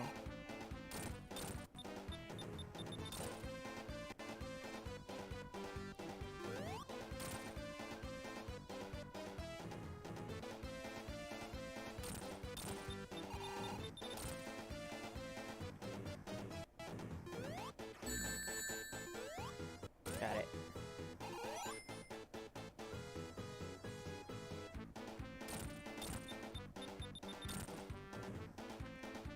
Oh. Well, that's the end of that. No, I picked up a continue. Okay, yeah, I went all out on this demo to show what you could do in terms of creating an entire Sonic game, because technically this is a Sonic game from start to finish. You've got the title screen, you've got all the stuff like the title card, the HUD, and everything. You got the full game loop. You've got win-lose conditions.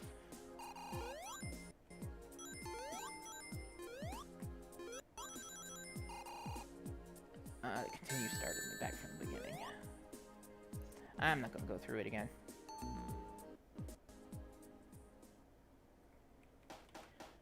You see the level select returns so that you'd be able to see how to perform something like that. Let's go into the bonus stage again.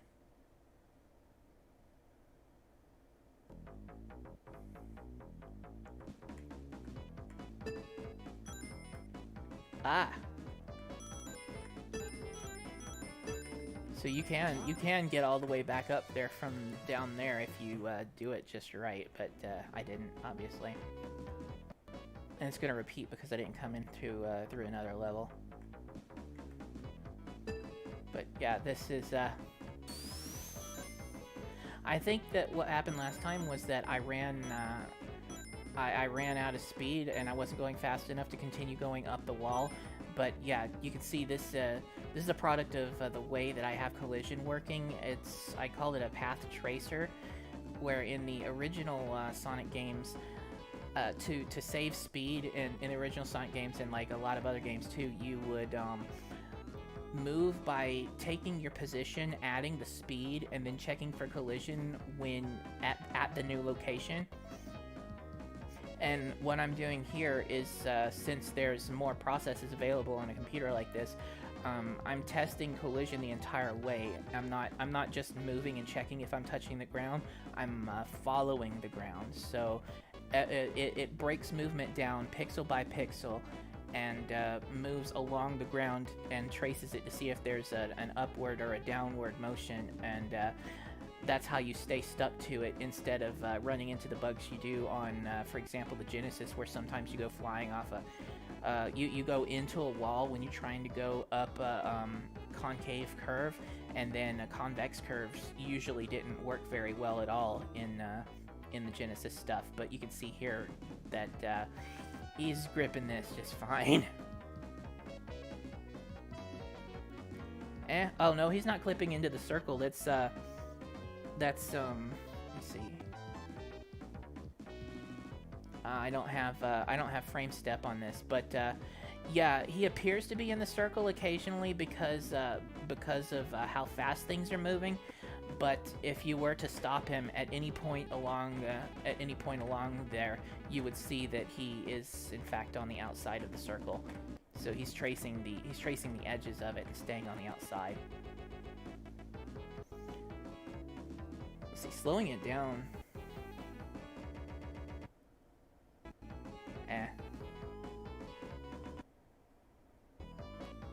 But yeah, all this time he's going like super fast, and he hasn't lost grip on it at all. And then this is the same path tracing system that I still use in the newest versions of HCGE and in Methyl. So it's the same one. That's the same one that you saw in use if you saw Vertebreaker. If there were to be a Sonic game there, it would be using this.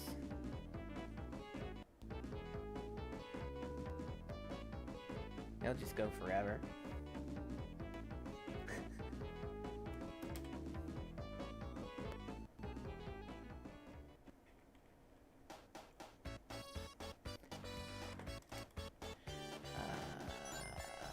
This should allow me to go to the 8th special stage when I select it this way. Yep. Oh man, come on. Really? It's because I didn't go in from a level, isn't it?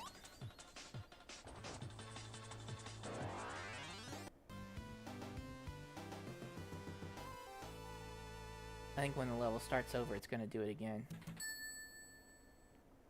I really hope that we get to make Vertebreaker 2.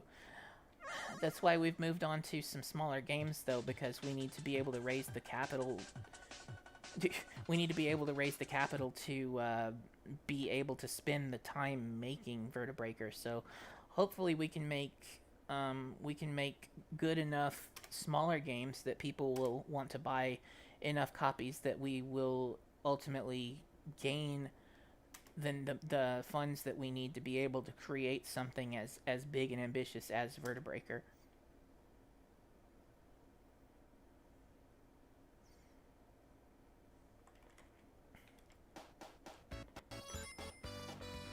Let me see if this doesn't cause that same bug. Good, good. Bug isn't there. Alright, so this is the hardest special stage. It's 8th. So it's progressed as high as it'll go, and it's got more complicated pieces in it. So you can see better how this is procedurally generated. So every time you play it, it's a different layout. And basically what happens is you're running through a looping area that's 3 screens wide, and the stage generator is generating the part of the level that's ahead of you that's just off screen. Ah.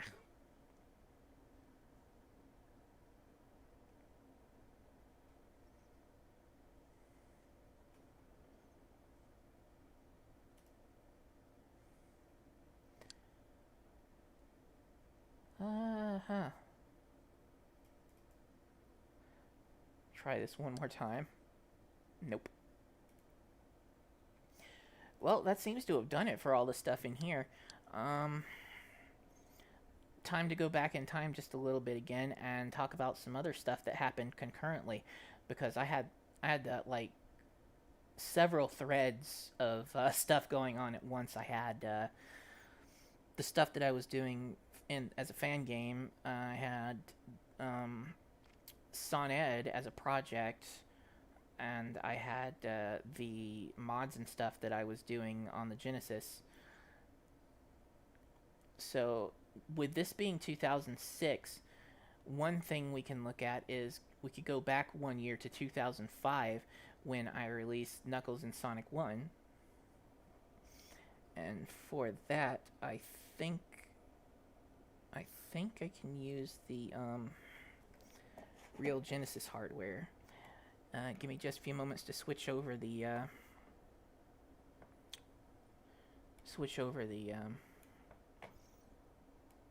hardware.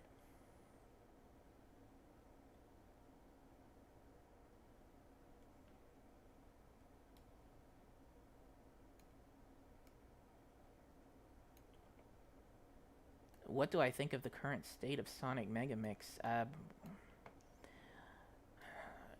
That's kind of an odd question to ask, but I have technically answered it too a few times. It is not in decent state. It is not in release state.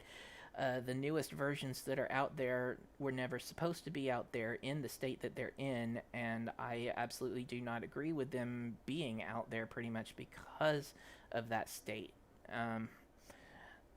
But they did make their way out there, and I acknowledge that, and I know people will want to play them, and they'll go ahead and play them. But what people have to realize is those were not released state, and they were not intended to be released that way. There was a lot of work that still needed to be done on it, and they were incomplete in a lot of ways, in that they were buggy. There were incomplete parts of the functionality, and parts of the game were missing. And as I said before too, if you play it in the state that it's in now, if it were going to be finished, you would see a lot of what's in the finished game, and the impact of the finished game itself would be greatly diminished by looking at what is there, even though it's unfinished and there's still things that are missing. But I hope you basically get what I'm getting at there. But yeah, um, it's not. It wasn't meant to be released that way. I don't like it as something that is released. I don't count it as something that I'm proud of, really. Like what I was working toward, I was proud of. Some of the stuff I did, I was proud of. The builds that got out into the public, I am not proud of.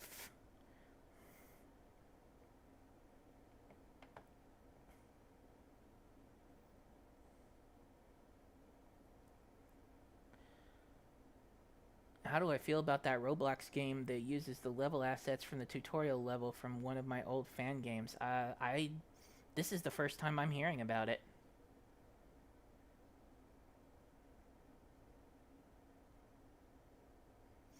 Well, I've always wanted to go back to Megamix, and it's never going to be finished the way it was meant to because the team has just like gone completely separate ways. Everything's just so much different than it was when we were working on it, and so it won't be finished as the game that it was meant to be.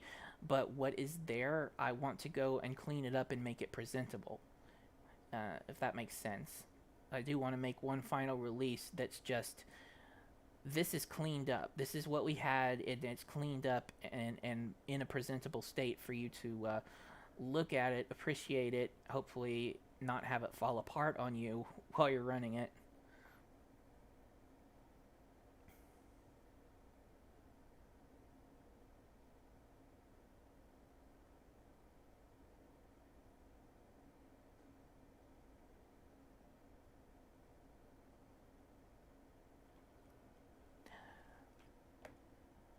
All right, I should be making the switch. Good night, Darkris. And everybody else, I will be right back while I set up my Genesis. Excuse me.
All right, I think it's ready.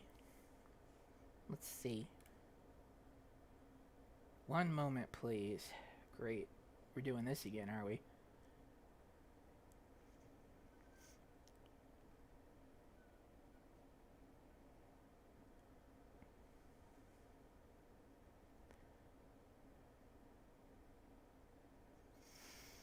Uh, Alistair says last I checked, Megamix site, all that version 4 had was a text file inside it. Uh, well, that's because all of the files were hidden. They were there.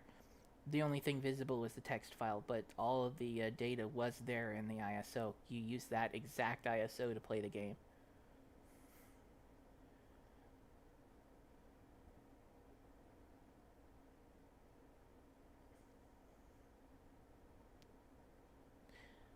Uh,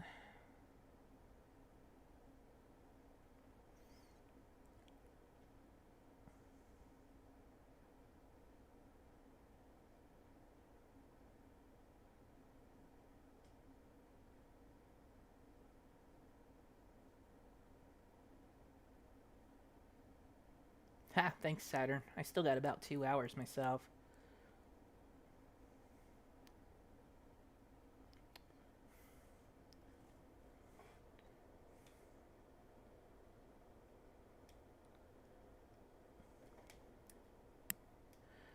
I don't know what is happening to this thing. One moment, please. Crappy driver.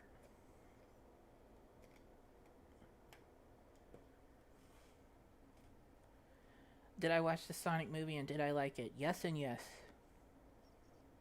Me and Liz went out and watched it twice.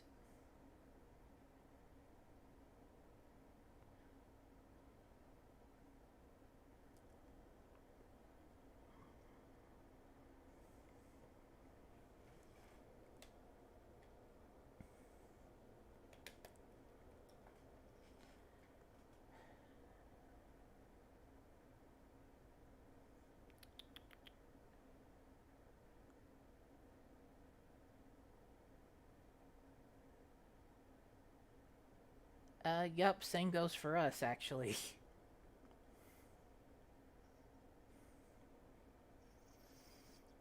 Um, I'm going to take a second to restart OBS again and see if that does anything to get the driver to start working for my capture box again. BRB.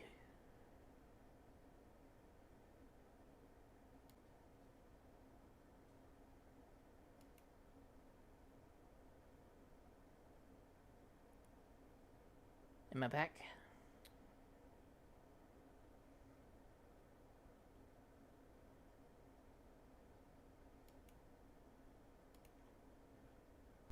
There it is.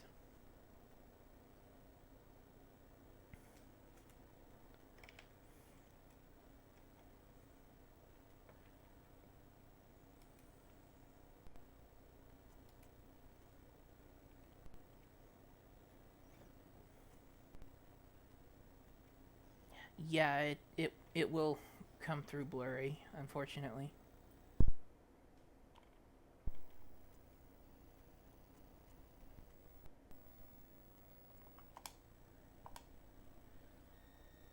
Okay, so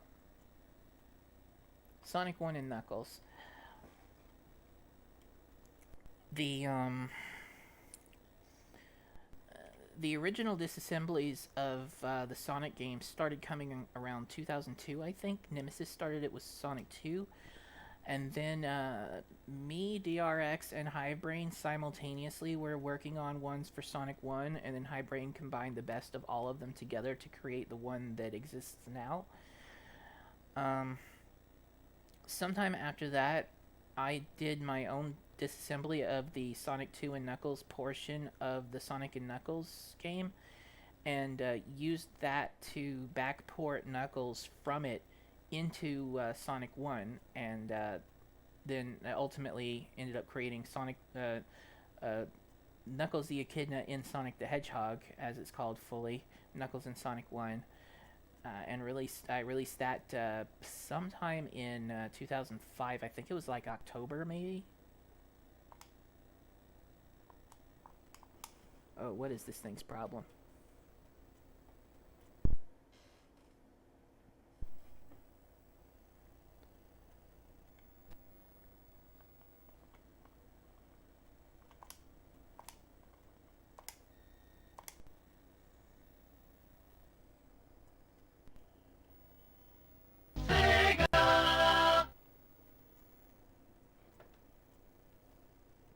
I mean, this is gonna be quite loud here. I turn it down a little bit.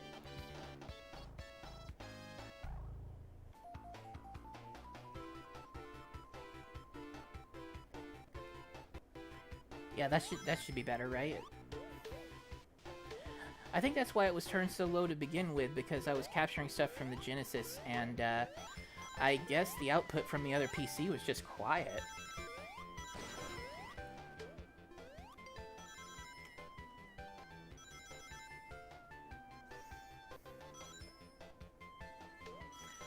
So I developed this in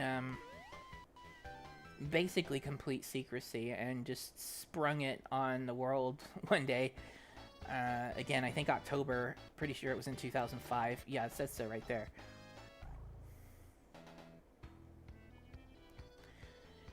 And the thing about Knuckles' colors here is that I chose not to modify any of the stuff that was already in Sonic 1. So to do that, I had to change which colors Knuckles uses. So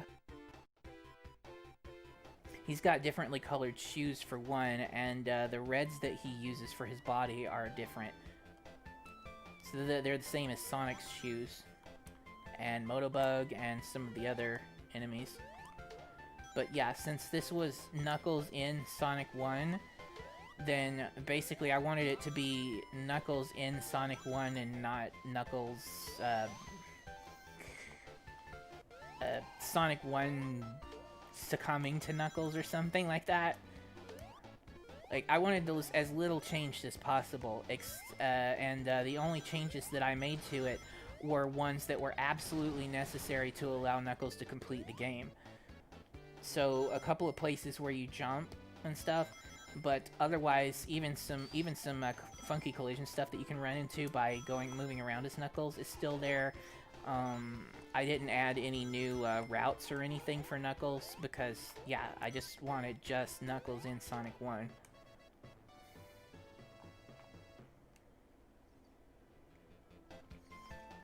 Although later I figured it would be a good idea to have some stuff like that when we did the Sonic 1 and 2 mobile ports.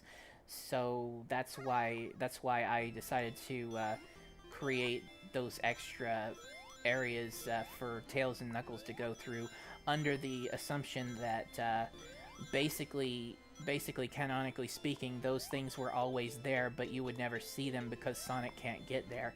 And just because you didn't see them in Sonic 1 when using debug mode doesn't mean that canonically they don't exist.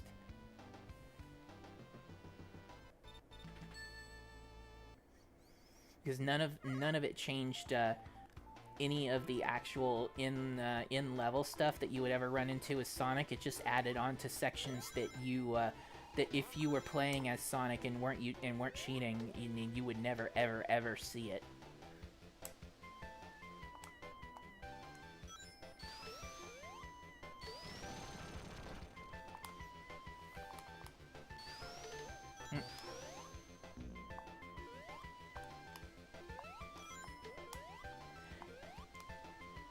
Yeah, I'm gonna play this a little bit. I don't know if I'm gonna play all the way through it, because I've got other stuff to show too.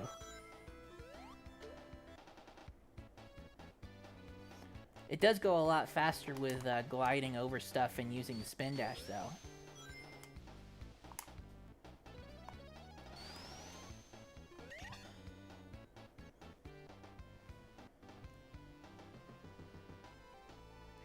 I made absolutely sure all of the stuff here was updated for Knuckles. The life icon, where it mentions his name, the title screen that's sort of based on what they did for Knuckles in Sonic 2.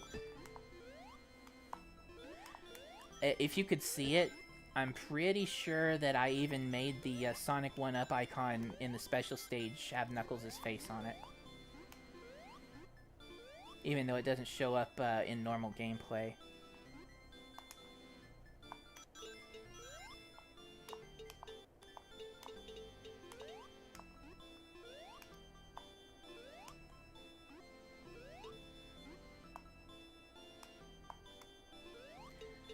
What was called Proto Palace is for the people who just wanted to see Hidden Palace as it was in the Sonic 2 prototype.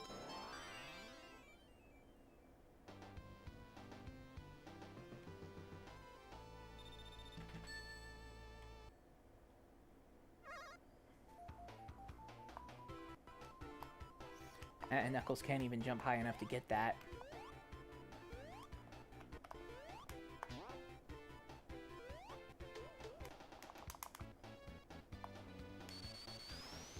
Who added the new areas in the Sonic 1 port? I did. There was one I didn't do, but all of the other ones I did.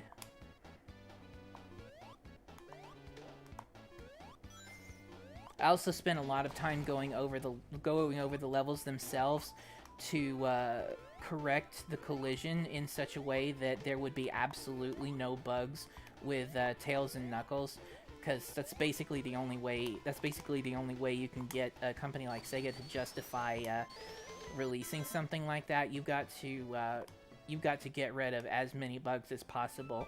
I wanted those characters in there, so I made absolutely certain to correct all of the collision throughout the game in both Sonic 1 and Sonic 2.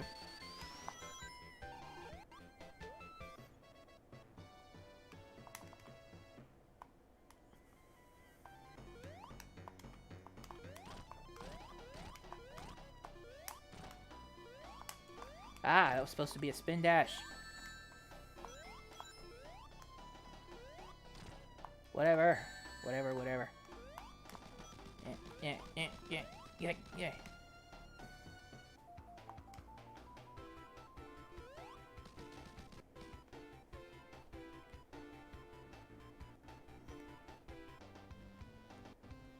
The one I didn't do, I think it was Marble Zone 2.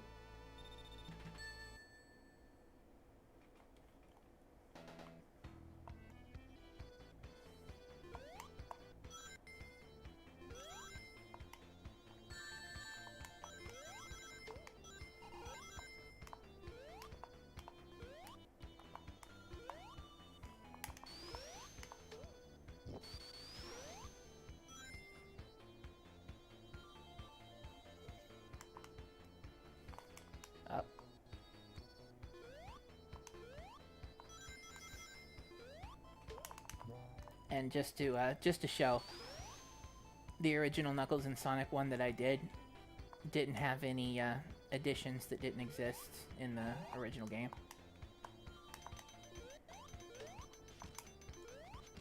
Oh.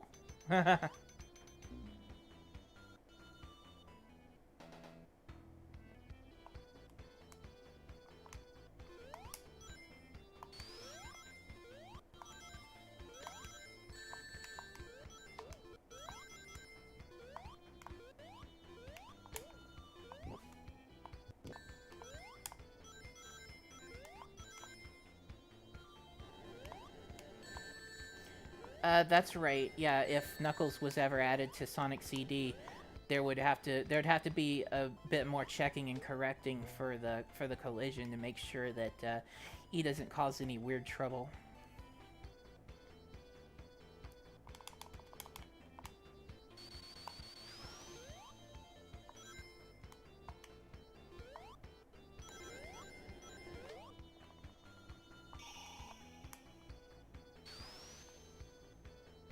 So you guys know what Sonic 1 is like. If you want, I can do a stream later playing through as Knuckles in either this game or the remaster. But for right now, I guess I'll just skip to some of the stuff that's interesting about this particular version instead of playing through the entire game.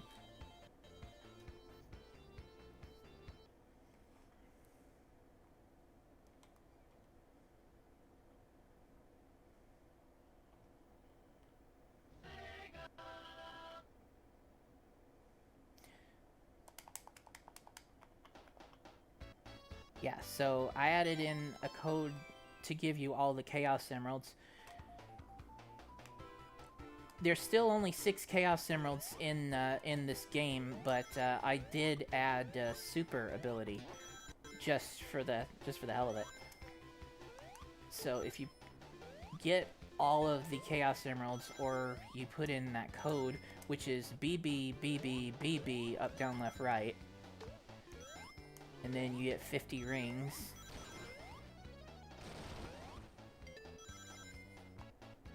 You get this sort of pseudo super state. No flashes, but you get the speed, you get the invincibility, the stars show on you.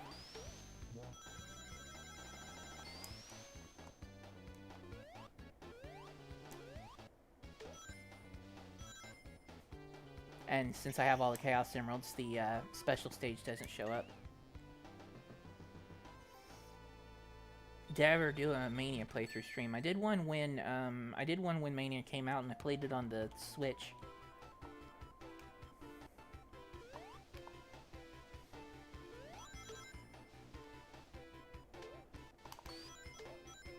Yeah, that's basically the idea.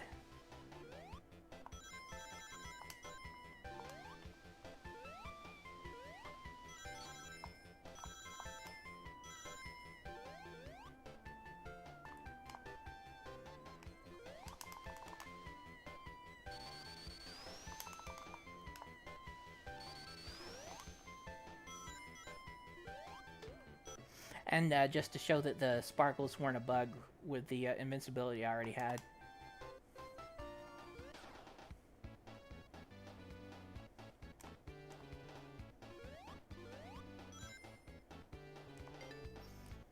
I'm not sure if you would call what was in Sonic CD Supersonic or a Proto-Supersonic, but it was very much like what I did for Knuckles here, where if you hit the S box, you get invincibility and super sneaker power-ups simultaneously, and that is sort of effectively the same as Supersonic, but I don't think it's related to Supersonic.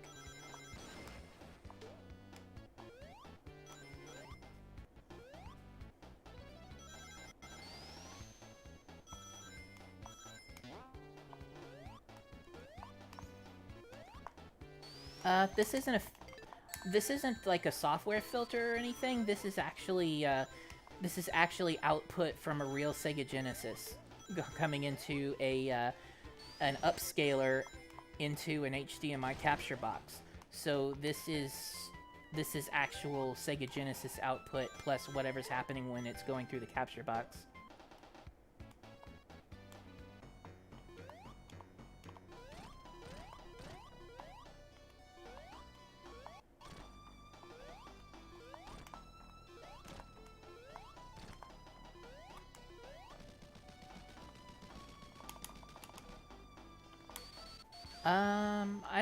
I don't know about that bug, Yarkas.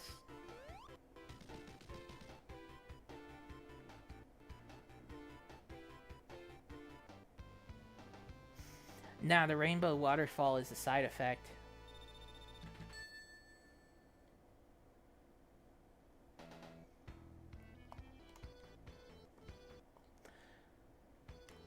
Let's see, I'm gonna restart, but I didn't put in debug mode, so I'm gonna have to just do this a few times.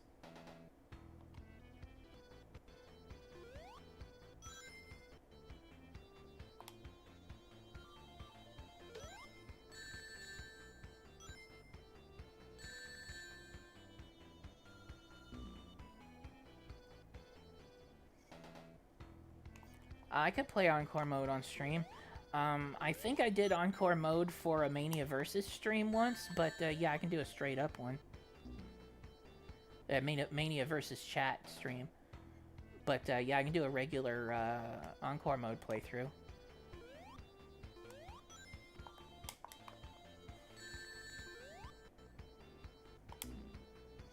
When's my birthday? My birthday is in an hour and a half from now.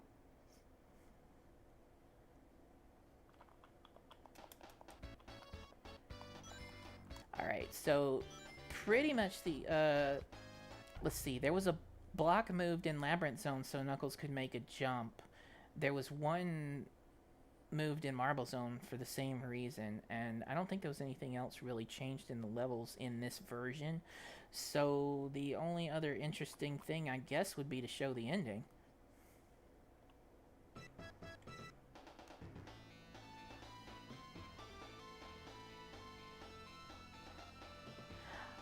Yeah, there seems to be some major problems with there seem to be some major problems with the Sega Forever versions of those.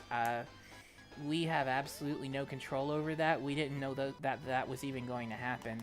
So you would have to talk to Sega Forever or Sega themselves to see about getting something done about it.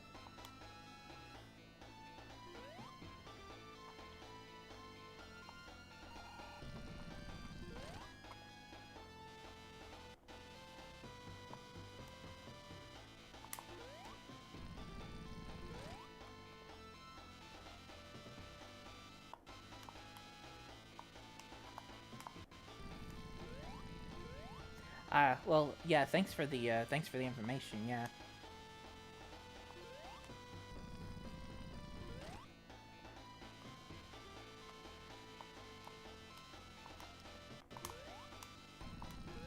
Nah, grab the pistons. Nah, unfortunately, you can't do that. Knuckles has never been able to grab onto anything mobile in a Genesis game. So he can only grab onto the level collision and not sprites.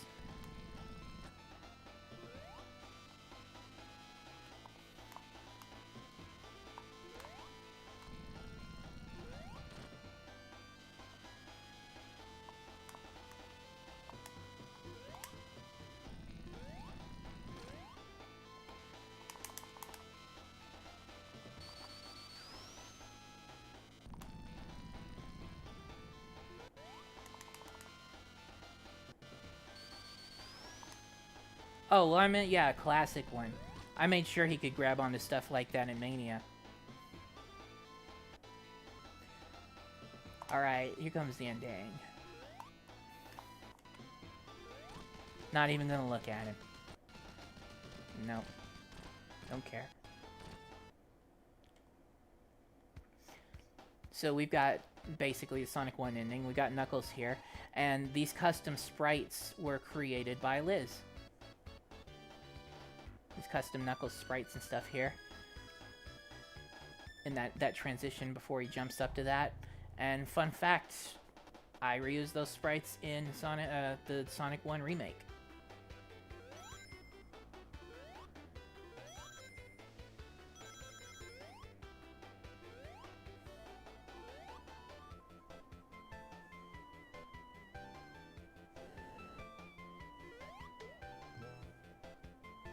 I think these demos are basically the same.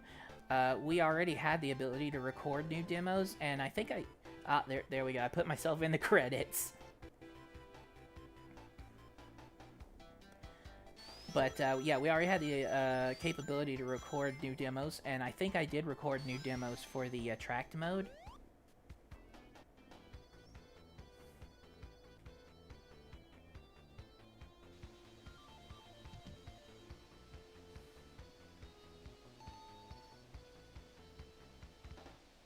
The lag there kind of offset the music.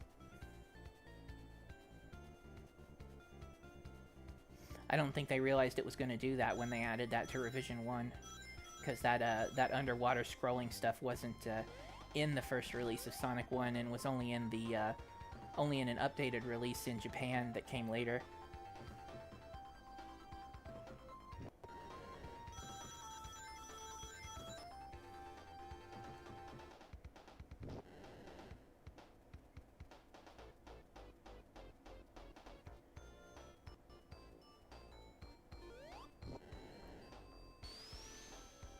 Yeah, he got messed up there.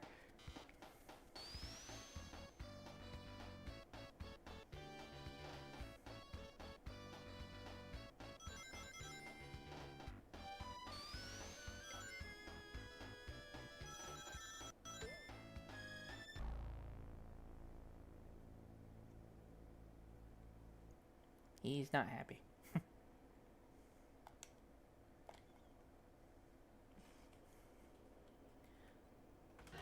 that's basically all the updated stuff there. Yeah, I just kind of got, I just kind of had the urge to do it one day. It took me several months, not more than a year, to do that. It was like a really big thing when it came out. Everybody was making a real big deal about it.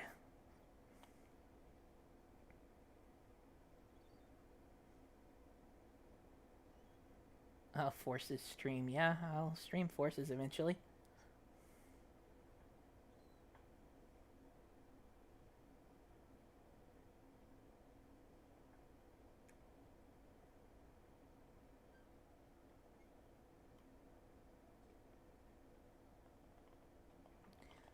Oh, this thing's frozen again.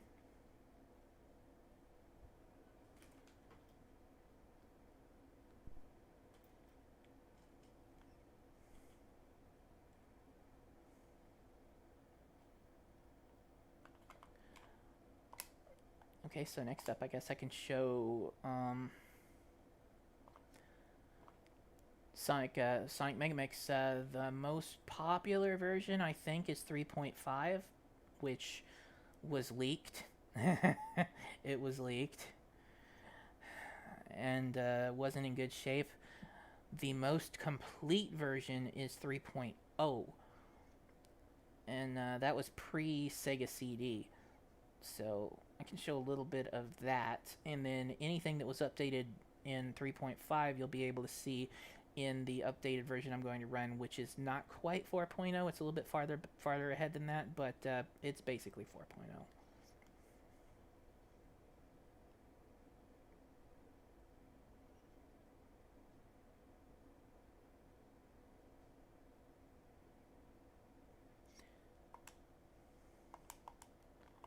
Why does this thing keep giving out? What's wrong with it?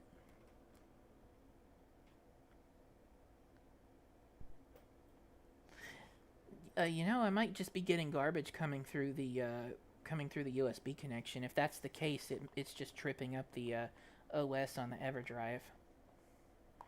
So as long as I get out of this menu before the garbage comes in.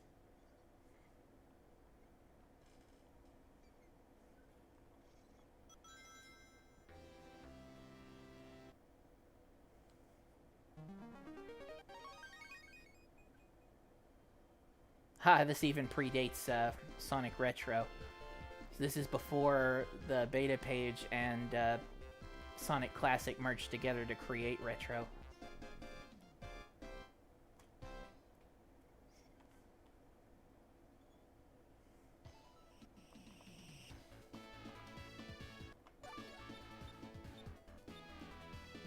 We got options and preferences. They're basically they basically mean the same thing, but there are different things in each of them. There's an option screen like Sonic 2, and then there's the preferences screen with a few other kinds of options that you can select. So you get the control screen, which since I'm running it on real hardware, it's starting out funky. This is what happens when you run this game on real hardware. It's what happens when it's distributed on cartridge. The default settings are not set to the default settings. So you don't get to play the game the way it was intended to be unless you explicitly go and change the settings when you play it on hardware. So classic scheme means get rid of all of the Megamix stuff. So what you want to do is make sure it's set to Megamix. Supersonic music is on, that's fine. The spike bug, it's not a bug. It was still being called a bug, but it is not a bug. You can enable or disable the Sonic 1 spike behavior in this. Usually it's off, I think. Speed cap is off. That's where if you're holding a directional button in Sonic 1, it won't let you go faster than the maximum speed. It'll just cap you at the maximum speed.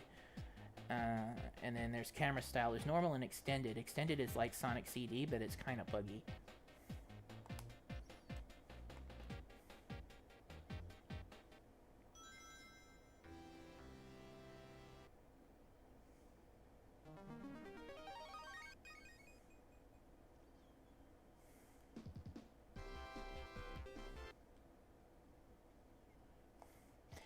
So let's see the options menu.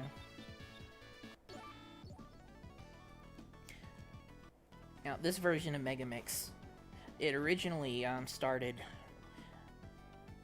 Let's see, Megamix itself was started by Tweaker in 2004, who created. He wanted to do something with his knowledge of being able to manipulate the music in the Sonic games. So the primary thing about it was a lot of the music was changed to music from other games.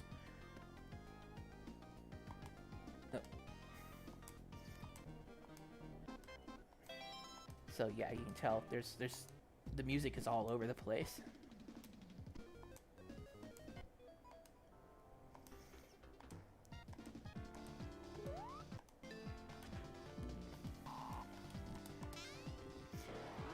Some things are just unavoidable. The past doesn't change. Past can't change. But things move on. I eventually got onto the team when I was asked to do some character moves, some character moveset stuff, and I did that. Eventually, continued to work with the growing Megamix team, and eventually I became the top person leading the project.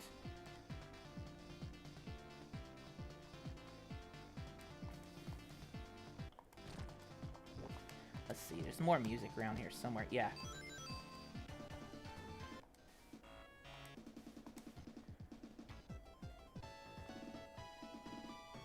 So mode select lets you play either. You can play the normal levels that are for created specifically for Megamix, or there's an original mode where you can use the Megamix moveset and stuff in the original Sonic 1 levels. So the original three characters, Sonic, Shadow, and Mighty, Knuckles and Tails, are not in this version.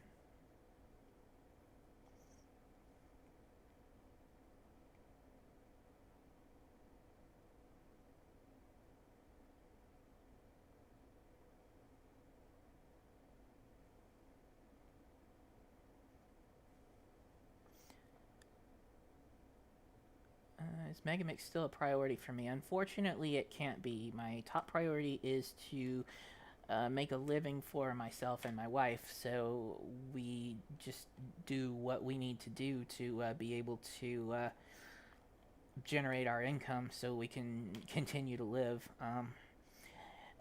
If I were able to generate enough excess that I had the kind of spare time it would take to continue working on projects like Megamix, then I might do some of that stuff, and I might update Megamix in such that I fix problems with it, stuff like that.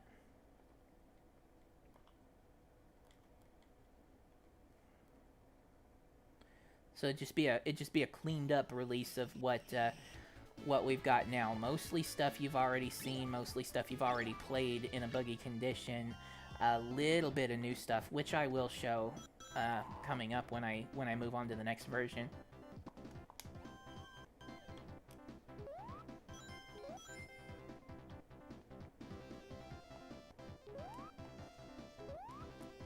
I have seen the Megamix Mania stuff, and it is cool.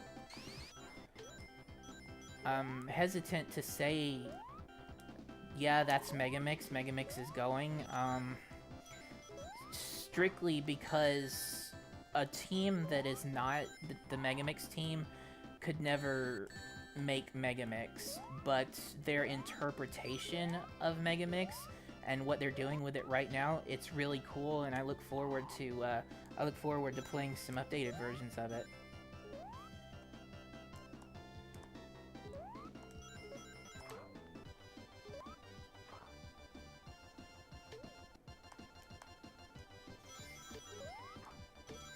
So we see some stuff that I did for this specifically. I implemented the homing attack for Sonic and the light dash.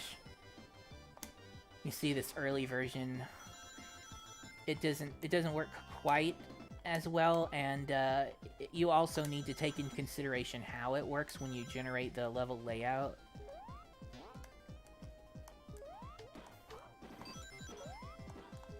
There's some other stuff.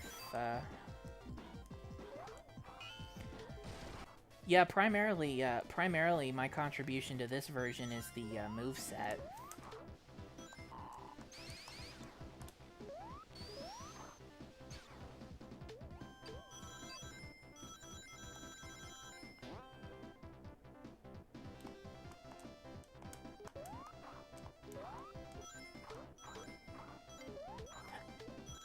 Other than that, I did give some feedback and stuff as to how some parts of it could be improved. But you can see in version 3, there is still a lot of room for improvement. There were some things that were improved well in version 4, but version 4 is incomplete and buggy, so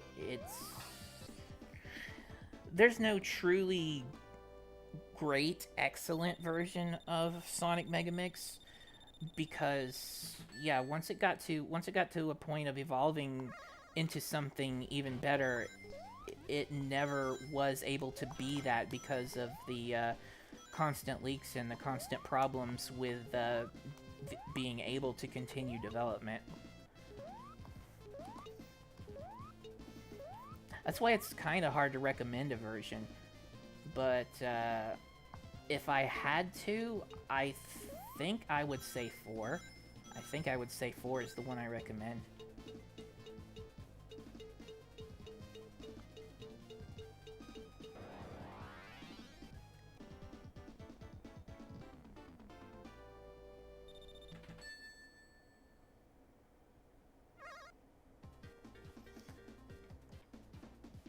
New question. Have I seen this SRB2 Megamix moveset mod?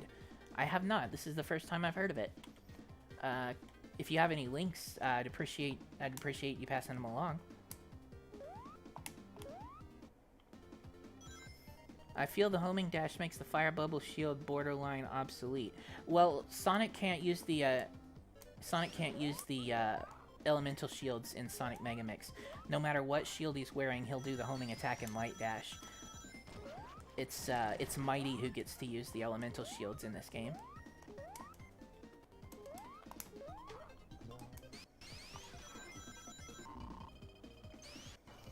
Which, if I back out of here, I can show.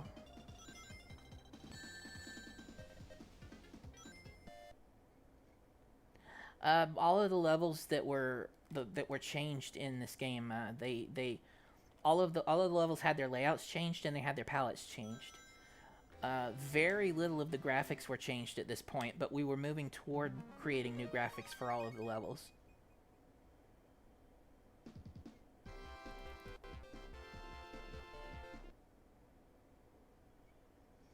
I did. I have talked to Wiffle since she joined the Megamix Mania team.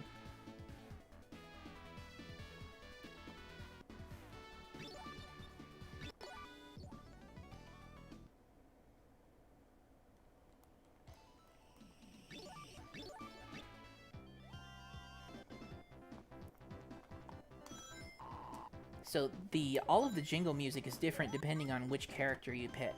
So if I were to pick up like a Invincibility or a Super Sneakers, it would play a different music than what it did for Sonic when I went through. So you can see Mighty has the Insta Shield.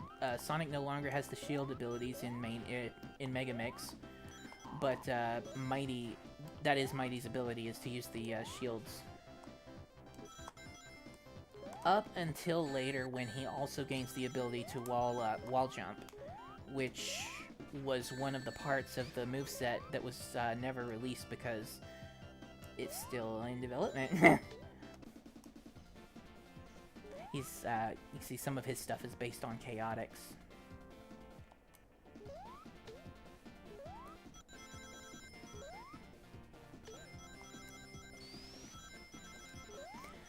The gameplay isn't quite as fast as Sonic because you don't have that, you don't have the air dash.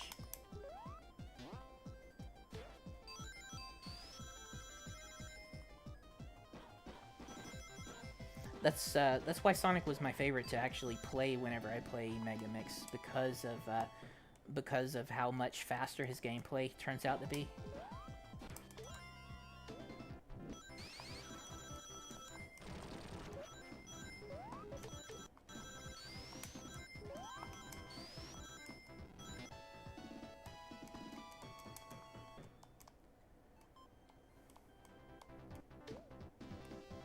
Yeah, this is the same graphics from Green Hill. It's just the palette that's been changed.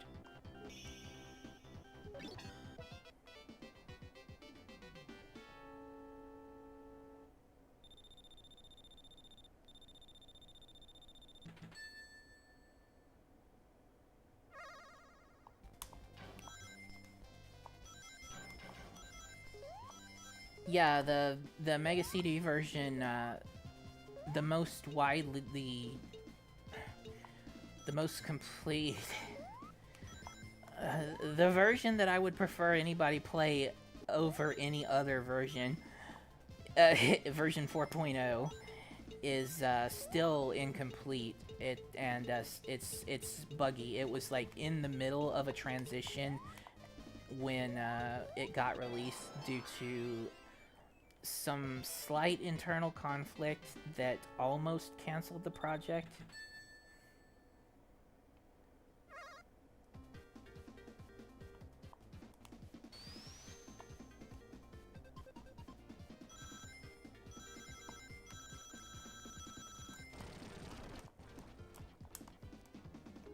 So you get the gist of what's going on with Sonic Mega Mix version 3.0. Now, let me switch over to what I guess you might consider a version of 4.0. Let's see, I don't have 4.0 on a CD, so I can't play it on regular hardware. I can play the current in development version on hardware because of the USB transfer software I made. But if I were to play version 4 straight up, I'd have to play it on an emulator.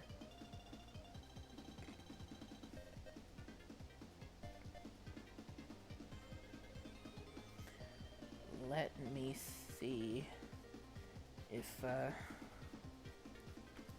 can get this to work.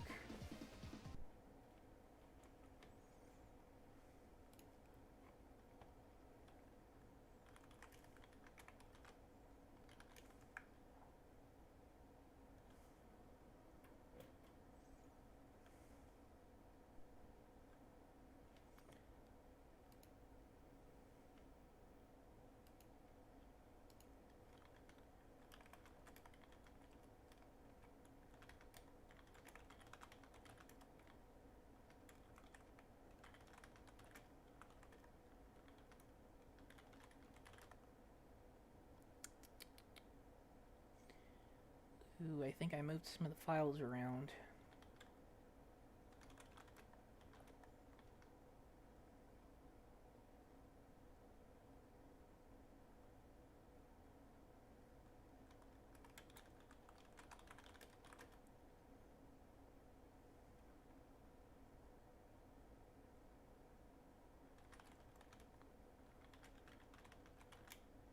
Here we go.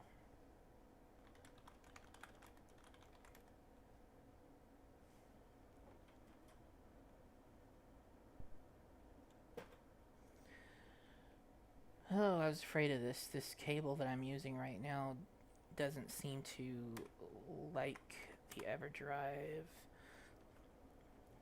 So the video is going to disappear for just a second.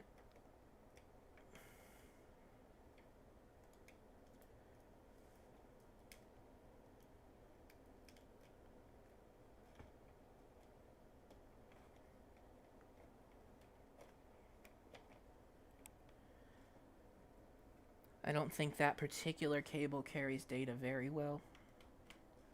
I don't know. This one should work.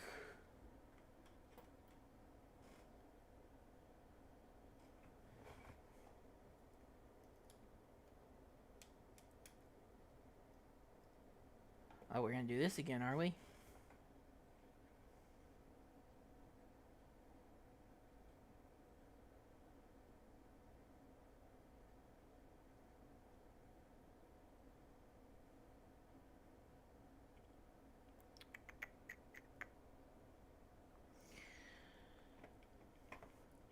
Alright, I'm gonna restart OBS again.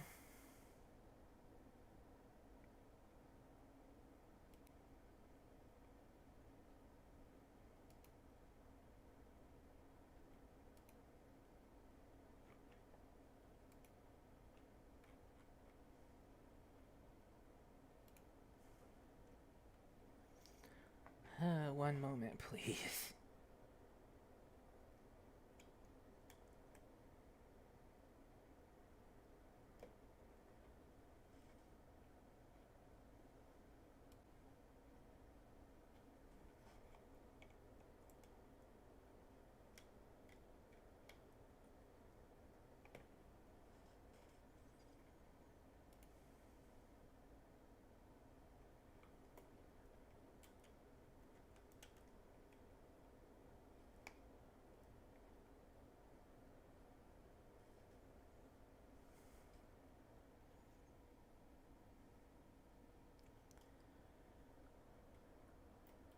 It doesn't want to let me.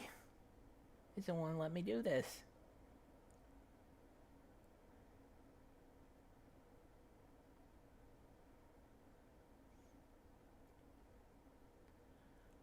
Do I consider doing a game with my OC? So you mean a game with stealth here on the squirrel character I got? I have thought about it. Don't really have anything specific in mind, so yeah, it'd have to wait till a good idea comes along.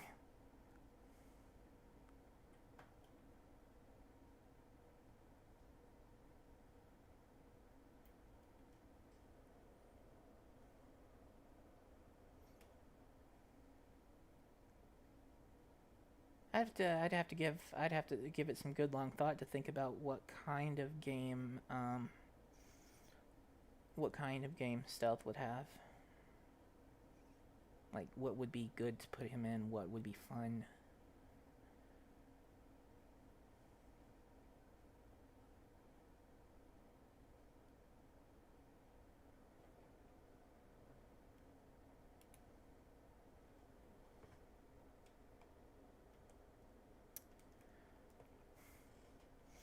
I think the driver just doesn't even care now, because it's not showing up on OBS or anything.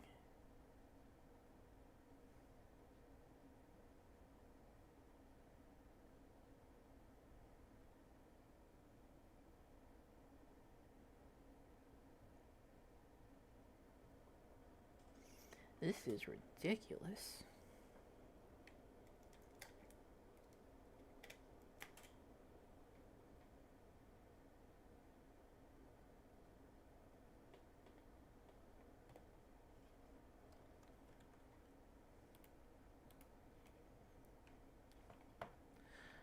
Try restarting OBS one more time.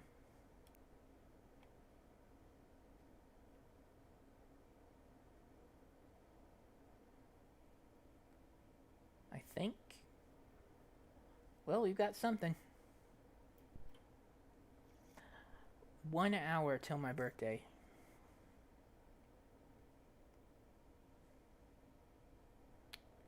Okay. I should be... No signal. What? Oh.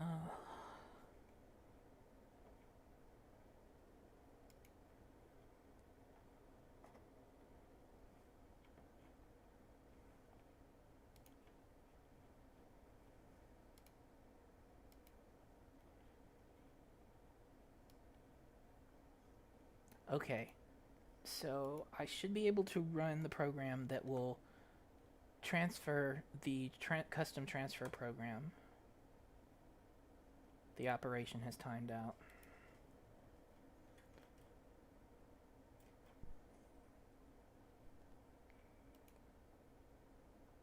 I'd never be having this much trouble if I weren't trying to stream. Okay, there we go. So there's the custom transfer program. And now I will run the PC side transfer software.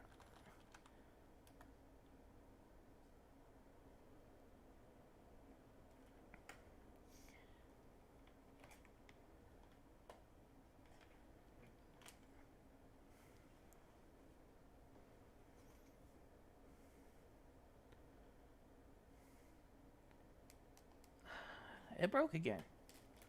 It broke again.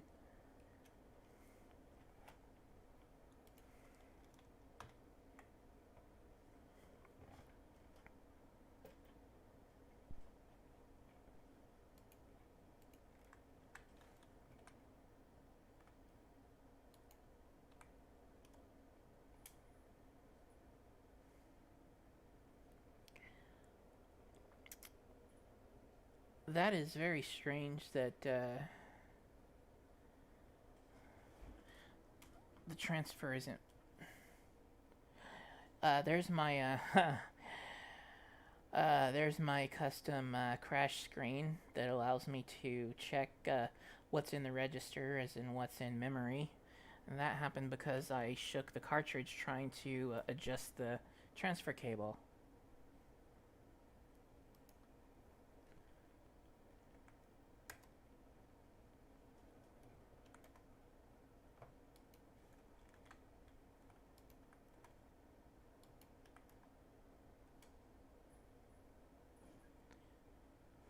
Oh, why do you have to do this to me? Come on.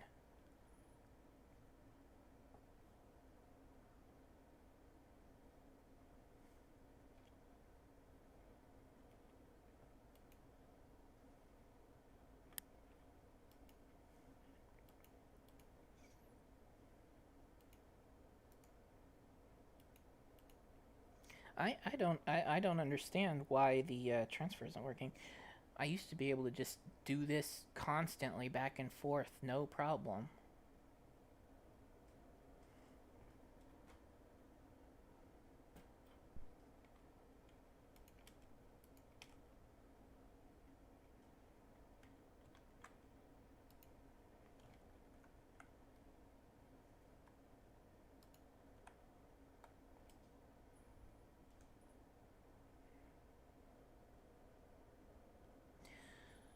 Ooh, I wonder if it's possible one of the recent Windows 10 updates messed up my USB serial driver.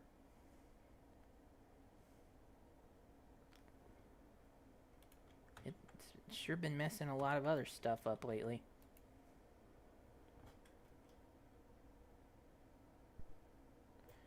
If that's the case, I won't be able to do this anymore.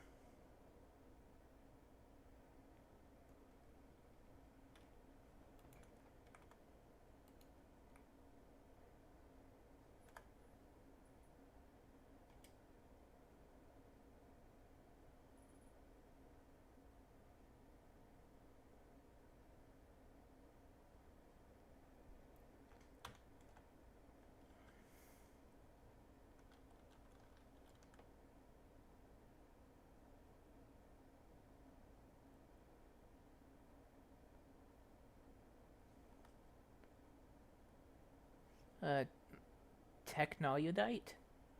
I don't think I know that word.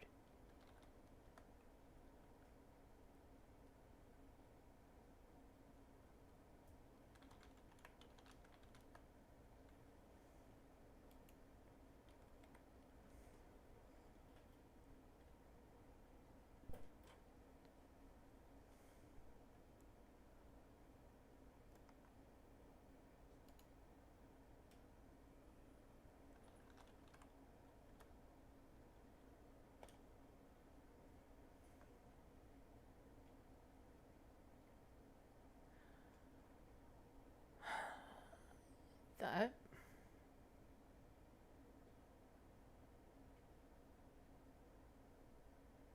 Hmm.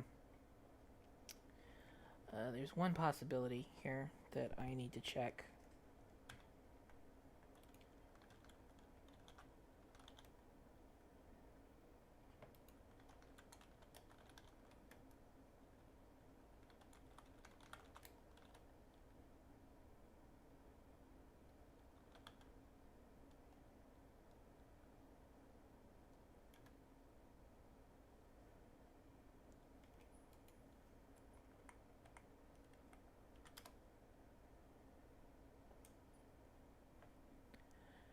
No, I just don't get it.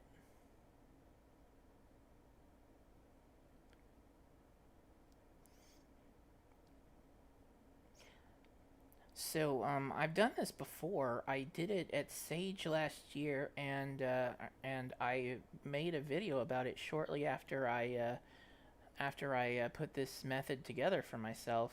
So it's out there; people can see it works. But this is still upsetting me pretty good that I can't get it to work right now.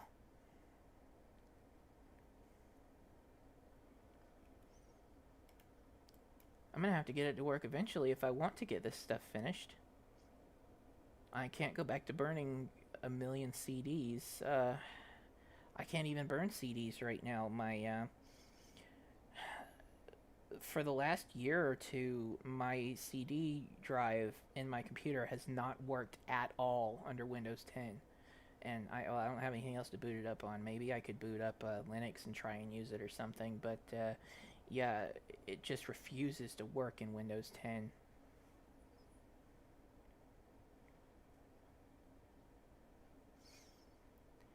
Well, man, you know the thing about the USB driver, I had to find it somewhere that wasn't with the EverDrive stuff, and it was hard enough to find it the first time. I have no idea where to look to find it now.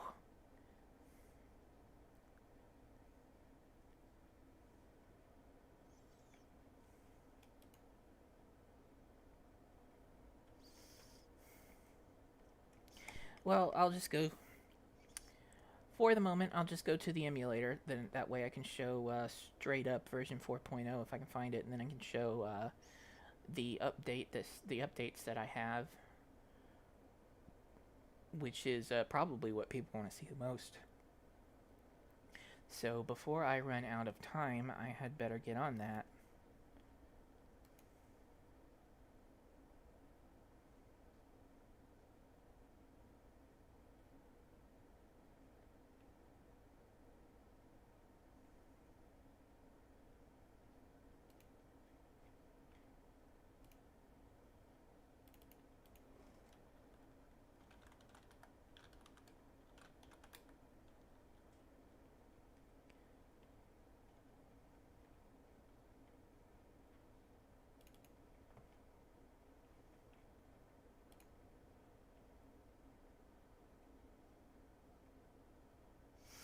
Man, I thought with all the time that I set aside for this today that I'd have plenty of time to show everything, but there is a lot of stuff. There's a lot of stuff I've done that I won't get to show tonight because I do need to stop at 12. So unfortunately, there's other stuff that won't make it onto the stream. Huh. Well, I can show off some of it later in one way or another.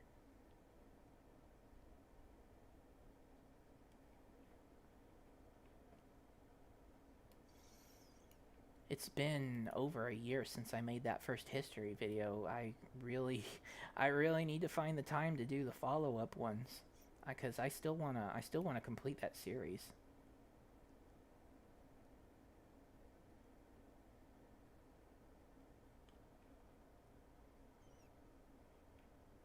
It'll be a lot more coordinated than what I've been doing today.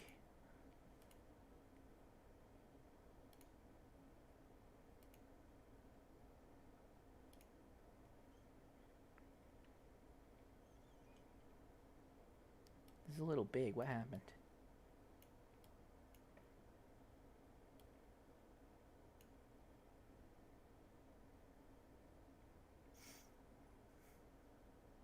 Yeah, I'm sorry, you guys. I've just got so much going on right now. I haven't been able to take the time to get like particularly organized for any of this stuff, and that's probably what this needed. So yeah, I should have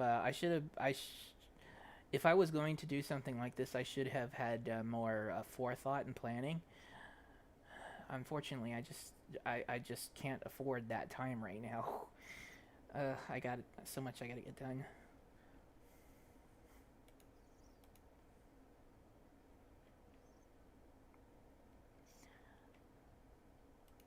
It is time to try and track down that game.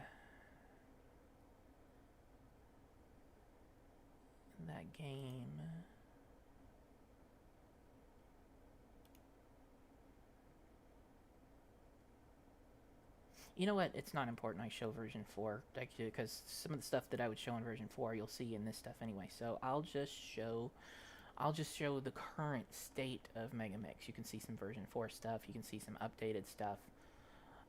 You will not see some of the bugs that were in version 4. You will see some bugs that weren't in version 4.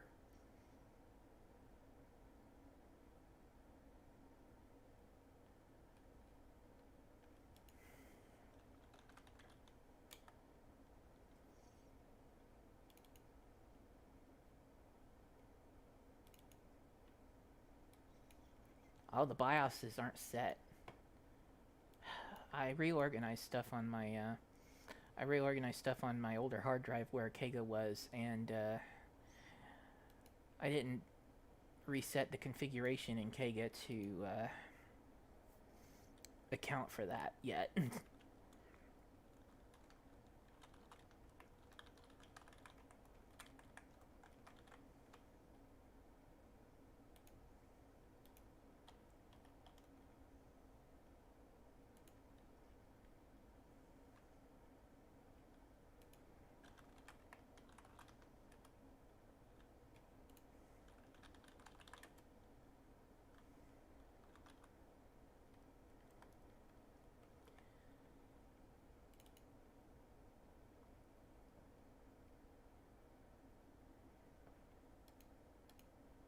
Master System. Oh, I'm on the wrong... Okay, I was on the wrong page. The wrong options page.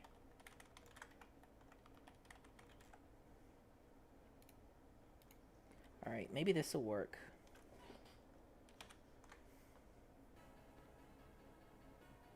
Why? Why is it the Japanese one? This one, it won't even run. I loaded the American version. Didn't I? No? Okay, apparently I ran the Japanese version. Not that there's any real differences. It's just for whichever region Mega CD you're running it on.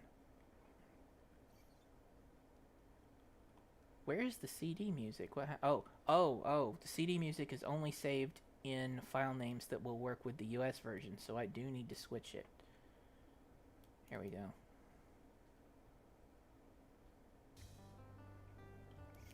That's a lot more familiar.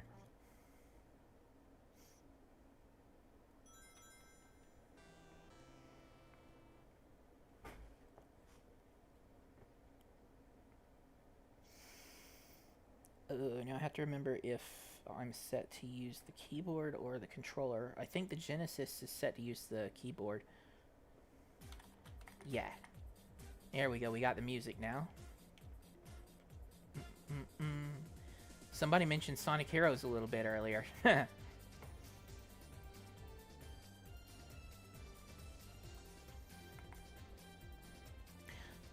So, after I turn this down for myself, the thing about what was happening with Sonic Megamix was we got to a point where there was the old game that we were working on, which was Sonic 1 Megamix. And then there was a new game, basically enough content that we wanted to create that would justify creating a new game. So I wanted to separate them into two separate games, the first being Sonic 1 Megamix and the next one being Sonic Megamix, with Sonic 1 Megamix being based on the modified Sonic 1 levels and stuff. And then you would have an entirely new game with the new graphics and music and stuff that we were coming up with, which would constitute Sonic Megamix, which would be a sequel follow-up game to Sonic 1 Megamix. But unfortunately, yeah, everything happened. We can't really complete it, so it's just where it is now, and we're going to, or I am going to clean up what is here and release it for people to play a hopefully much less buggy version that includes a little bit of the extra features that we wanted. So you can see in this level select screen here, we have both games. We have Sonic Megamix, which is the new content, and we have Sonic 1 Megamix, which is the old content. And then original mode, which is the same as in 3.0, where you just play the Sonic 1 levels with the Megamix stuff. Then there's a few things you can change. The game variables is basically just the same stuff that's in the preferences. So you have here, you have music type FM and CD. What was actually going to happen there was when I moved it to the Sega CD and we started working on the Sega CD version, we were going to have a CD soundtrack, but we were also going to still support the FM soundtrack. But because because of the desire to split it into two games ultimately, with the old content and the new content, so that there would just be overall even more content. Then the old game was going to get the FM music, and the new game was going to get the CD music. But right now, the build still has the option to switch it out, and it doesn't matter which level you run. It will play whichever one you have selected. And then, I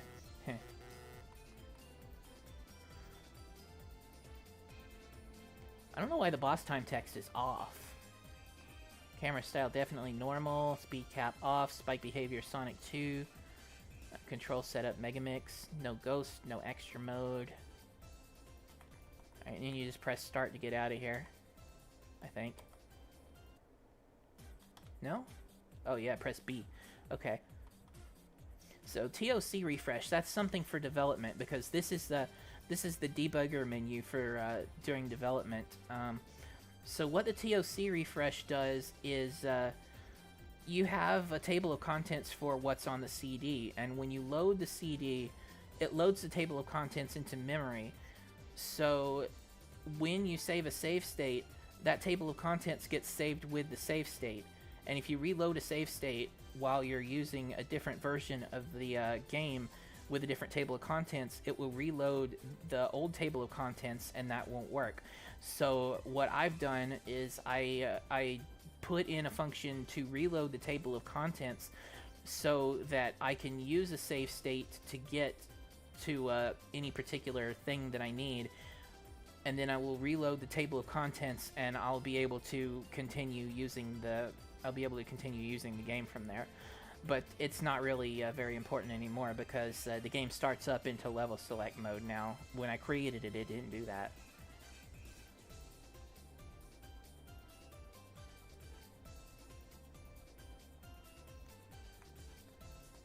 So Sonic 1 Megamix is what you're the most familiar with. We'll see how Sunny Shores got updated.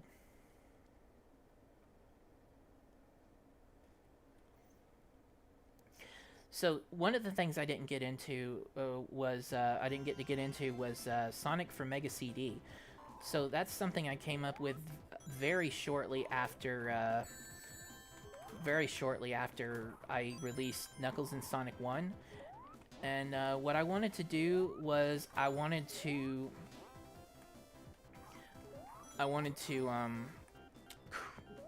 first of all see that Sonic 1 and Sonic 2 could be ported over to Sega CD as is.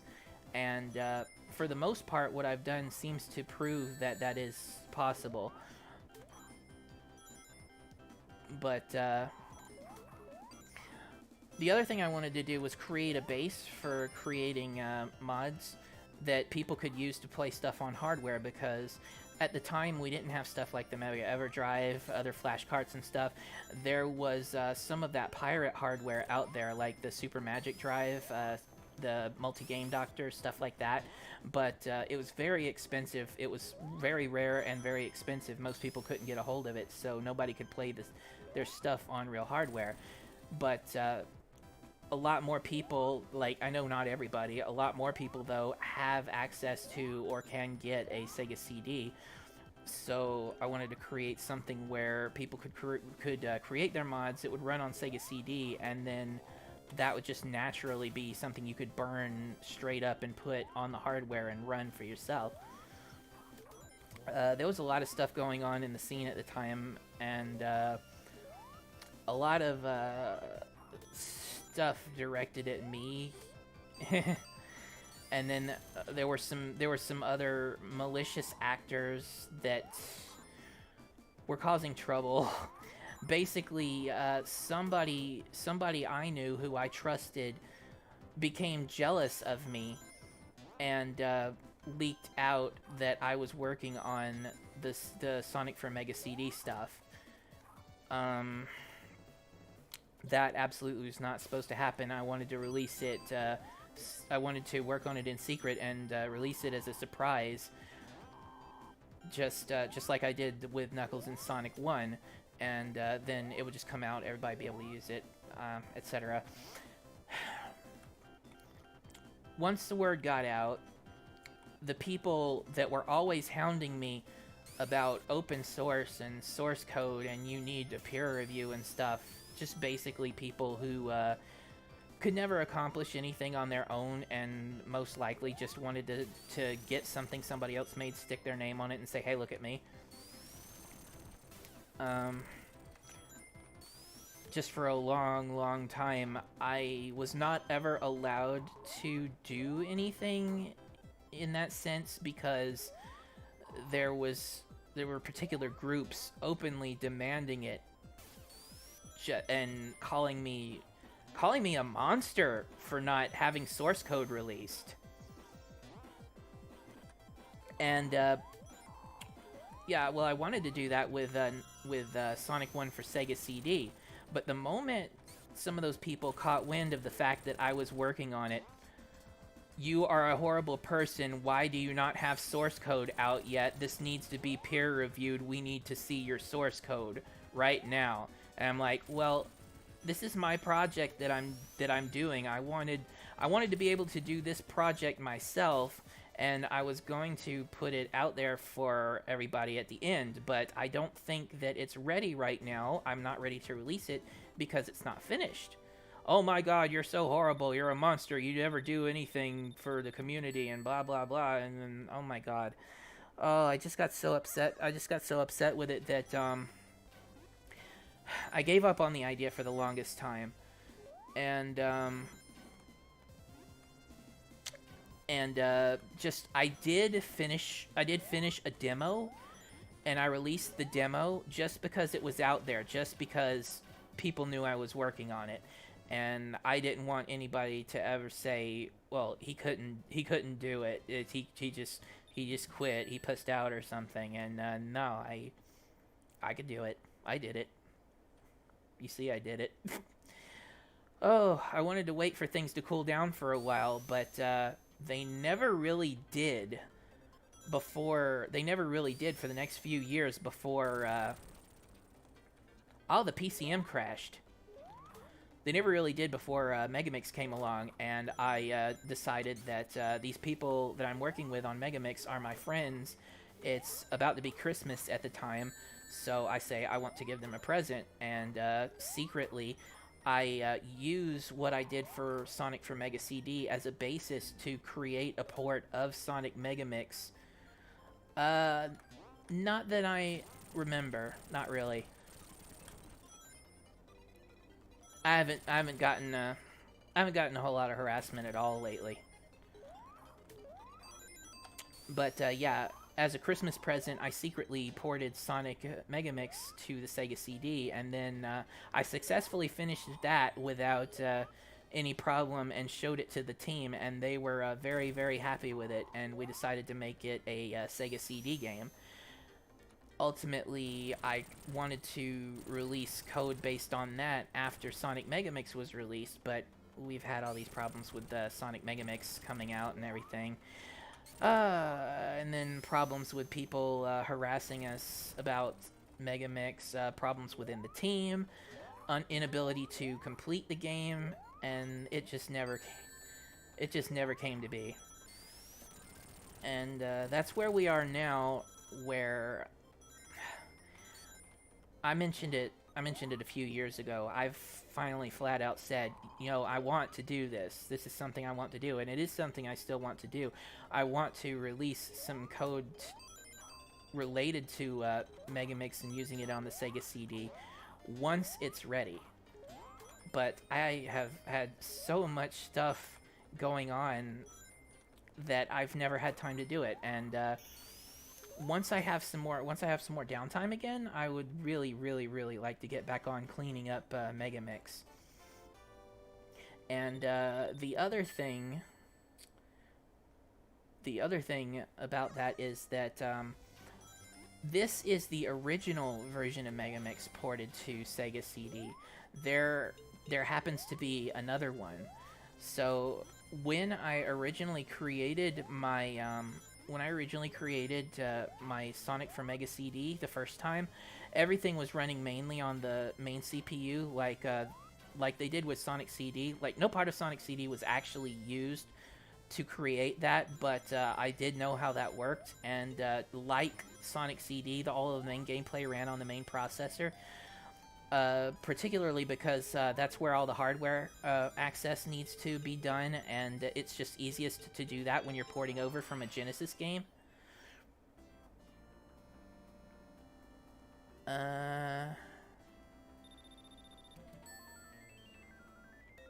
Did something happen? Oh man, I'm sorry about that, Alan. Yeah, take care of yourself. I hope that doesn't flow over into where you are. Yeah, there's still a lot of bugs. But, to try and continue what I was saying, yeah, running, when you have the Sega CD, you have two processors. You have the main 68K on the Genesis, and you have the sub 68K on the Sega CD hardware, which is actually 12 megahertz instead of the 7 megahertz that the regular Genesis one runs at. So it's faster. So it would make sense to do more work on it, but it's basically doing sub duty, running it's running a command server for the main processor to just process commands to execute stuff on the Sega CD hardware. Oh, I got the drums back. So it's not really being used to its full potential.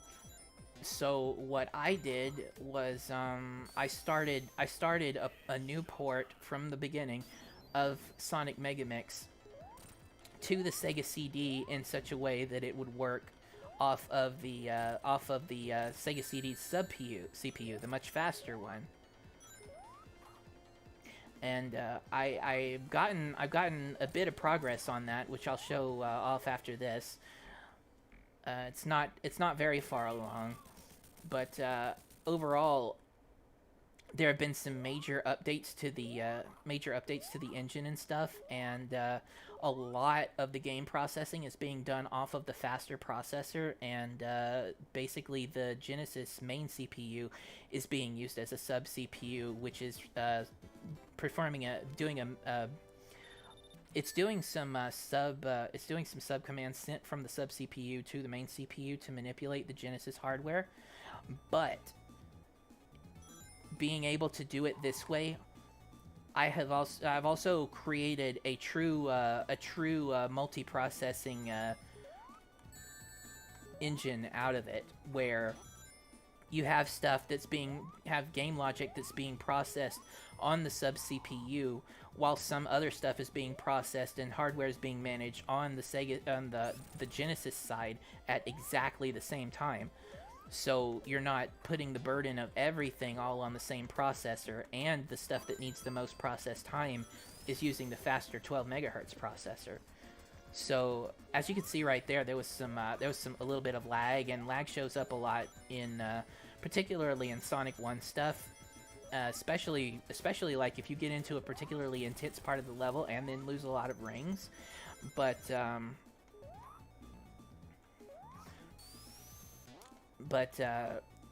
with the use of dual processing, running stuff on the running game logic on the Sega CD at the same time as running other stuff on the Genesis processor, you would get a lot more process time for stuff like that, and therefore a lot less slowdown. And that was my hope, to see the slowdown in an updated version of Megamix 4 basically eliminated. And I want to continue with that project. That's going to be my primary project, is completing a rebuild of the engine so that this will all run off of the sub CPU. And ultimately, my hope is to be able to release a basic engine based on that, not necessarily all of the Sonic Megamix code and data and stuff, but enough of it that someone can be able to create another Sonic mod or another new game, brand new game entirely that uses the new engine that takes advantage of dual processing.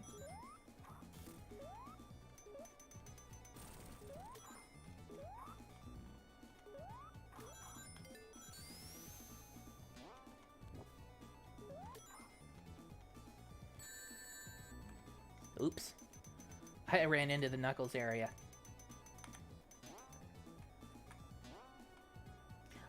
Let's see. There seems to be something in here that I didn't see on the chat. Is there other Genesis game IP that I appreciate very much? Yeah.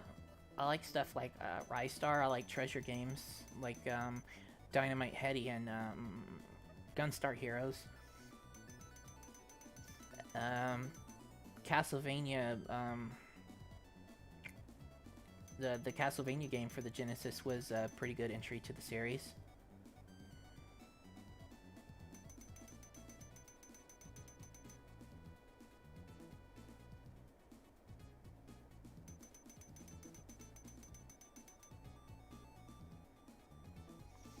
The 32X, no, the 32X is not very much better than the CD. Well, the 32X is not all that you would think, based on how it was presented. So they present it as sort of a 3D kind of system, but there is no 3D. There's no 3D about it, actually. The all of the 3D stuff that you see done on the 32X is done by software. So even though they tell you there's 2 processors on it, one of those processors is always tied up doing all of the 3D calculations. So you don't have it for game logic or anything else. And then part of the other processor is tied up with using other 32X hardware. Like if you want to use the PWM, then part of that processor is tied up handling the PWM. So you've only got part of one of the 2 processors available to you for game logic.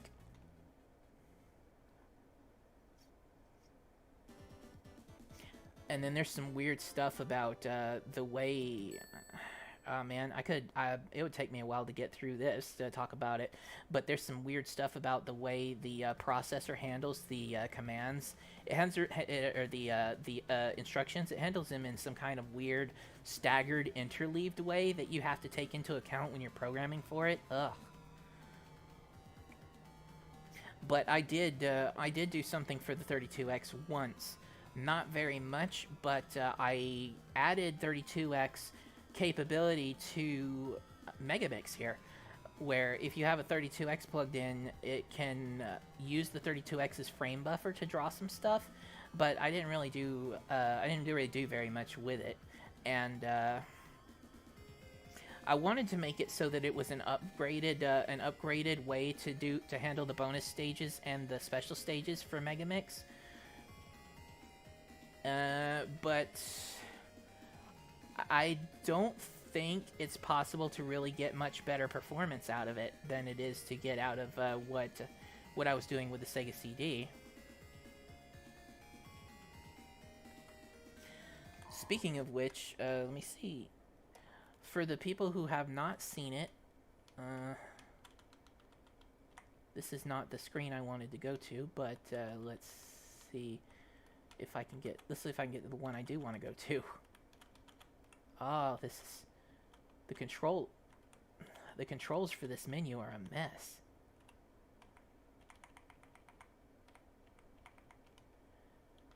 Okay, I'll just...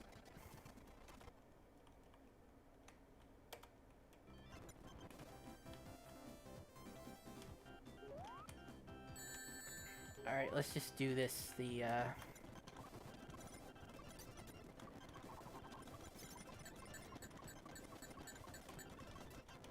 Wow, it's just too much to be able to ask to just get yourself out of the game. Ah, well, there's my debugger again. So I don't know what crashed this, and I don't know whether it's something that was that was there in 4.0, or if it came after some of the changes that we were making when we were trying to update to make a real next release.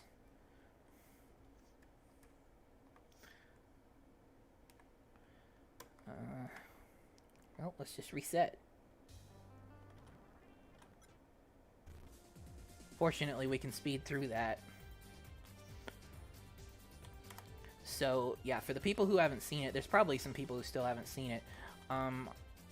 The special stage for the new content stuff, for what was going to be called Sonic Megamix and not Sonic 1 Megamix, is actually based on Sonic CD.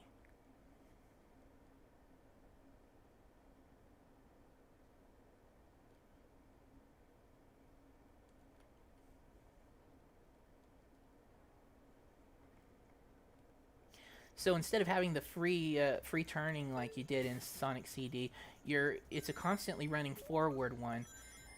Your objective is to pick up a certain number of rings before the time runs out, and the UFOs do exist, but all the UFOs do is extend your time. There are panels on the floor, and depending on what's on the panel, it depends on what happens. If you pick up a ring panel, that gives you some rings. I wanted to have some floating rings, but I wasn't really sure how to implement it, so it may have just stayed the ring panels on the floor. But there are other panels, like there is that panel, and then there are the small arrow panels. There's the spring panels, the chopper blocks, which will take rings away from you. They're the small arrows that will send you in the direction the arrow is facing. So that's either for a boost or to send you backward. And then there are alternate routes. This level isn't quite set up the way I imagined it, but you can still see how it was supposed to work. When you get to the large arrows will change the direction that you're moving, and you can use that to go around bends, to backtrack, to take alternate routes. There were oh, I'm losing the ability to talk. My throat's getting a little dried out. There are several other things I wanted to add, like moving platforms and buttons, switches and buttons, breakaway floor tiles. I think there are a few other things that aren't coming to mind right now. Ooh, I got it. Right in time. This was supposed to be changed to be a Chaos Emerald. Right now it just still shows the time stone.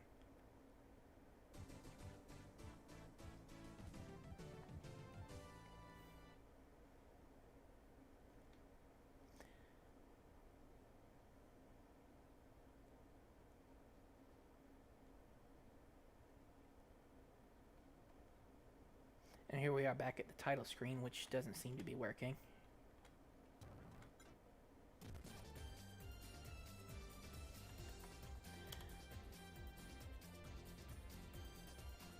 Now there's a bonus stage, but I'm going to have to turn the sound off for that, because the bonus stage uses a song that's apparently copyrighted by UMG.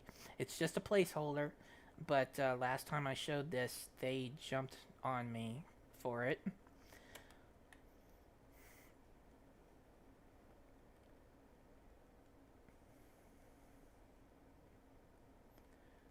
So yeah, disable the sound. And if you know about the history of Sonic CD, you might be able to tell what I was going for here.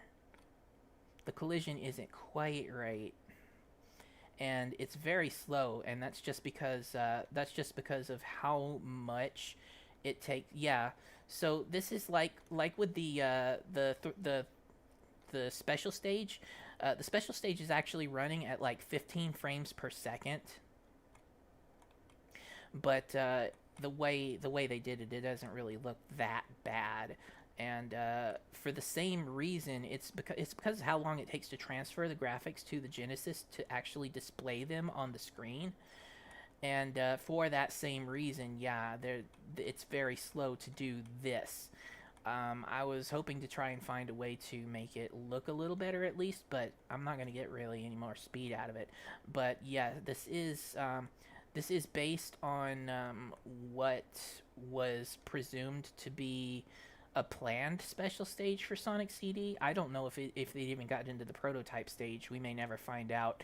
But I think it may have just been a screenshot or a faked screenshot to show an intent of what they wanted to do for the special stage. But I set out to see if it could actually be done.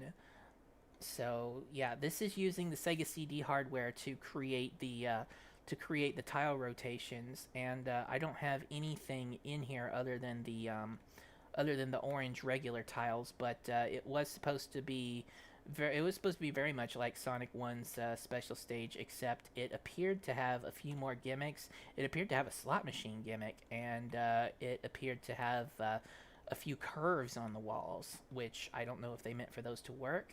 It was something I wanted to try. May never get the chance. But yeah, so there was a secondary stage spinning around in the background, or what appeared to be a secondary stage spinning around in the background in the mock-up screenshot that was shown in a magazine a long time ago. So what's happening here is I do have a secondary maze spinning in the background, and the plan was to have a gimmick that would allow you to move back and forth between them. So you would hit a certain thing in this maze, and it would send you to the background maze, which my thinking was it would bring that maze to the front, and maybe there would be a wraparound where the front maze appears in the back. But there's, yeah, really not much to it right now. I did get it to display the maze. There is collision with the maze, but Sonic's positioning on screen in relation to the maze is a little bit off. I was going to try and fix that.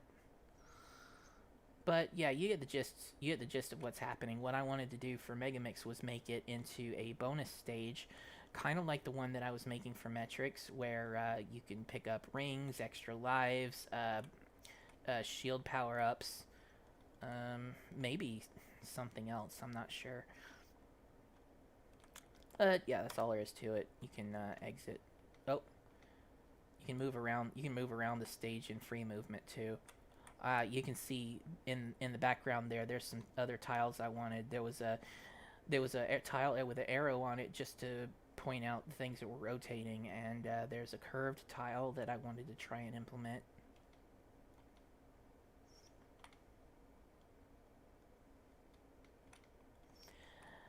This was not in anything. I did this myself from scratch.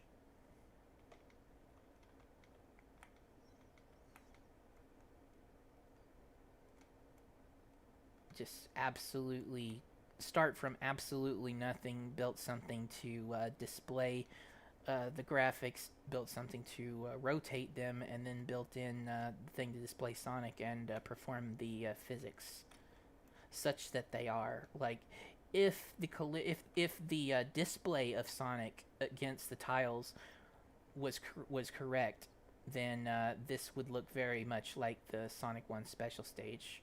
It just would be running at a lower frame rate, but yeah, it would perform just like the Sonic 1 special stage. I took a while to look at why the drawing was a little bit off. I'm not sure why it is, but yeah, maybe I can look into that again later sometime. And before I re-enable the sound, I've got to exit here so that I can get rid of that music. That music played for less than 1 minute in an 8-hour stream, and they claimed it. It was buried in the deep in the second half of an 8-hour stream, less than a minute, and they took over the video.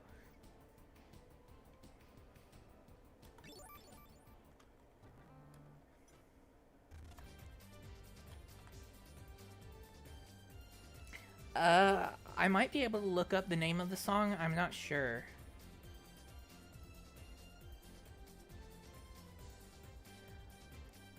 I'll have a good night, Al, and thank you very much.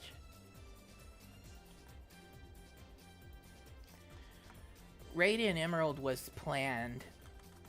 It was planned for the final level. It was the supersonic level. Like, you had to be supersonic to be there. If you ran out of rings, then you would lose the level. You had to keep collecting rings. Yeah, okay, so yeah. There's very little of it. There was just some really, really eye-screeching rainbow graphics, and that's all there ever was to it so far.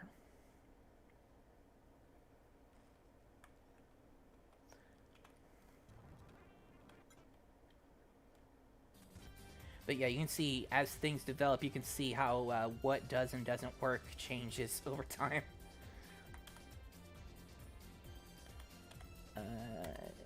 And I will show you some of the newer stuff that was going to be implemented, like the new Sunny Shores.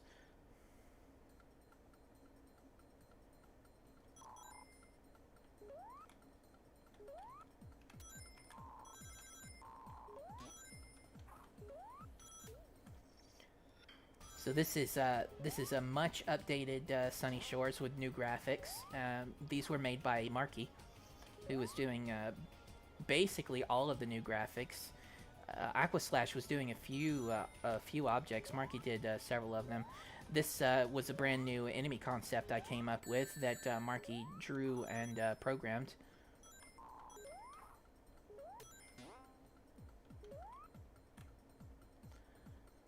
So it's a ladybug object that flies around. Its name is Streaker. It flies by, and then when you get near it, it drops its wings and lets out a jet engine and takes off across the floor to try and come at you. And you can see it when it stops. You can see it's wearing goggles. Yep, Marky Jester. Another one of my ideas, the snail here, is sort of a snail crab. It's a hermit crab, I guess. The back, it deflects you, and then when you blow it up, the back part comes off and goes flying out.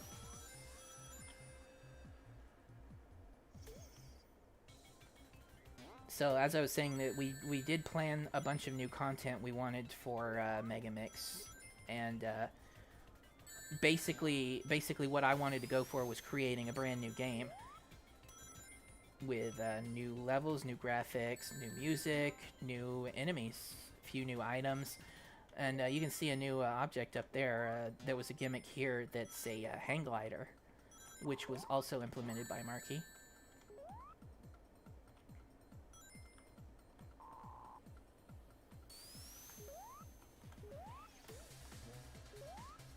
The only music I have for Megamix is the music as presented with the game data. I don't have anything any more closer to source than that.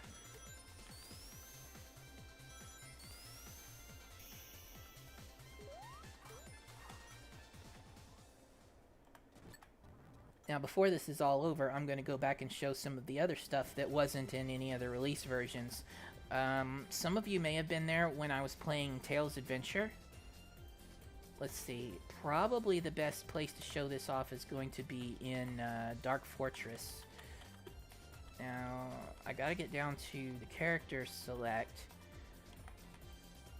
Okay. Character select. Oh, wait, I don't have to select that. I just press C. I forgot. I was trying to select it. Okay, so 0 is Sonic, 1 is Mighty, 2 is Shadow, 3 is Tails. And that's what I want right now is Tails. So let's take Tails into Dark Fortress Zone 1.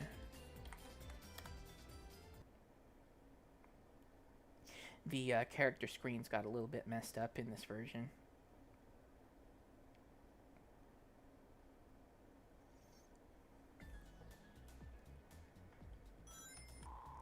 Alright, so Tails and Knuckles didn't have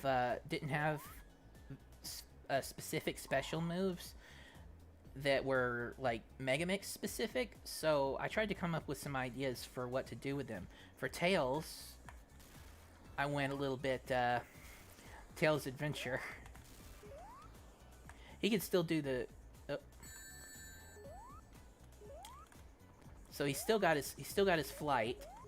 He can still do the flight cancel too. Or if you press down, you can drop bombs while flying. And you can see I've gotten them to work. So they'll work with other objects. They'll destroy badniks. They'll destroy item boxes. So you can throw out 3 at a time, 4 at a time. Yeah, it was 4. And you can do it while moving at standard sonic speeds. If you're moving on the floor, you will still do the tail slash, or you can jump, throw bombs. The graphics for Tails doing that, the animation, were never created.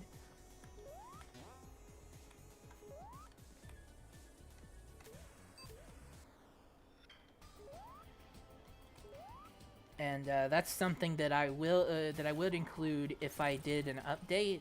I would try and get these special moves finished out and available in the levels that do exist.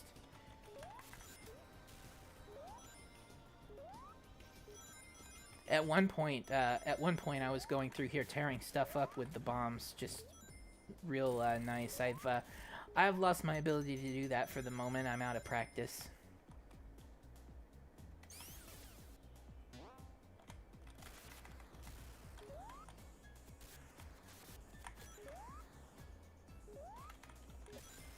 And then there's the other thing that I mentioned, where he would have the remote robot ability. I was asked several times by the people that were working on Megamix, how are we going to implement this? How is this stuff work with the level? And my answer was always, the level will be made to work with these things. Because like the way Megamix is right now, the bomb you can have fun with. The remote robot, which the graphics are not in for, but you can see it works just like the remote robot, including the ability to fly. And it does interact with things. You can have it hit springs. You can have it ride platforms. It'll walk on top of stuff like this. It's still impervious to enemies, just like in Tails Adventure.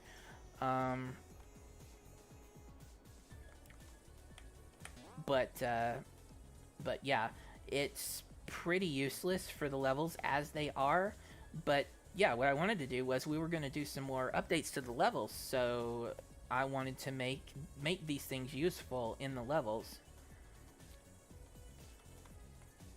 So there would have been some places that the remote robot could get into that Tails couldn't get to. It has infinite flight, so it could fly to places Tails couldn't quite make it. It could get into small gaps and get things that Tails would need, stuff like that. Just basically it's the same functionality as in Tails Adventure.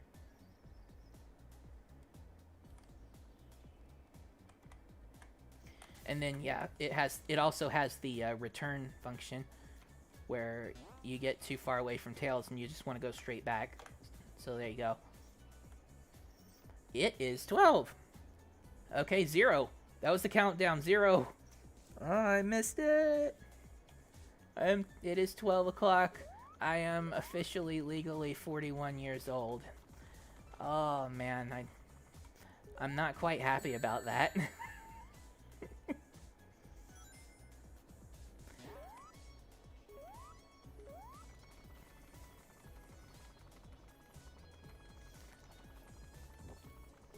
Thank you everybody. Lots and lots of happy birthdays. Hopefully it will be a good day for me. I'm going to spend it mostly with Liz once this is over. So let's see, the stream will end very shortly. I'm gonna get together with Liz. We're gonna have some dinner, probably go to bed soon, and then get up, and I'm gonna spend what counts as my birthday just doing stuff with her before I get back to work.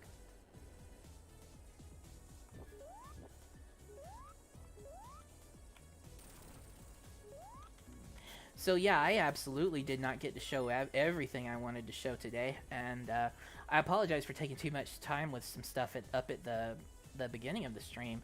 I probably should have focused a little bit less on some things.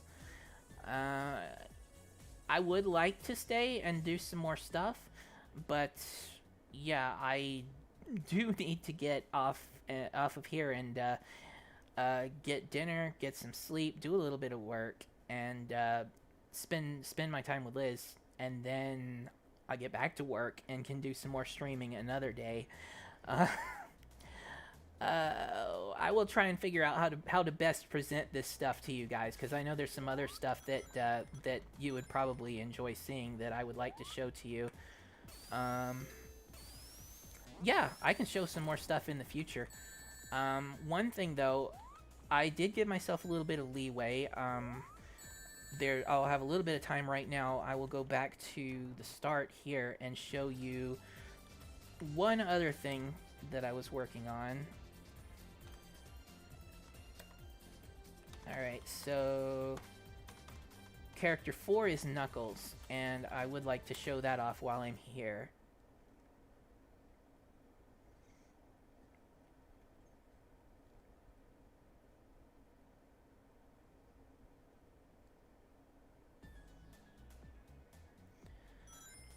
So, as I said, Tails and Knuckles were just Tails and Knuckles, and I didn't feel that that was sufficient for Megamix since everybody else was getting, so much of an update to their moveset. So Tails and Knuckles, they can still fly and glide and climb walls, but I did want to see some other stuff with it. So you saw I added the Tails Adventure stuff to Tails, where you can throw bombs and use the remote robot. So for Knuckles, I've given him a couple of other moves. He's got. He was going to have a punch combo on the floor. Right now, it just plays that that particular animation and isn't very good. But he was going to have a forward-moving punch combo that had sort of a hop at the end. And I was going to hopefully find some ways to make use of that in the game. But he also still has his low jump height, but he was going to also have an uppercut. So there's no animation for it, but what this is an uppercut. So he would get a little bit of a jump boost and do damage to the enemy above him. It could also be used to cross long gaps. And then he would also have the drill dive, which would allow him to break strong blocks under him and get to Knuckles' specific paths. Though they wouldn't be entirely Knuckles specific, Mighty would be able to break those blocks too. But this would also give some more options for splitting the paths between characters, where one of the things Knuckles will be able to do is break strong blocks below him with the drill dive, which also could give you some speedrunning possibilities. You could do a partial dive and then go back into running like stuff like that. It wouldn't quite work like that, but you can see where it would have its benefits, and then yeah, down through stuff like that. So that's how I wanted to update and started to update Tails and Knuckles for Megamix, so they would feel a little more Megamixy.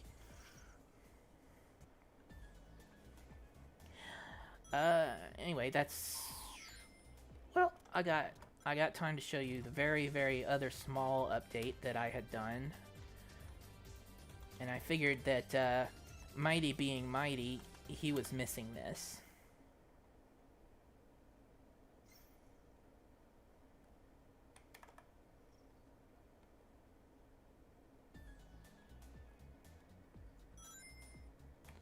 So he can still use the elemental shields in place of Sonic, and you can see he still has this, but he now has there you go, a wall jump. So I was hoping to make use of this for some Mighty specific areas where he can go to some places, like Tails or Knuckles could possibly reach some of those places, but then once you get there, there would be other walls that Mighty would have to use his own special ability to break.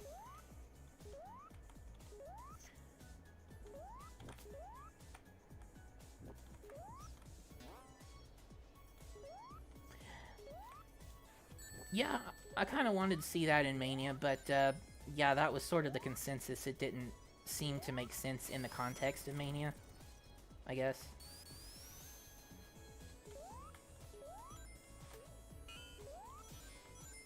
And then, yeah, you can see his ability to use the shields. He also has the ability to stack the shields, so he can gain all of the shield abilities and then switch between them depending on which move he wants to use.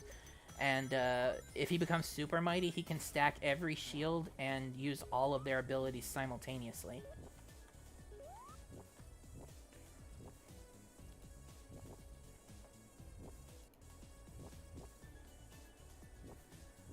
I don't know. I guess nobody's just ever wanted to implement the ability for other characters to use them.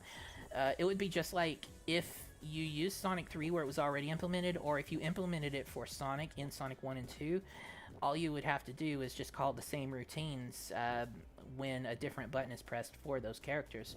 But yeah, I really don't know what people's reasoning for that is, but in terms of Megamix, we couldn't really merge that with Sonic being able to do all the new things that he can do. So with Mighty being in the game, we thought that it would be an interesting ability to give him. And yeah, just with the other characters being able to do their own other unique moves, it just, like, too much stuff to try and cram together.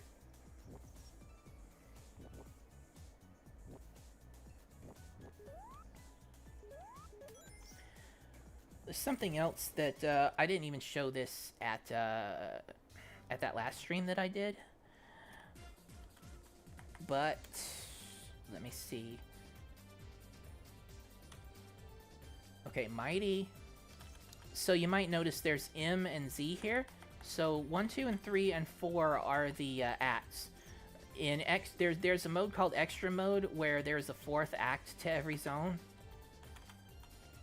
And then there's the Z, where you can play the entire zone instead of just one act before it boots you back to the level select.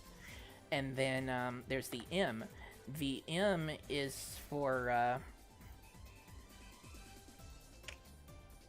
what was the M for? Well, I know what's there. I know what's there, I just don't remember why the letter that represents it is M. But basically... it's a challenge level, so each character was meant to have one challenge level version of a level from each zone, and there weren't very many of them done. But one of the ones that did get done, Master Act, they were called Master Acts. Yeah, so one of the ones that got done was this level for Mighty, and it's supposed to take advantage of the character's unique move sets in a much more direct and harder, challenging way as than the differing routes in the regular levels. So yeah, it's like a challenge. So the name Master Act was suggested by the name at the time, I think, was Nova. She changed her name. I don't know why I can't remember the newer name. Well, anyway, this person made a ROM mod called Sonic 3 Master Levels, which were very difficult levels to play through. Basically, a challenge hack. Yeah, and so she wanted to since she was doing the level layouts for Megamix. She wanted to make a reference to that when she made the difficult challenge levels by calling them Master Acts. So you can see here, this one first of all takes advantage of Mighty's ability to wall jump. And one of the parts of the challenge of this is that you can collect rings to perform the Megamix moves that require rings, but you can see they're kind of ghosted out, and the number of rings you have is ghosted out. So you have to play this level as if you have no rings. So no rings, no shield, one hit kill. So the challenge is to use the character's special skills to get through the level without getting hit once. And it's very, very difficult in some cases.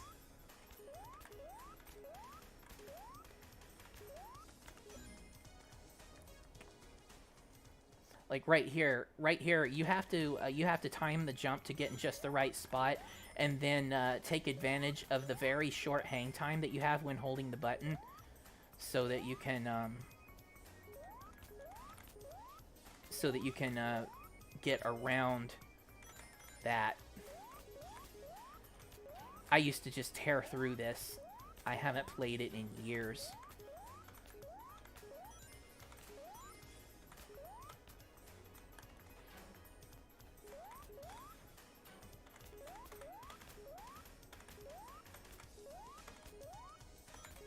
Ah, I almost made it. Yeah, so these aren't part of the regular game, so you would never have to worry about. Hey, Tyler, you would never have to worry about trying to get through them to clear the game. They're an entirely separate mode that you would be able to unlock just as a challenge once you beat the game. Well, maybe not even have to beat the game entirely. I don't remember, but the gist of it is they're not part of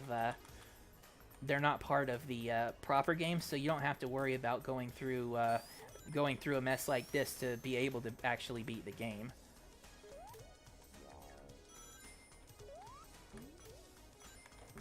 Ooh.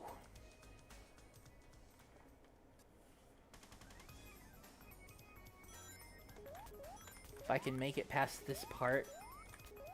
This is actually the hardest part of the level so far.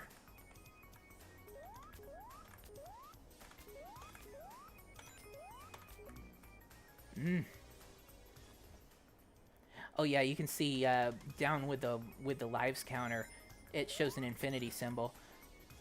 So you have an infinite number of chances to get through here. There'd be a way to exit the level. I think that the planned way was that when you got tired of trying it, you would just walk to the left off the screen and it would end the level. But yeah, you have infinite lives, so you can try as many times as you want. But you cannot get hit once, and there are no checkpoints either.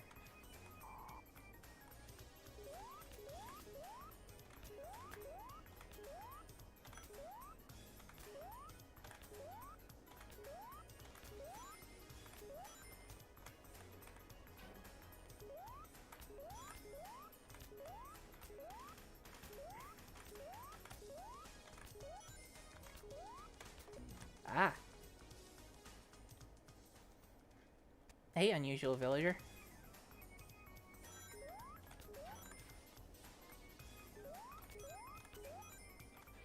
You need the bug with the insta shield there.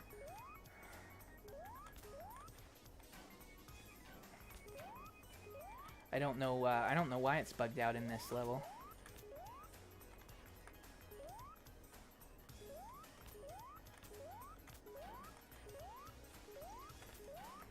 I'm gonna try my best to get through this one more time.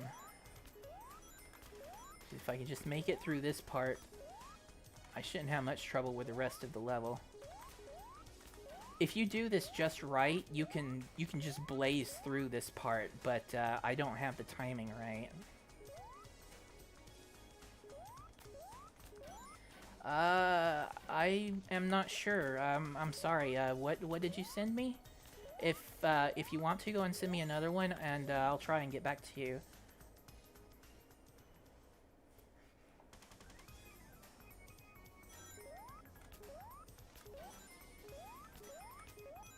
I don't want to spend too long on here because I've got to go soon, and I do want to show the Sonic one also because there is one completed for Sonic.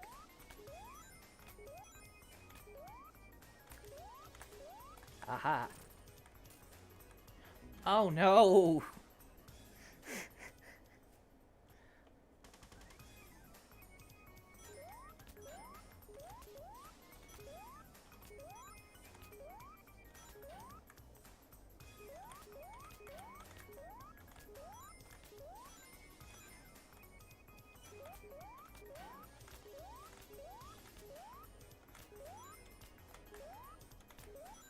That was a close one. Alright. I just have to watch out for that.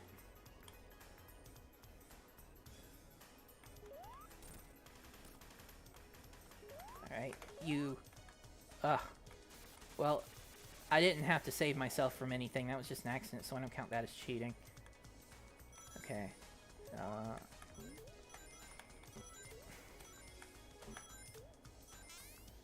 Oh, why?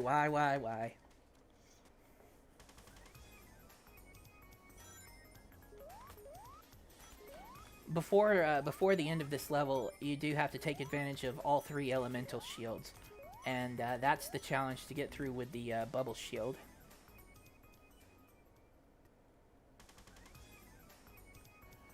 You know what? I'm just going to show the rest of the challenge. As long as I pass each part at least once right now, I'll count that. Oh! Yeah, I did think... I thought the rest of the level was easier. I'm not having that much of an easy time getting through it.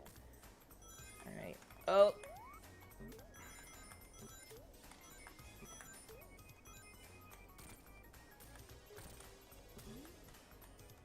Okay, so I have to use this to bounce over and get the fire shield.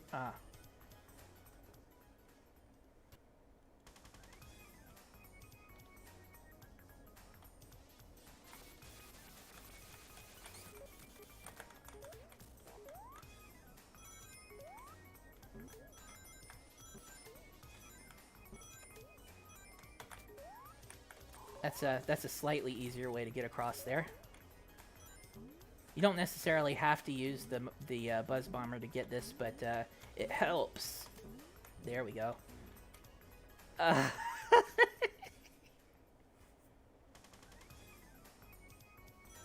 It takes a while to get this down, and it's yeah, it's really for people who are looking for a challenge that they can like repeatedly bang their head against until they can get it down perfect and just be able to show off with it.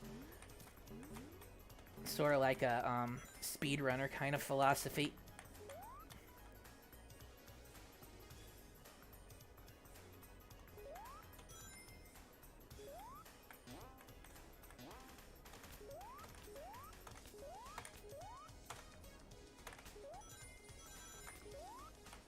Ha.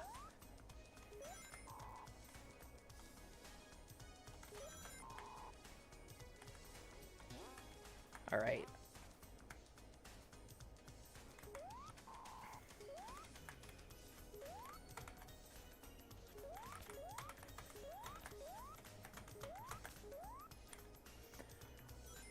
Okay, so I passed that. Oof. I screwed up the lightning shield challenge right away.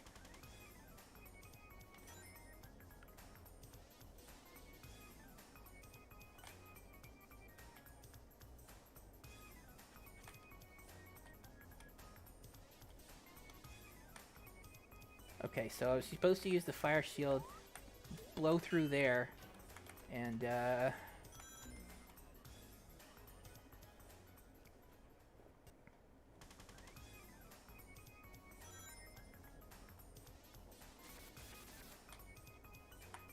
yeah, and then Mighty and Sonic are the only ones that have anything done for them, and it's only this level, or this zone, but every zone was going to have one of these levels for every single character. Each one has a different set of stuff to overcome.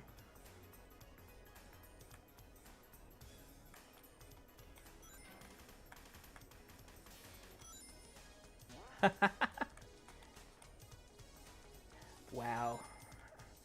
And I had forgotten how exactly this is. So you have to wait here for those, and then you have to hit that just right.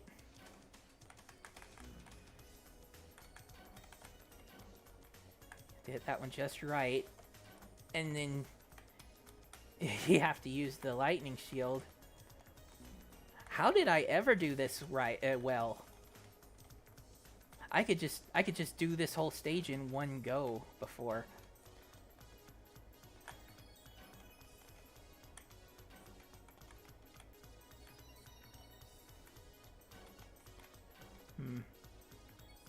I need to, yeah, regain my groundedness. Okay.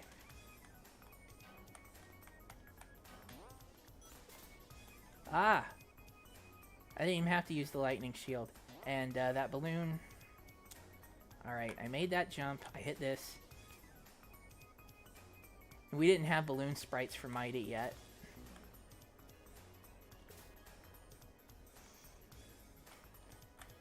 Alright. And you just, this is basically, you just have to navigate through without... That's a very, very tight spot right there.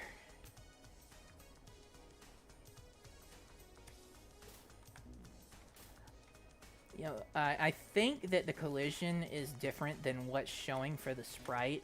I think we're going to have to update that.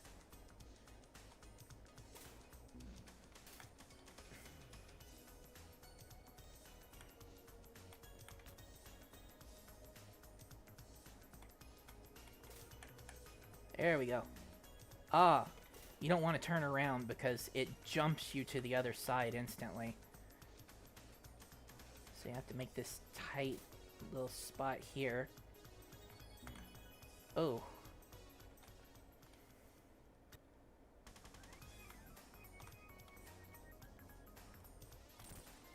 There's very little time to turn around to be able to move toward that other spot.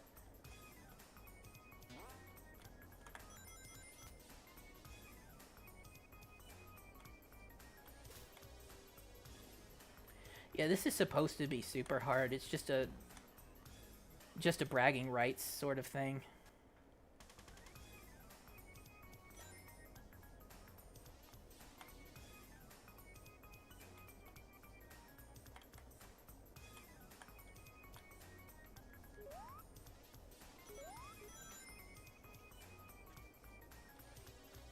And I promise you, I have done this from start to finish successfully.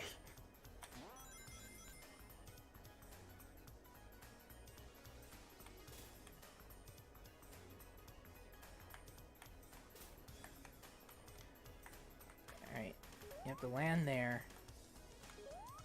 And you need the electric shield. I didn't pick the electric shield up.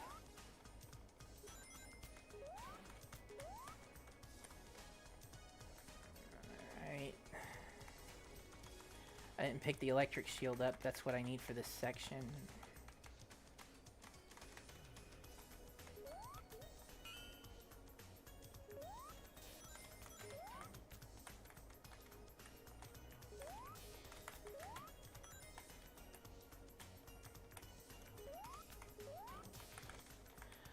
I think what you're supposed to do here is use the bumpers to gain some height and then get the final height from the lightning jump.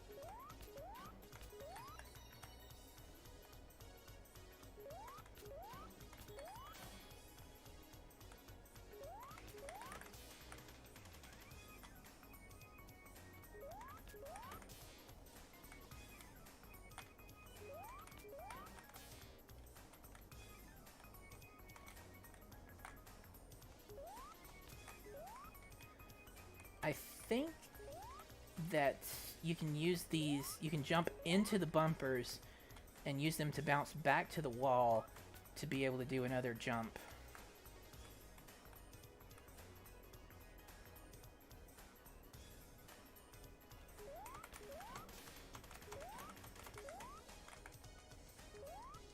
That works. Okay, and then you have to wait for this to pass by.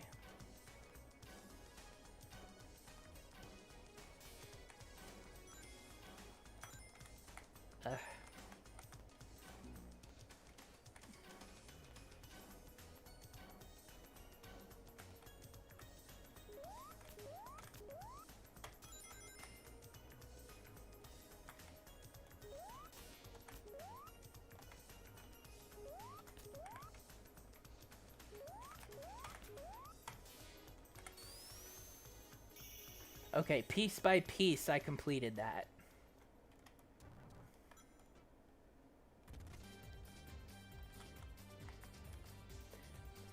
And now the Sonic one. I may be able to beat the Sonic one more easily. I'm not sure.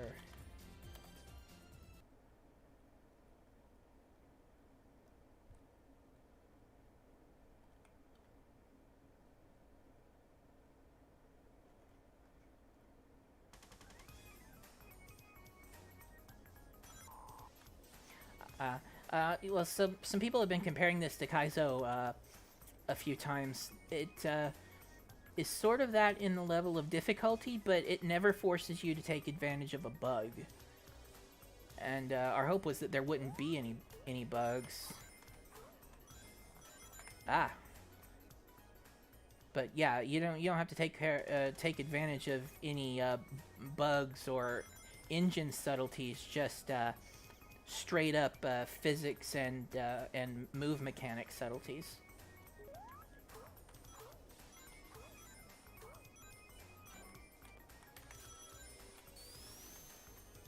Hmm.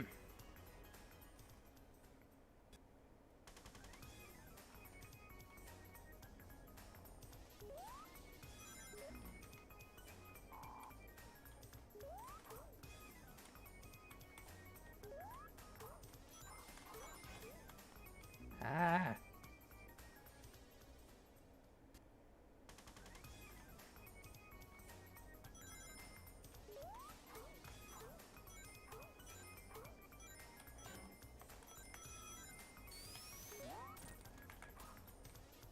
Hmm. Okay, so there's a lot of flow that you have to get into for the Sonic one, and it involves a lot of aerial homing attack and light dashes.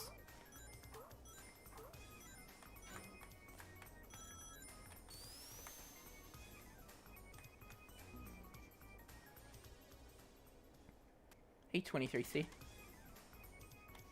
And this is very much a you have to play it repeatedly to be able to tell what you need to do sort of thing, and it's kind of that way. It's kind of that way intentionally, just again, just for more hardcore players, speedrunners and the like, people who do like to run Kaizo stuff, I guess.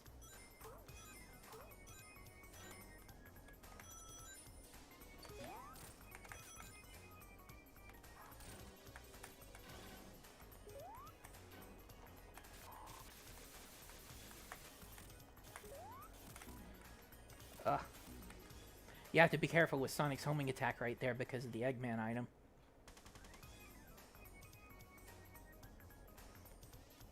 Well, I'm the only one working on the game anymore when I can, which is rarely. But these levels were being made by somebody else who was very good at setting stuff like this up. I don't know how I would be at it, but if I ever find the time, I could try my hand at it. I don't know how to contact the person anymore, so I don't think I can get the ones. I don't think we can get them made as they were going to be made. Like as an overall feature, it's entirely possible that it would be cut, but these levels that were completed, I would leave them in for people to play.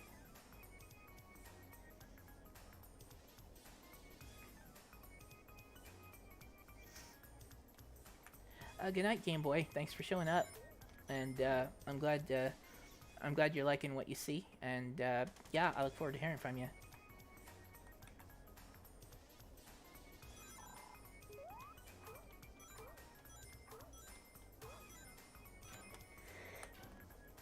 Eesh.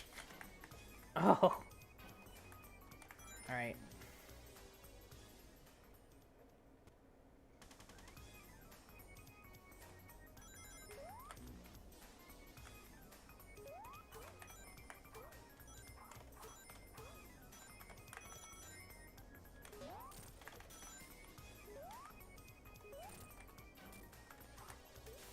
Oh no.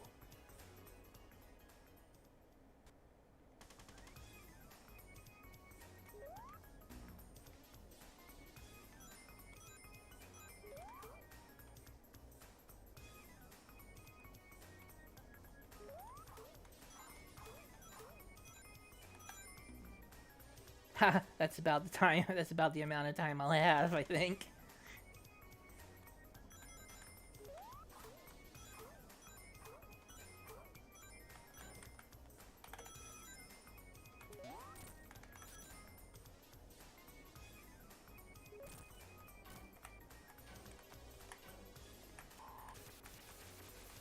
Maybe if I...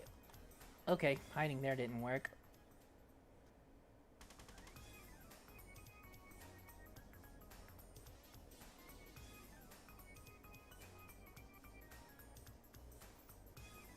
Gotta go, Gamma?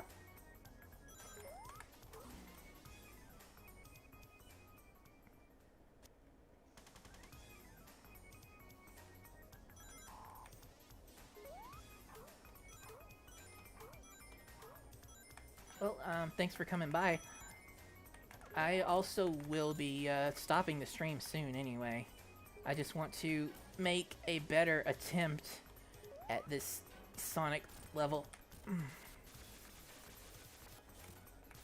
Okay. Alright. Alright, I bypassed those guys. Oh.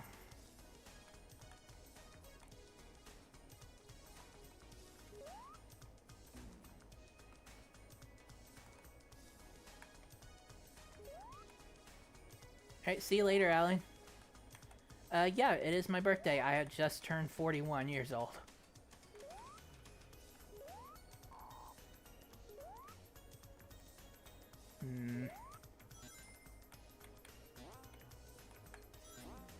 Oh no.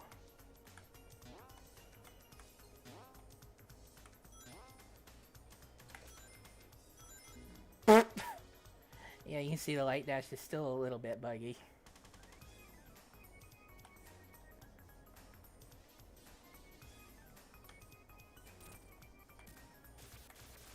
Well, let's just have a little overview here. You gotta have some light walking here, correct jump timing to get through that. You come over here and you gotta bounce in time to get around those. I'm not entirely sure what this one ring is about because you saw the bug that happened when I tried to grab it. That's gonna have to be dealt with. Let's see. Come over here. You gotta dodge that, get on the balloons. Ride the...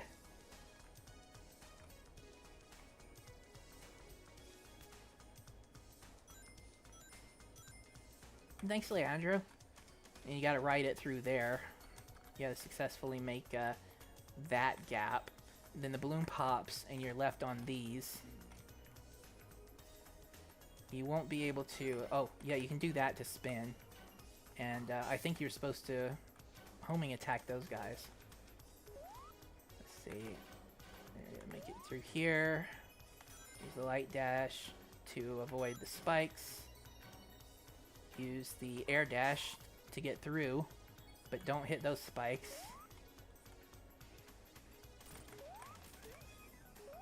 Watch out for these guys.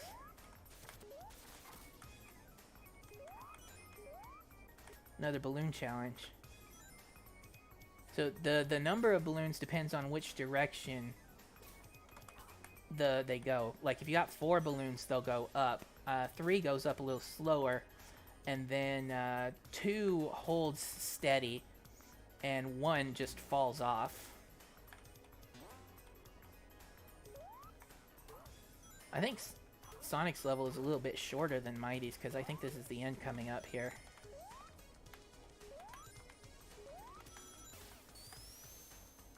That's it.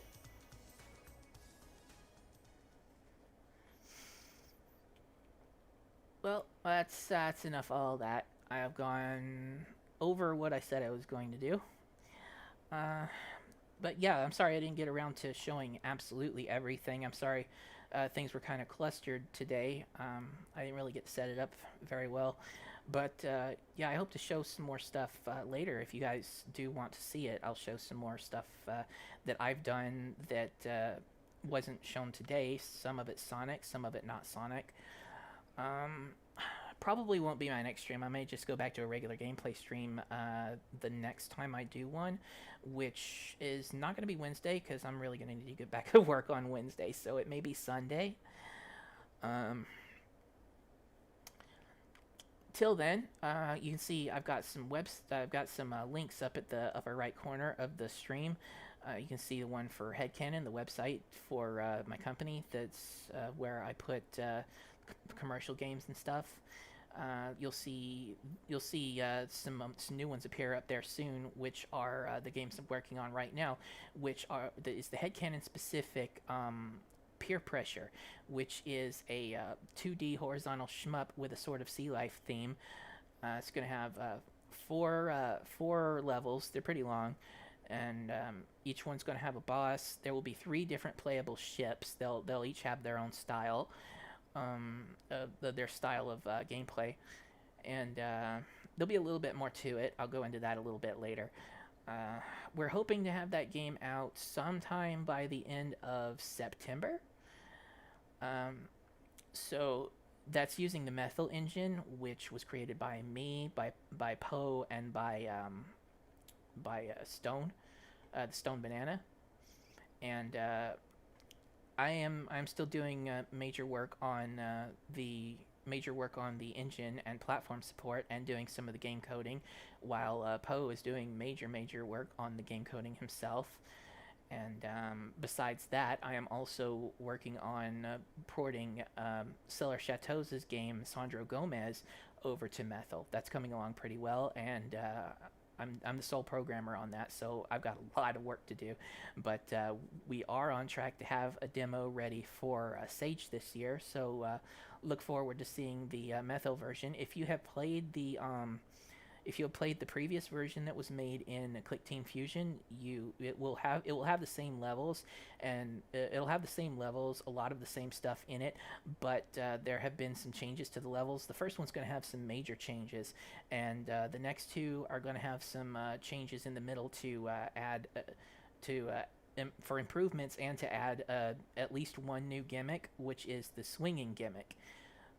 So Sandro can now use his lasso to grab onto certain points in the level, and swing across gaps, and use the swing to gain height.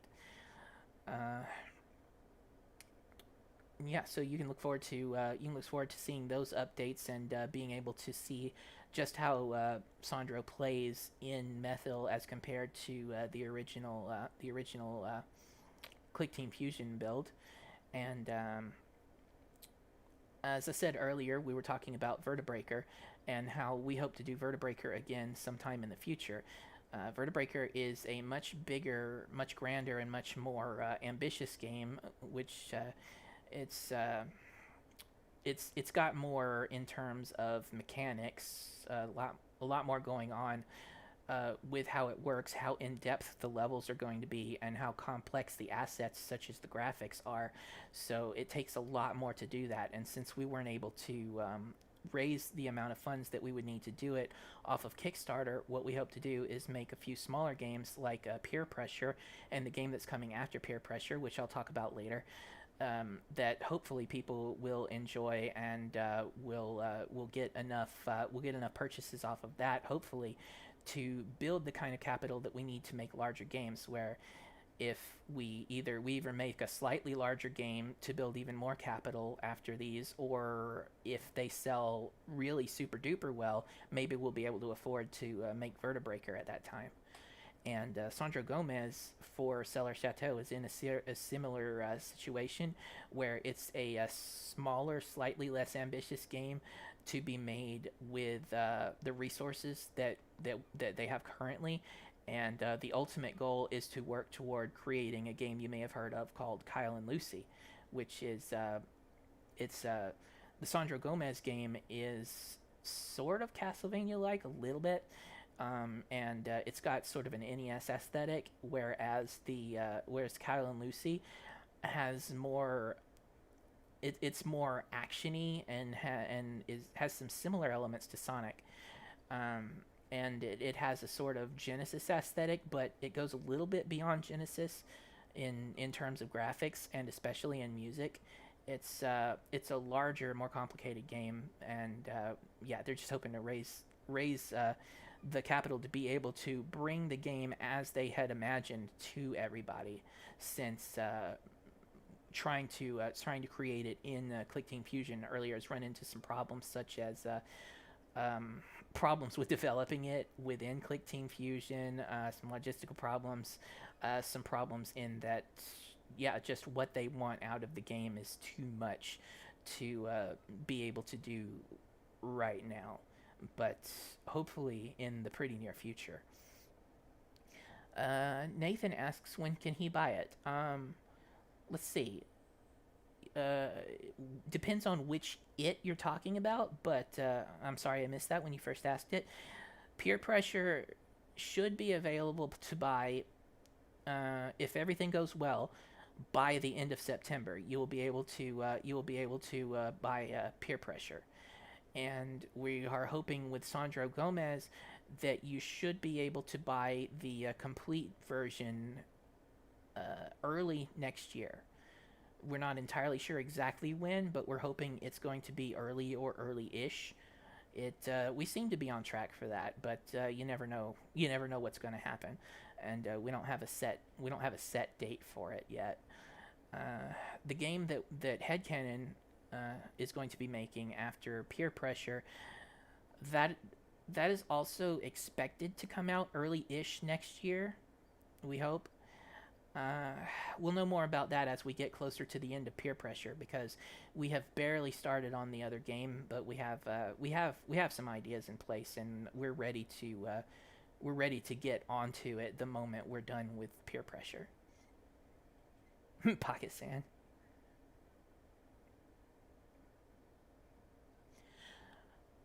And back to the URLs, we've got the Twitter.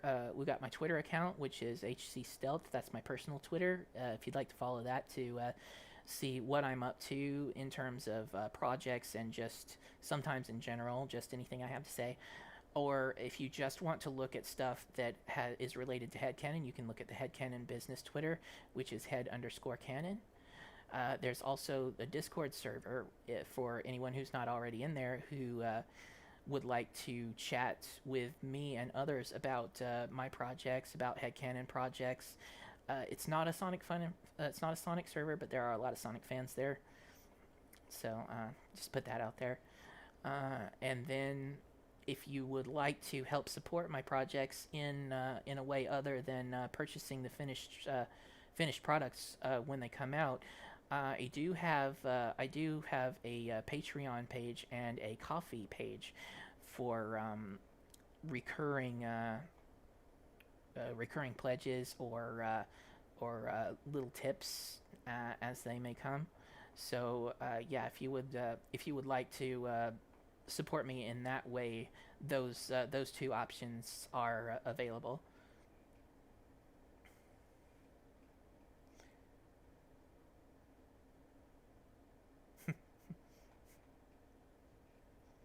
So yeah, with it being 12:45, it's now 15 minutes past my buffer time. Uh, I always do this. I just have to finish some things, and I just can't let go. Uh, I am very happy that all of you could be here, with me today, and I thank you all for spending the lead up to my birthday with me, and for all of the birthday wishes. Um, I hope that all of you found at least a little bit of something to inform or entertain you throughout this stream. I hope that in general it was enjoyable for you. I enjoyed going back through my stuff. I enjoyed bringing it to you, and I enjoyed chatting to you while we were going through all of this. Uh, I hope to see you all again on Sunday when I stream again. I don't know what game it's going to be yet. I'll probably go ahead and make a post about it on Twitter once I get that figured out. In the future, I will have If this is something you guys want, I will have another stream with some more of my stuff in it that I didn't get to today, because I honestly thought I would, but each individual thing takes a pretty good amount of time to get through. But failing that, I will be trying to plan on finishing that history series that I started on my YouTube channel. There was for the people who haven't seen it yet, there's a video on there called History of Stealth Part 1 Inspiration, and that goes into basically how I got started, how I got started programming, and how I got started game programming, and what kind of stuff I was exposed to that inspired me to get into game programming. So that's actually, I can't remember how long it is. It's like 5 minutes, 10 minutes, something like that.